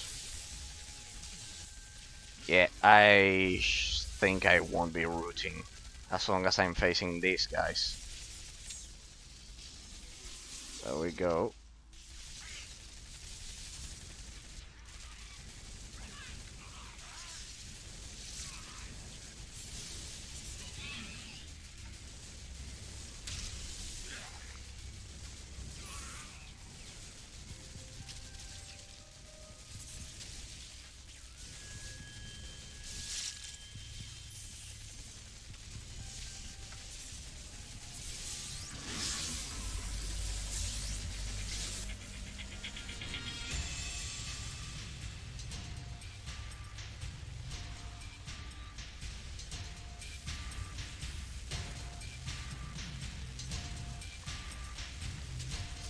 Well,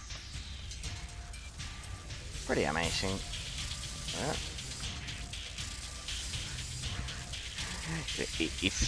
It's always the same.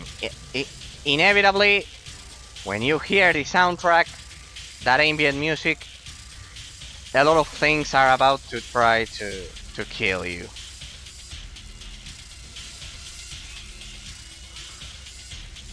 It always,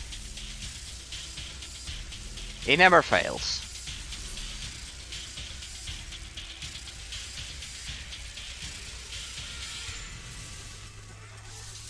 When you hear the music, you're in trouble.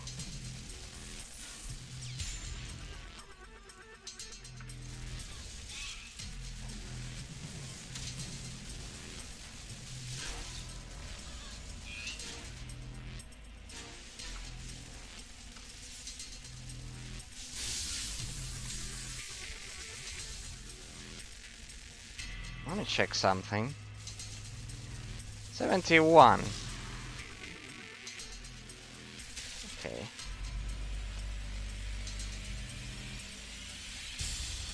I would say 70 degrees with a 60% fan speed for my GPU. That's a lot for a game this old. For example, World of Warcraft is more or less 10. It's like 60 degrees. 10 less than this one. At that speed. That tells me that the textures are a bit more detailed. Quite a lot, in fact.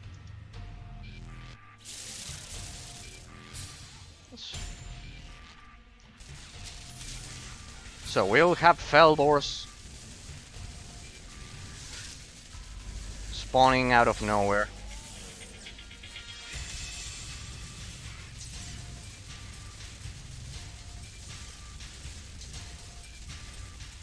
There we go.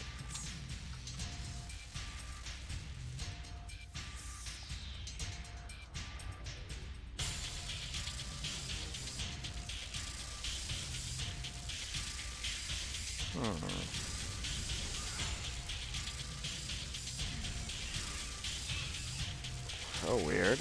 Here.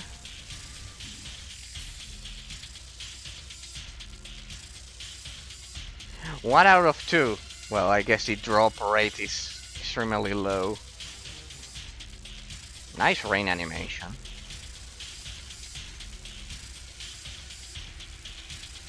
By the way.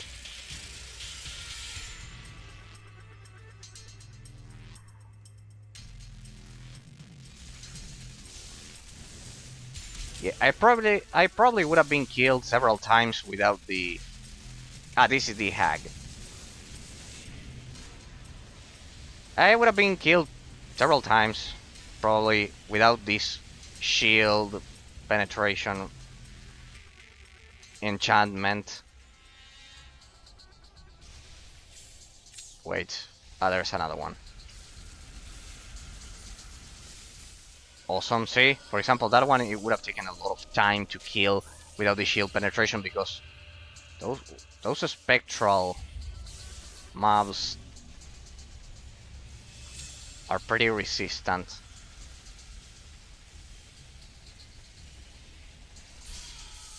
Unless until you drop their shield. Alright, there we go. Speak with Steward and Temple. Good. Good, good.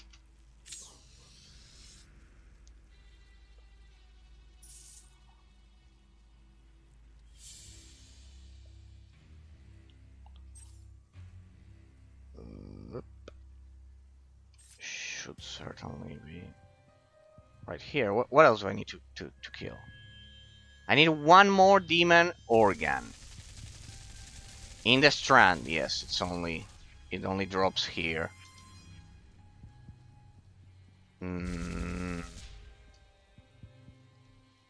Demon organ. Demon organ, come out wherever you are. Well, not the organ, but the demon which contains the organ. Oh, come out. Come on. Large health injector. Damn.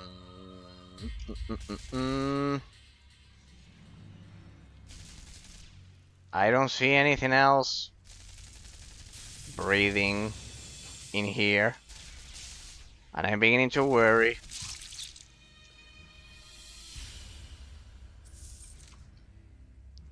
Come on, it has to be a demon.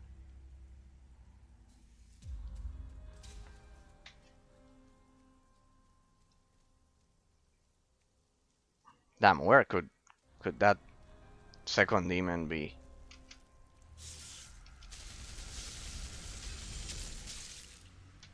No, it cannot be so far. Every time I enter the dungeon, it had kind of like the exact quantity of quest items.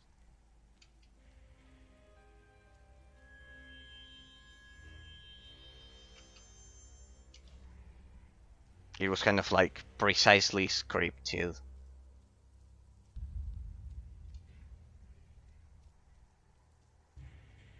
So strange.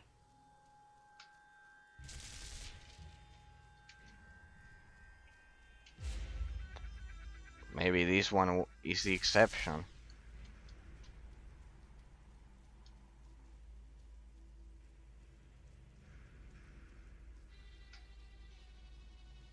It'll be the only exception so far.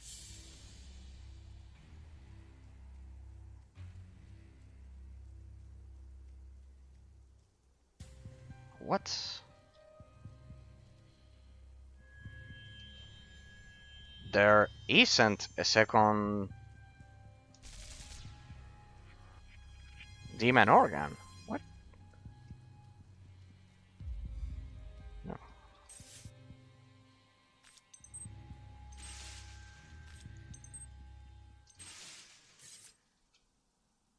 What? So weird. That's a weird inconsistency.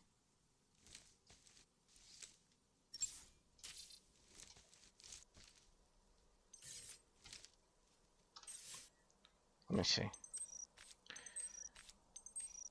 Well, at least I got a legendary torso armor. Let's see.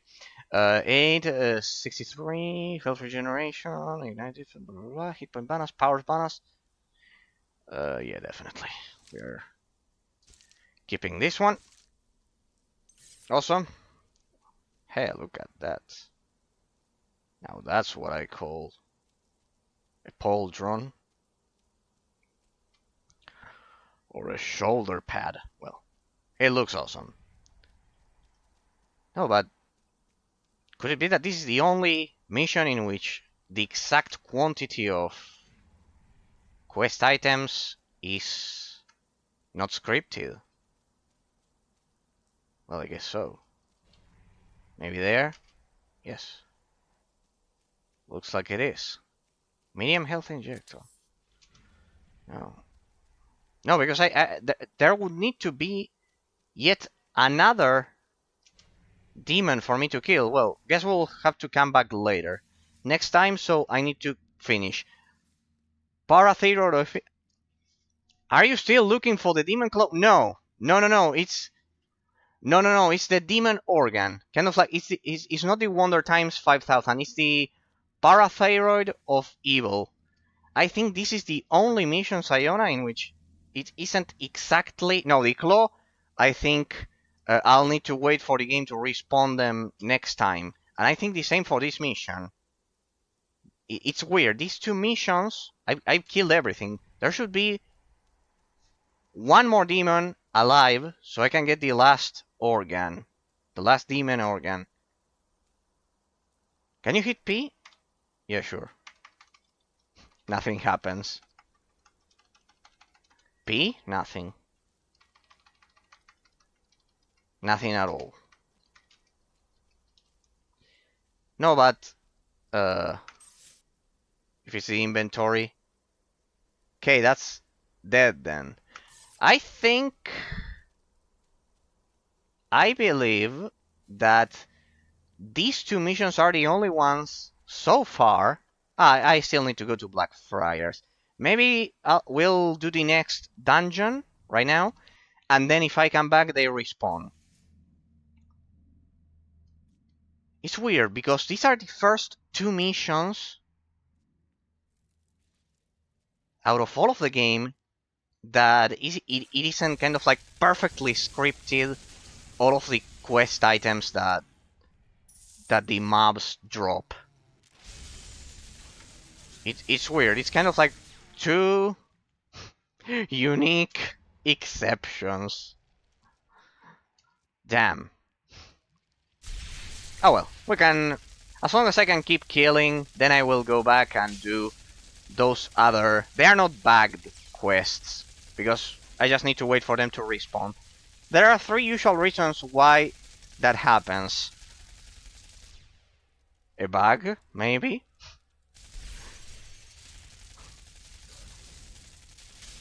Yeah, it's weird, because it's at least in my playthrough, it's the first time this happens. Kind of like not having the exact amount, like kind of like perfectly calculated exact amount of quest items. Give me a second. I'm about to get killed. First, let's...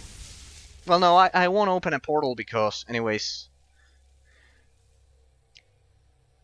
Three reasons. So, first reason. You killed all the mobs. The quest item dropped somewhere and you can't find it. No, I've been scaring that for 10 minutes. It will be way too boring if I keep doing that. No, I'm sure of it. There is one more mob to kill and you can find it. I've been scouring the place. Mob spawned outside of the map. Well, Sayona, there's nothing I could possibly do about the third one. It's probably the third one. But yes. There's pretty much no way... Let me enter the demon portal. Let's clear it now so we can then proceed. What do we have now? Oh, look at that jackpot. We have another dungeon inside. Let's unleash hell then.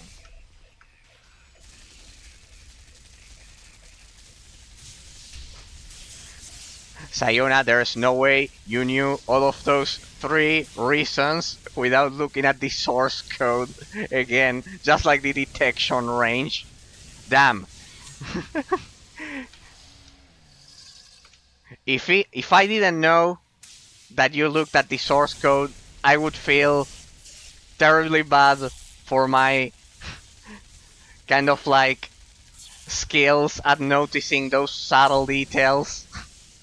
I would feel terribly bad.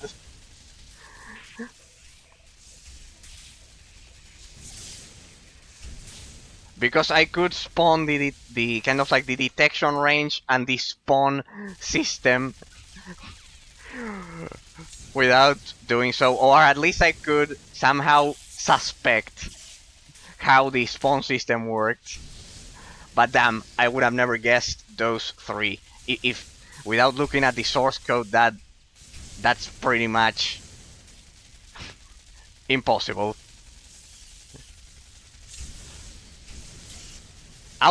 They spawn outside of the map.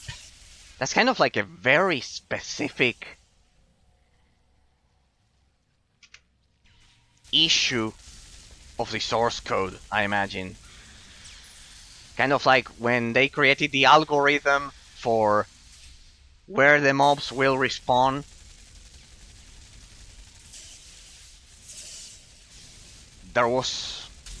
They missed the calculation for a bit or something like that.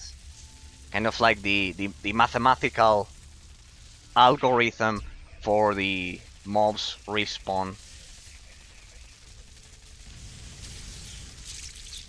There's no other explanation, I mean. spawning outside of the map. No, you saw me. I just explored the whole map several times. Damn, we could be dead. No, careful with those. Those explode, and those are like the banelings. They will absolutely annihilate you. Careful. There's area of effect poison damage there. I just hope I don't run out of health injectors.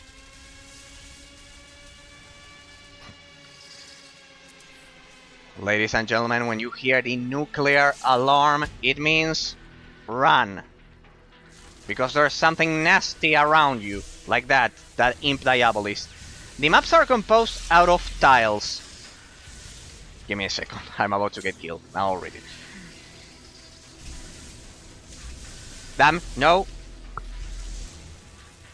See, I told you. Nuclear alarm equals you're about to die. Just when I had the information about how it works. But damn it.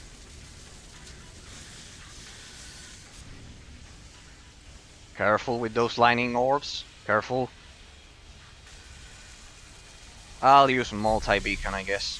I'll just mark them all. Oh, okay, there we go. Oof, that was close. Sorry, Sayonara, I'm about to read it, but otherwise I'll get killed.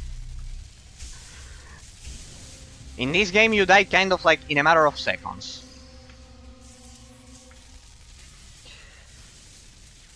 Damn. There we go. One more. And that's it. Alright. So, monsters spawn outside of the map. The maps are composed out of tiles. Tile sets, though, indeed. Just like most RTS games.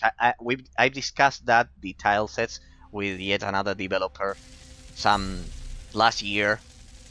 When we talked about Dungeons and Dragons Dragon Shard, you can watch the interview here on my channel. We talked about the tile sets. Problem is, sometimes just the edge of a tile, kind of like the territory if I'm not mistaken, is a part of the map you can engage with. Kind of like the border. While the rest is blocked off by scenery, buildings, mountains. Alright, so the tile set goes a bit, well, not further, but at the edge. If a mob spawns in that partially available tile, you're screwed. Alright, so you need to wait for them to respawn. So it's about how the mathematical respawn algorithm was configured, and there was clearly an issue because it should be so it's not spawned like that at the very edge. Yeah, the map needs to essentially reset to regenerate itself. Yeah. Okay, I get it. Yeah, but that as I've said, that has to do with how they calculated the spawn algorithm, the mathematical spawn algorithm, if I'm not mistaken. I don't know what language they programmed this game in, but it's probably that. It's probably that. I don't want to say the math floor or the math random function, because that's so typical of JavaScript, which is what I know. But it's probably kind of like the equivalent to the math random function, because the spawns here are basically random, just like in Diablo. I mean the location. Maybe not the type of creature and the level, but yes, the location. Probably the specific variable for the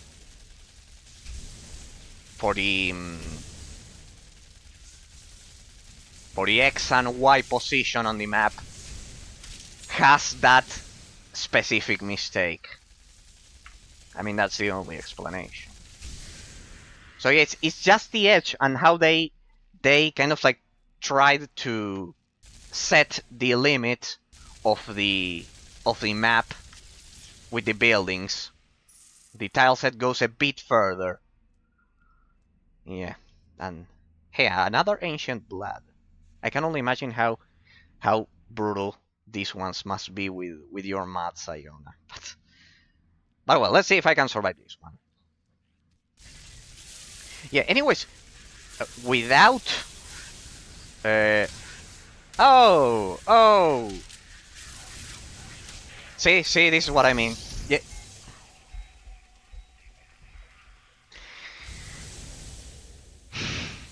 Well, I killed them. See, I killed them with the napalm strike. It was a draw.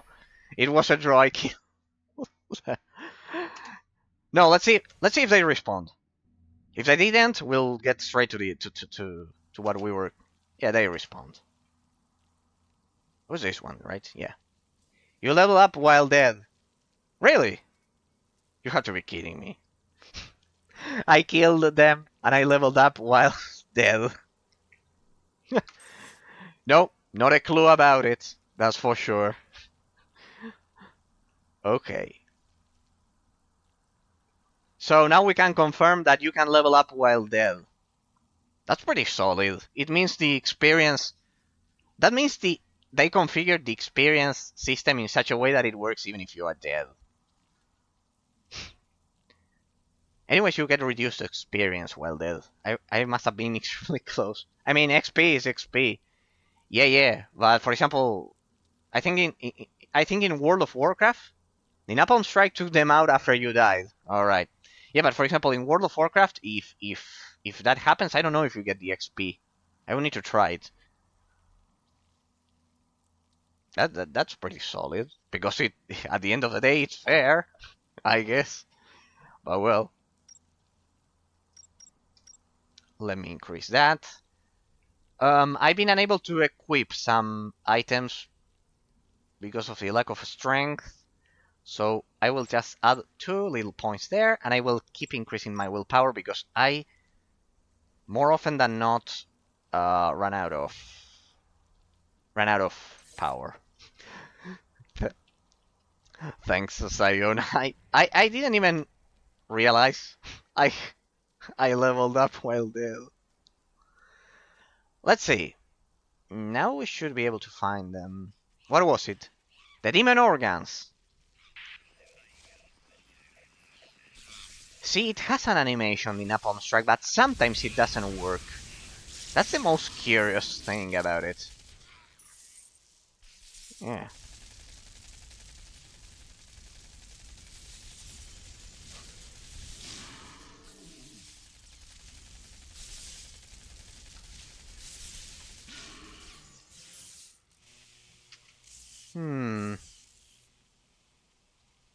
I think those organs were dropped by the... What were they? The flying ones. Well, there were a lot of flying ones. Or flying enemies. It was the... kind of like the... Fury. Indeed, the Fury. Exactly. Exactly, the Fury. Damn.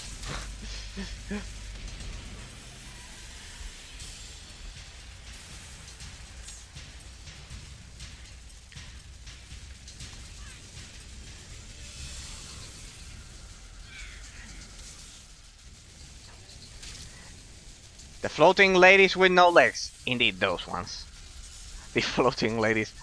I should call them like that. The floating ladies. Indeed.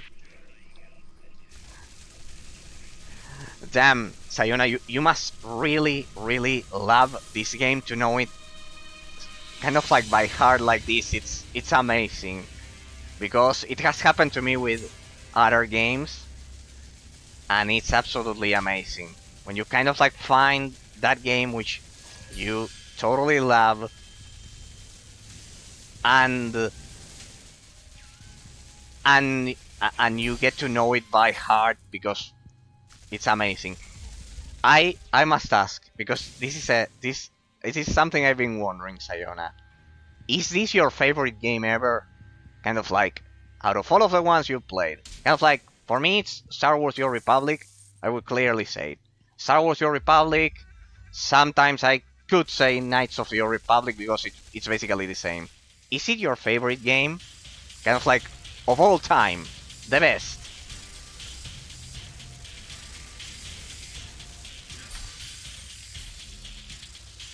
Or did you play another one? Because you mentioned another one, kind of like Cabal Online. That you also loved. And I've been wondering if this one is your favorite, kind of like top one, number one, the best game.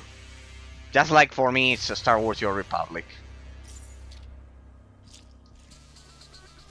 Because it's extremely... It's amazing to see all of your knowledge of this game. I would probably say Cabal will always be number one. So this one is number two, top two. Like for me, Knights of the Old Republic 2. Or is there a second one? I spent over 4,000 in it easily. Was my well, if it was your first MMO. It's the same case as me with Star Wars: The Old Republic. I even played it before WoW. So yes. And I always somehow end up returning to it. I saw the animations you mentioned. You were right. The animations are amazing. So it will be Cabal Online. Interesting. Yeah, the first MMO, I think we can agree. The first MMO, you never forget it. You never forget it because it goes beyond the gameplay mechanics. It goes as far as being the best game because of the experiences you've had.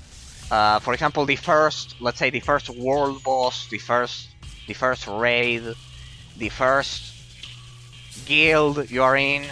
It's kind of like It's difficult to forget. It's difficult to forget.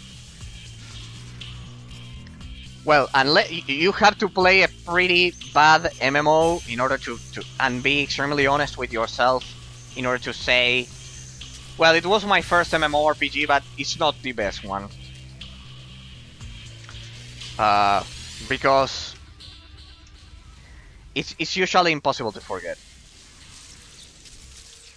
But yeah, so it's Cabal Online, and this one is kind of like your second top favorite. For me, it's a Star Wars: The Old Republic, then Knights of the Old Republic 2, and then Knights of the Old Republic 1.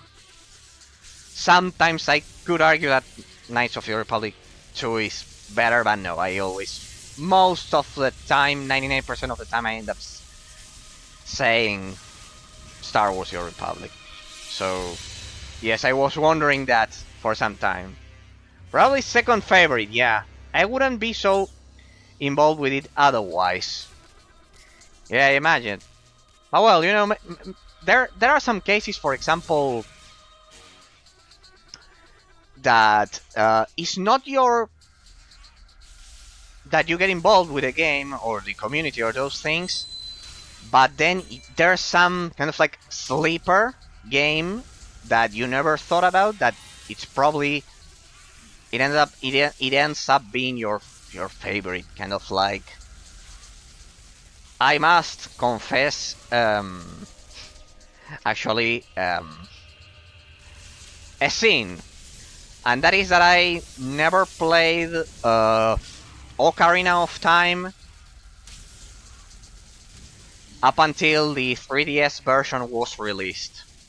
I never played Ocarina of Time up until 2011. It's a sin. It's something I'm ashamed of in somehow.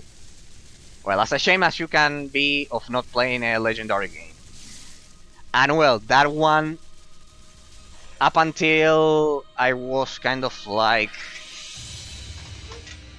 grown up relatively for video games, I never thought about that game, and when I played it on the 3DS, well, I would nowadays say it's a top 5 of all time. Because of the gameplay mechanics, I don't have, let's say, the nostalgia factor for it, but I would say it's... I even had to to admit as a grown-up that the some of the mechanics solved so many issues. For example, the C targeting for 3D games, and well, that's a case, for example, of getting to know a game, kind of like once its spotlight fade away after it was famous, that you would eventually call it kind of like a top 10, a top 5 game. But yeah, I cannot imagine how many interesting things you do know about Cabal Online if that one is your favorite. Yeah. It's difficult to forget kind of like the first MMO. I remember in my case it was. Well, I don't know if this story will be boring. Oh, let me show you what I got from Bill Roper. Bill Roper. Is it a developer of Cabal Online, or part of the development team, or from Hellgate London, or is it a mob? I think I saw a mob with that name. Could it be something similar? CEO of Flagship Studios. Okay. Oh, you managed to talk to him. Whoa. Well, after all of the work you've done for the community, I mean, it was only natural, I guess. What did he give you? If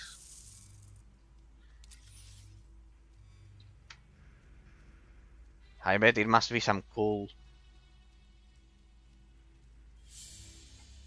The CEO of Flagship Studios. Whoa. What could it be? Now I have the doubt. Like, when it's about to be Christmas, it's something I have to highlight about my idea of Christmas. Where I live, and this will sound pretty weird, while you search for that, or what exactly it was.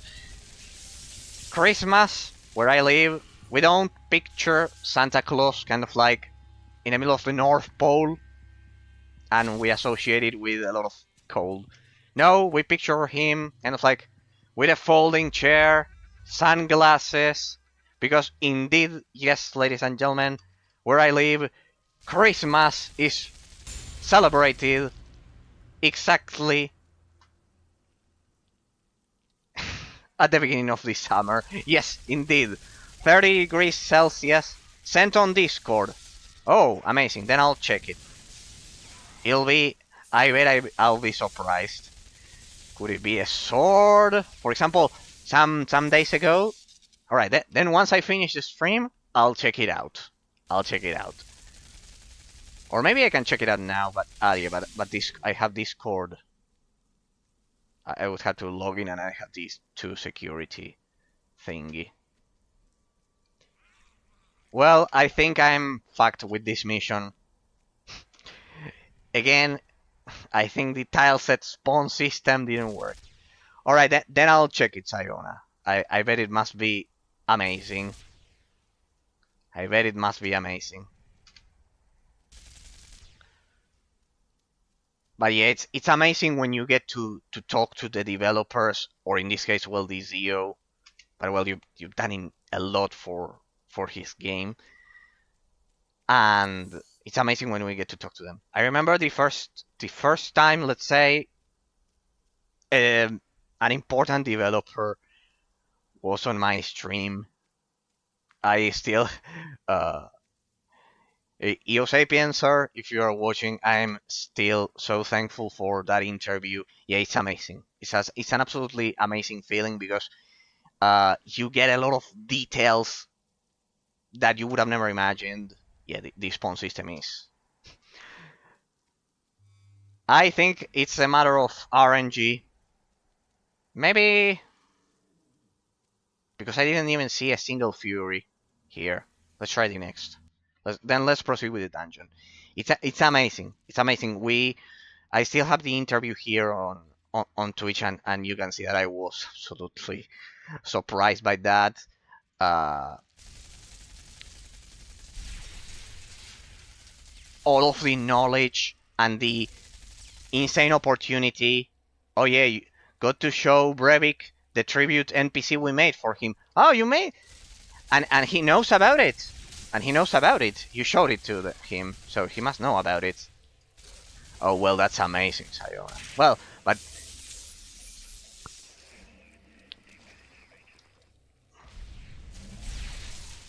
I mean, I think you and your community, you've done more for this game than pretty much anyone. Because I've seen how big it grew, but I imagine that at the beginning, we may or may not have a few the OG players go that, but they're kind of like incognito, I assume. Sometimes they love that. They love to do that.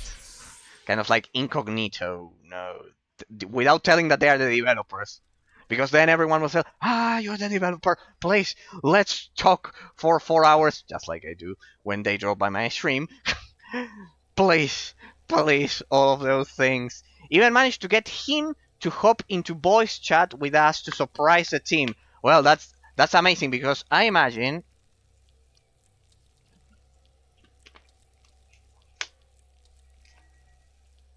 that at the beginning it wasn't that amazing. I imagine it must have been a lot of hard work. Kind of like when you're starting out, when you both started your math, it must have been tougher than what you are describing, because at the beginning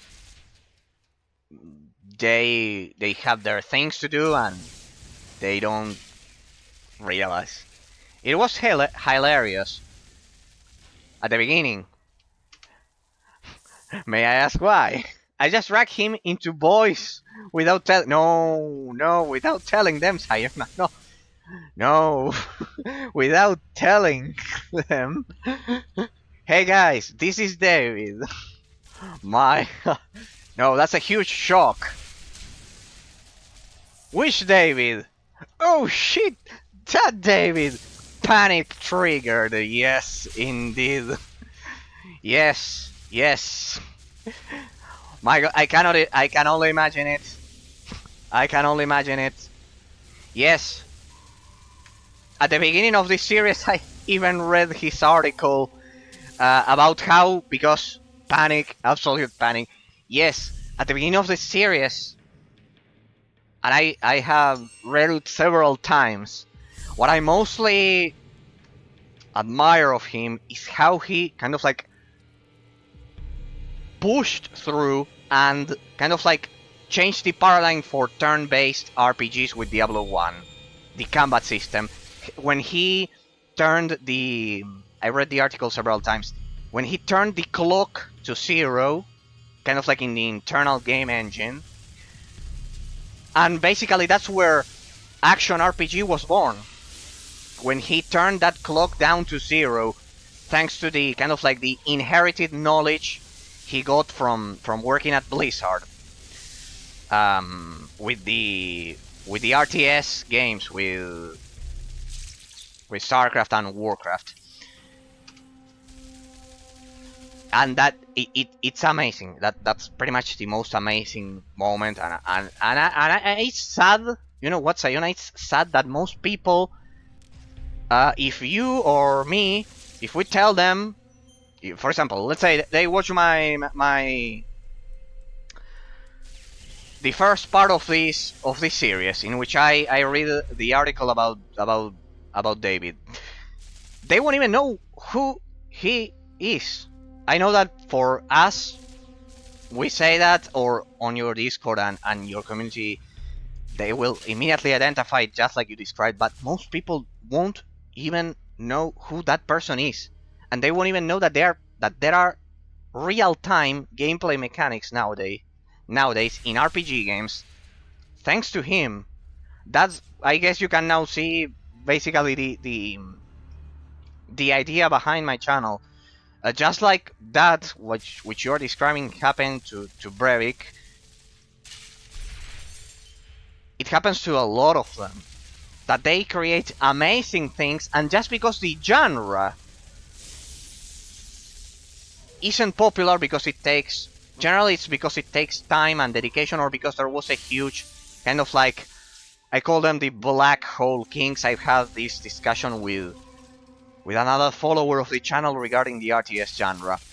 The black hole kings, StarCraft, Warcraft, Diablo, they simply steal the spotlight in such a way that the rest of the games of that genre, I bet you must have seen this countless times, Sayona.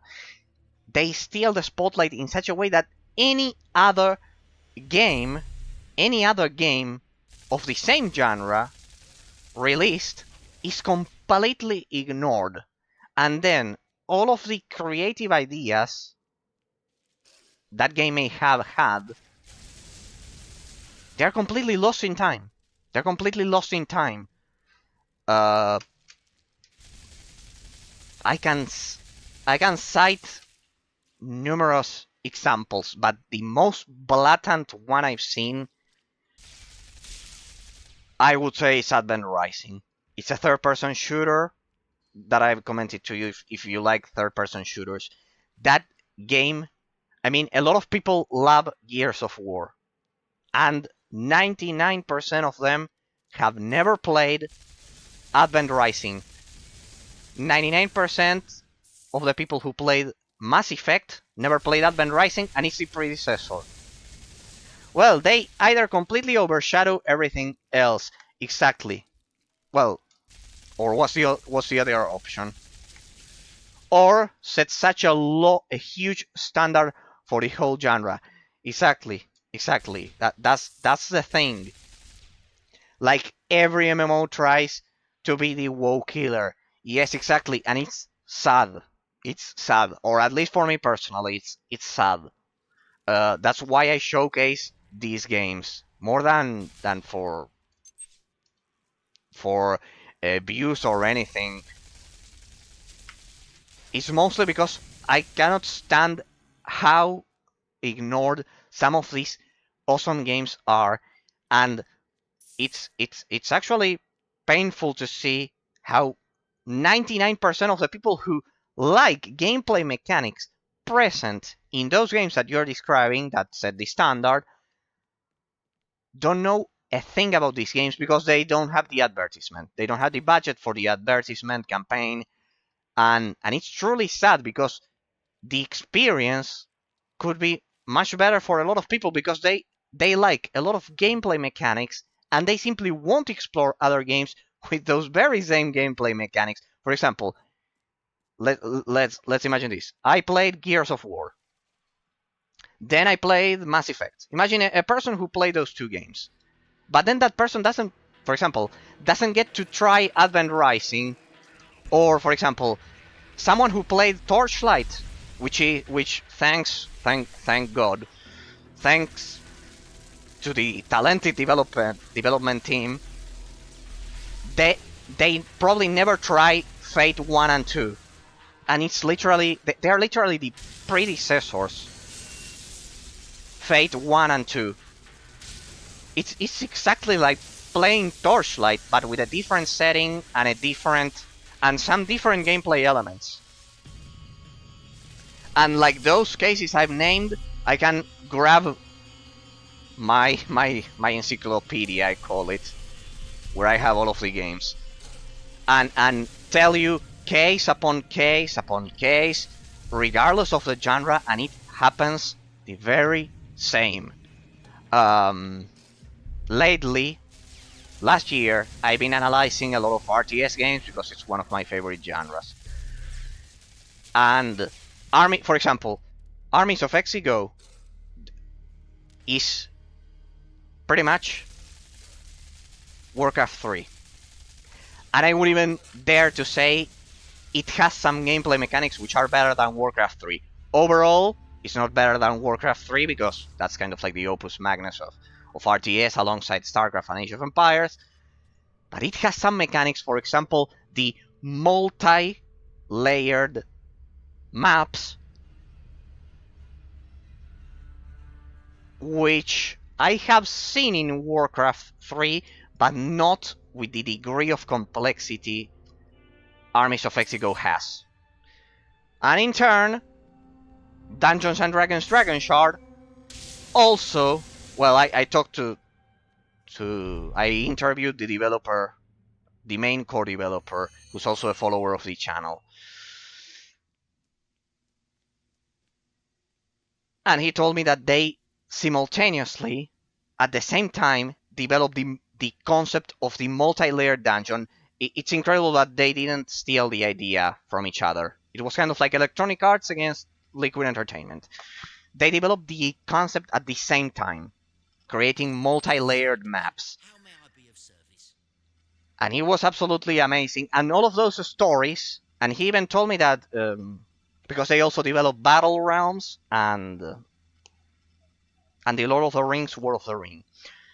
And they told me that some, and this is kind of like first-hand knowledge, some of the developers who worked on those games couldn't even have their names on the credits.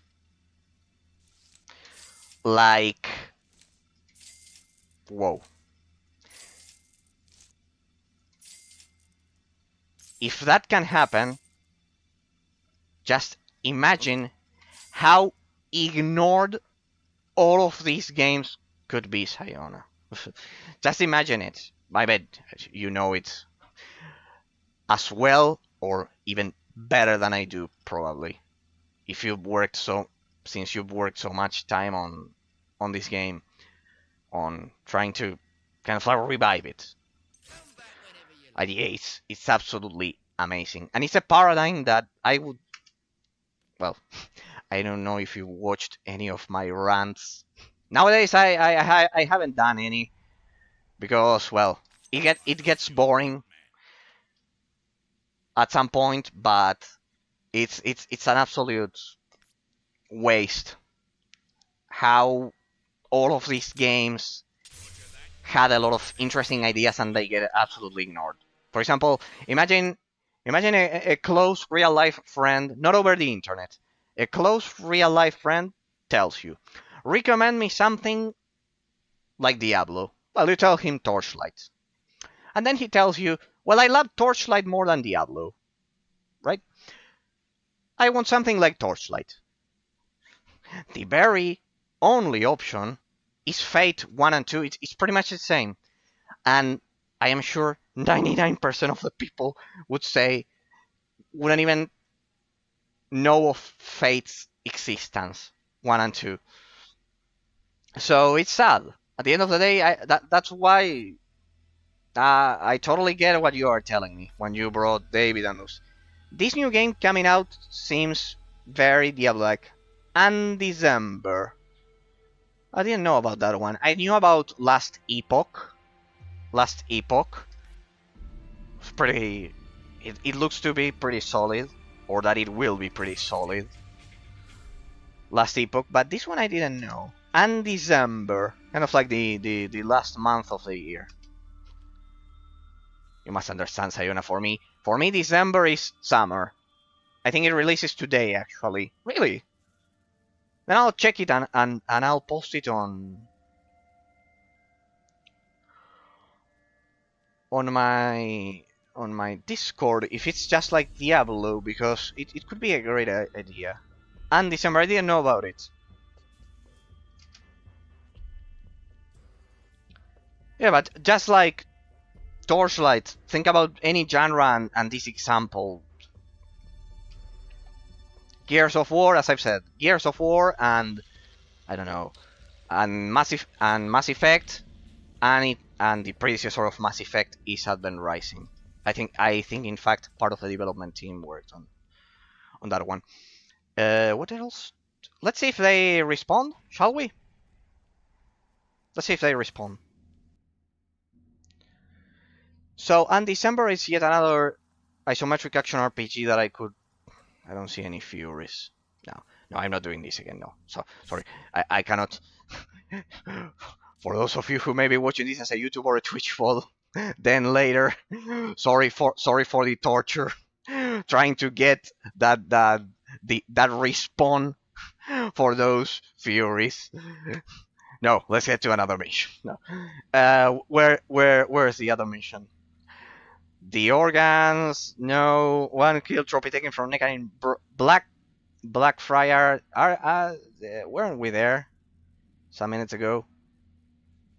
I killed pretty much everyone over there. What? So on December, interesting. I know about that one. Well, I've been absolutely focused both programming and with this game, so doesn't surprise me.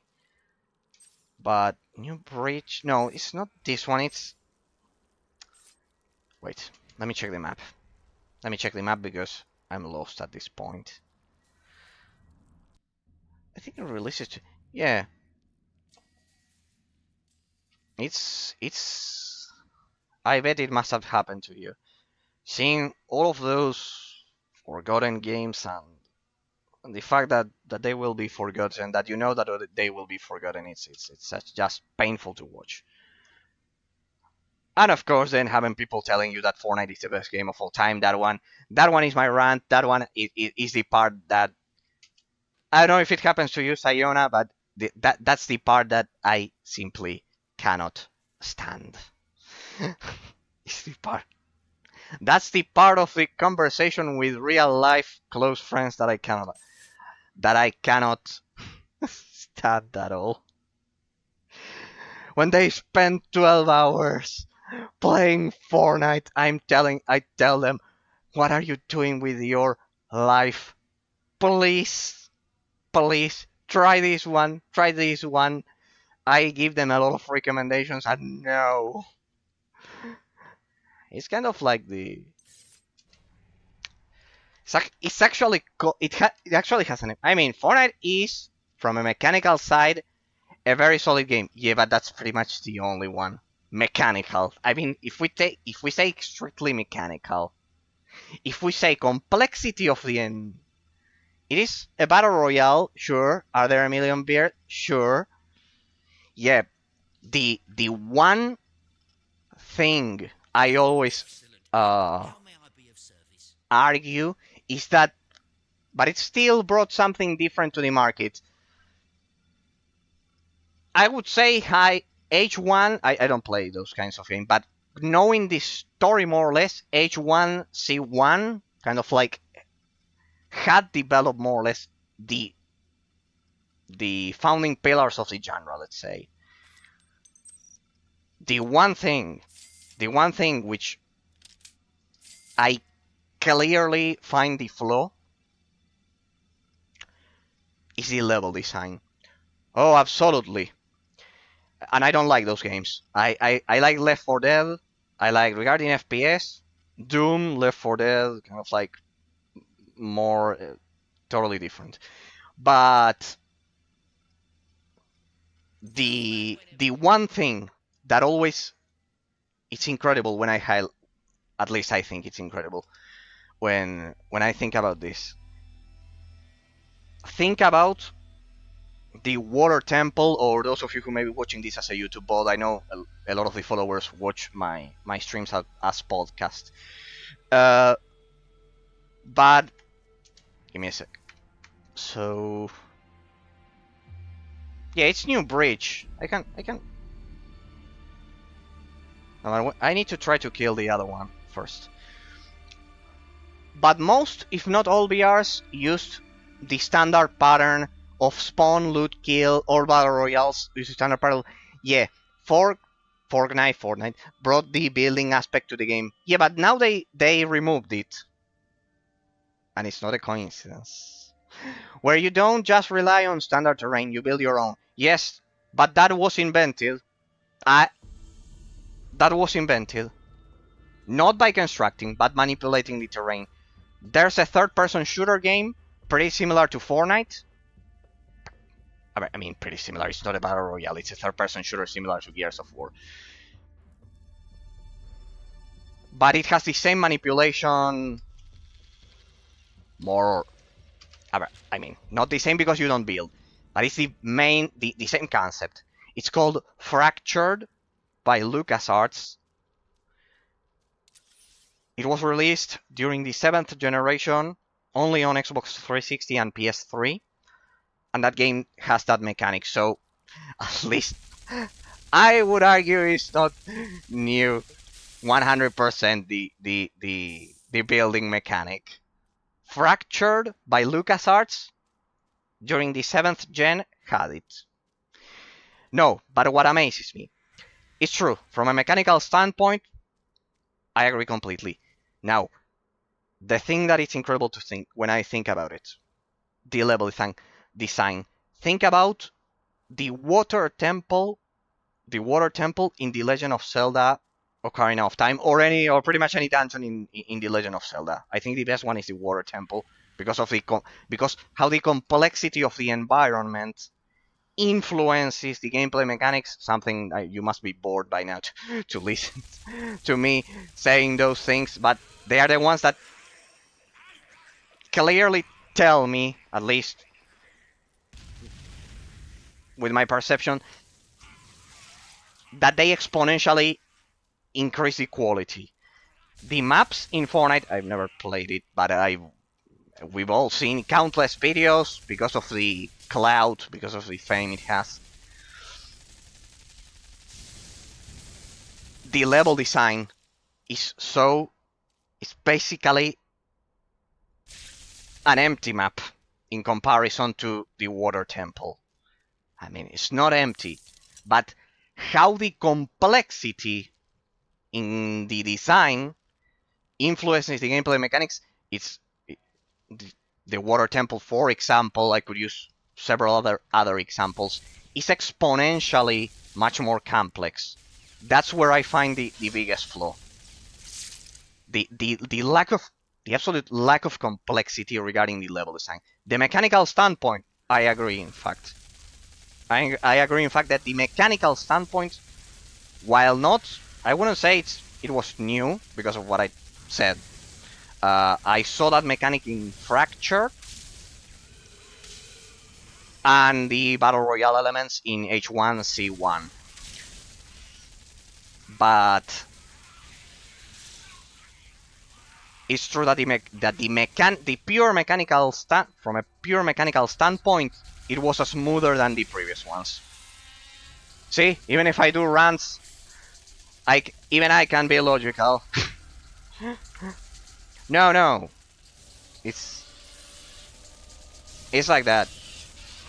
I don't know. Maybe you now watch a gameplay of Fractured, and you tell me it's not the same. I personally think Fractured is the same mechanic, but I've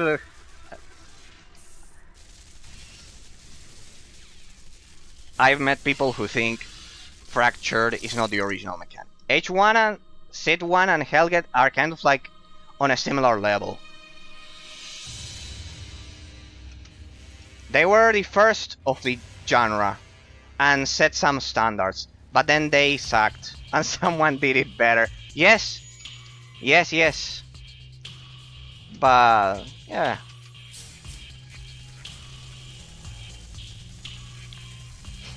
I should clarify. It's not the genre I know most about, but according to what I've seen, H1, Z1, which hasn't diminished their contribution. Yeah, that's the eternal debate. What's more important, the initial contribution or the one which actually changes the paradigm for the genre? But it is easy to overlook them because there is the better thing available. Yes, exactly. That's exactly the thought I try to kind of like change with my streams, that there were amazing alternatives, because let's say Borderlands, it's amazing. For me, Borderlands is great.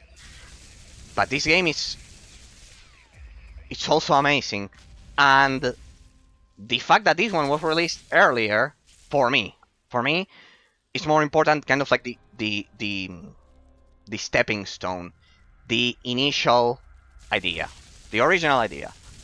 For example, I always have these discussions with real life friends here in Buenos Aires, here in fair winds. Let's say for you who are English speakers, and it's always the same popular game. Imagine this: God of War. A lot of them will say, and this is a pretty spicy topic, that the new style, the new God of War game, is better than all of the previous ones. And I, alongside one more person, always say, go play the first one, the second one, and the third one. Or even Ascension or Chains of Olympus and Gods of Sparta.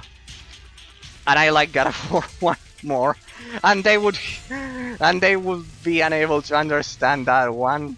It's kind of like, or when I say, this is the worst, that Baldur's Gate contributed to the RPG genre more than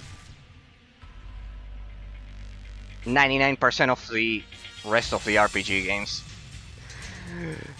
But at least I get to appreciate all of them. I get to not Fortnite because that I think there was kind of like a dirty advertisement campaign. It's game as a service. It has other components which I think are unhealthy. But well, you must understand, Sayona. We Italians, and by extension Spanish speakers, we are much more. It's difficult to explain because it's way too long. We are much more traditionalist in that regard, and something like Fortnite coming out is kind of like, it goes against our very nature. It goes against our very nature on so many different levels that it's only natural that we don't like those things. Games as a service and those things. In fact, ask any, or let's say, not any, let's say 80%, 90%, any Spanish or Italian gamer, player, and or at least a contemporary rival. Or, sorry, I didn't. But even God of War had a predecessor, or at least a contemporary rival, Devil May Cry. Yes, it's true. It was much more balanced. That's why I've said it. Or I don't know if you thought about another one. I would say it's Devil May Cry. Devil May Cry. Devil May Cry, yep. The third one, Devil May Cry 3, came out in the same year, exactly. No, and it even had one more rival on the same year. It had a third one. There was a third one, which I've showcased. 1 and 2 were absolute garbage, but 3 set some goddamn standards. I could never get around playing those because there's no heavy attacks. I could never get around. It's simply, I love hack and slash games. I love Bayonetta, but I don't like Devil May Cry. So I am so weird. No, but yes, there was a third one which I actually showcased. There was a third one. The Star Wars Episode 3 Revenge of the Sith. Yes, I know, weird. A game based on a movie. No, that one is exception. That one is exception. Just like, well, if you like hack and slash games, Star Wars Episode 3 is also like God of War. And it also came out in 2005, exactly. And I agree. Devil May Cry was the main contemporary rival. And it's exception. It's exception. Don't think that just because it's based on a movie, it's a bad game. I know it's the rule of thumb for those cases, but that one is the exception. And there's one more, which is X-Men Origins Wolverine. That one is also a great hack. That one is like God of War 3 instead of 1. But I can't even... Never tried it, I gotta say. I have a gameplay just similar to what I do. I didn't even analyze it because Disney kind of like sent me copyright strikes, but I managed to record the gameplay. I just didn't analyze it. It's just like God of War. I never tried it, but 3 gets some good standard. Never tried it, gotta say. But I can't even count how many times I played. Well, that one. That one, we are talking about the major leagues there. Sayona, Night Academy, yeah, amazing, amazing. Well, Star Wars: The Old Republic somehow in some sections. Well, you can get the robes of Mark Aragnos. You can get the robes. I'm a Star Wars nerd. By the way, I don't know if you are. I declare myself a Star Wars nerd. I even imported books from Spain. But yes, Jedi Academy, it's amazing. That one and I remember that one. You have to not mod it, but you have to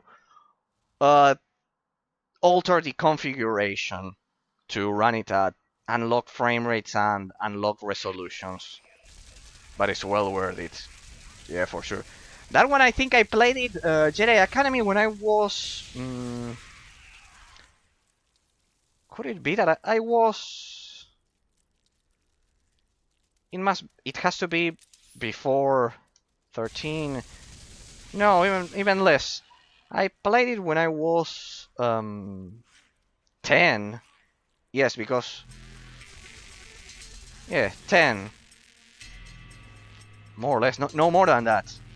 Because I remember at the age of 13 I played Assassin's Creed 1 several times. Because I love Prince of Persia. But no, if you like Star Wars and you like hack and slash, well, Star Wars Episode 3 on the PS2 and the original Xbox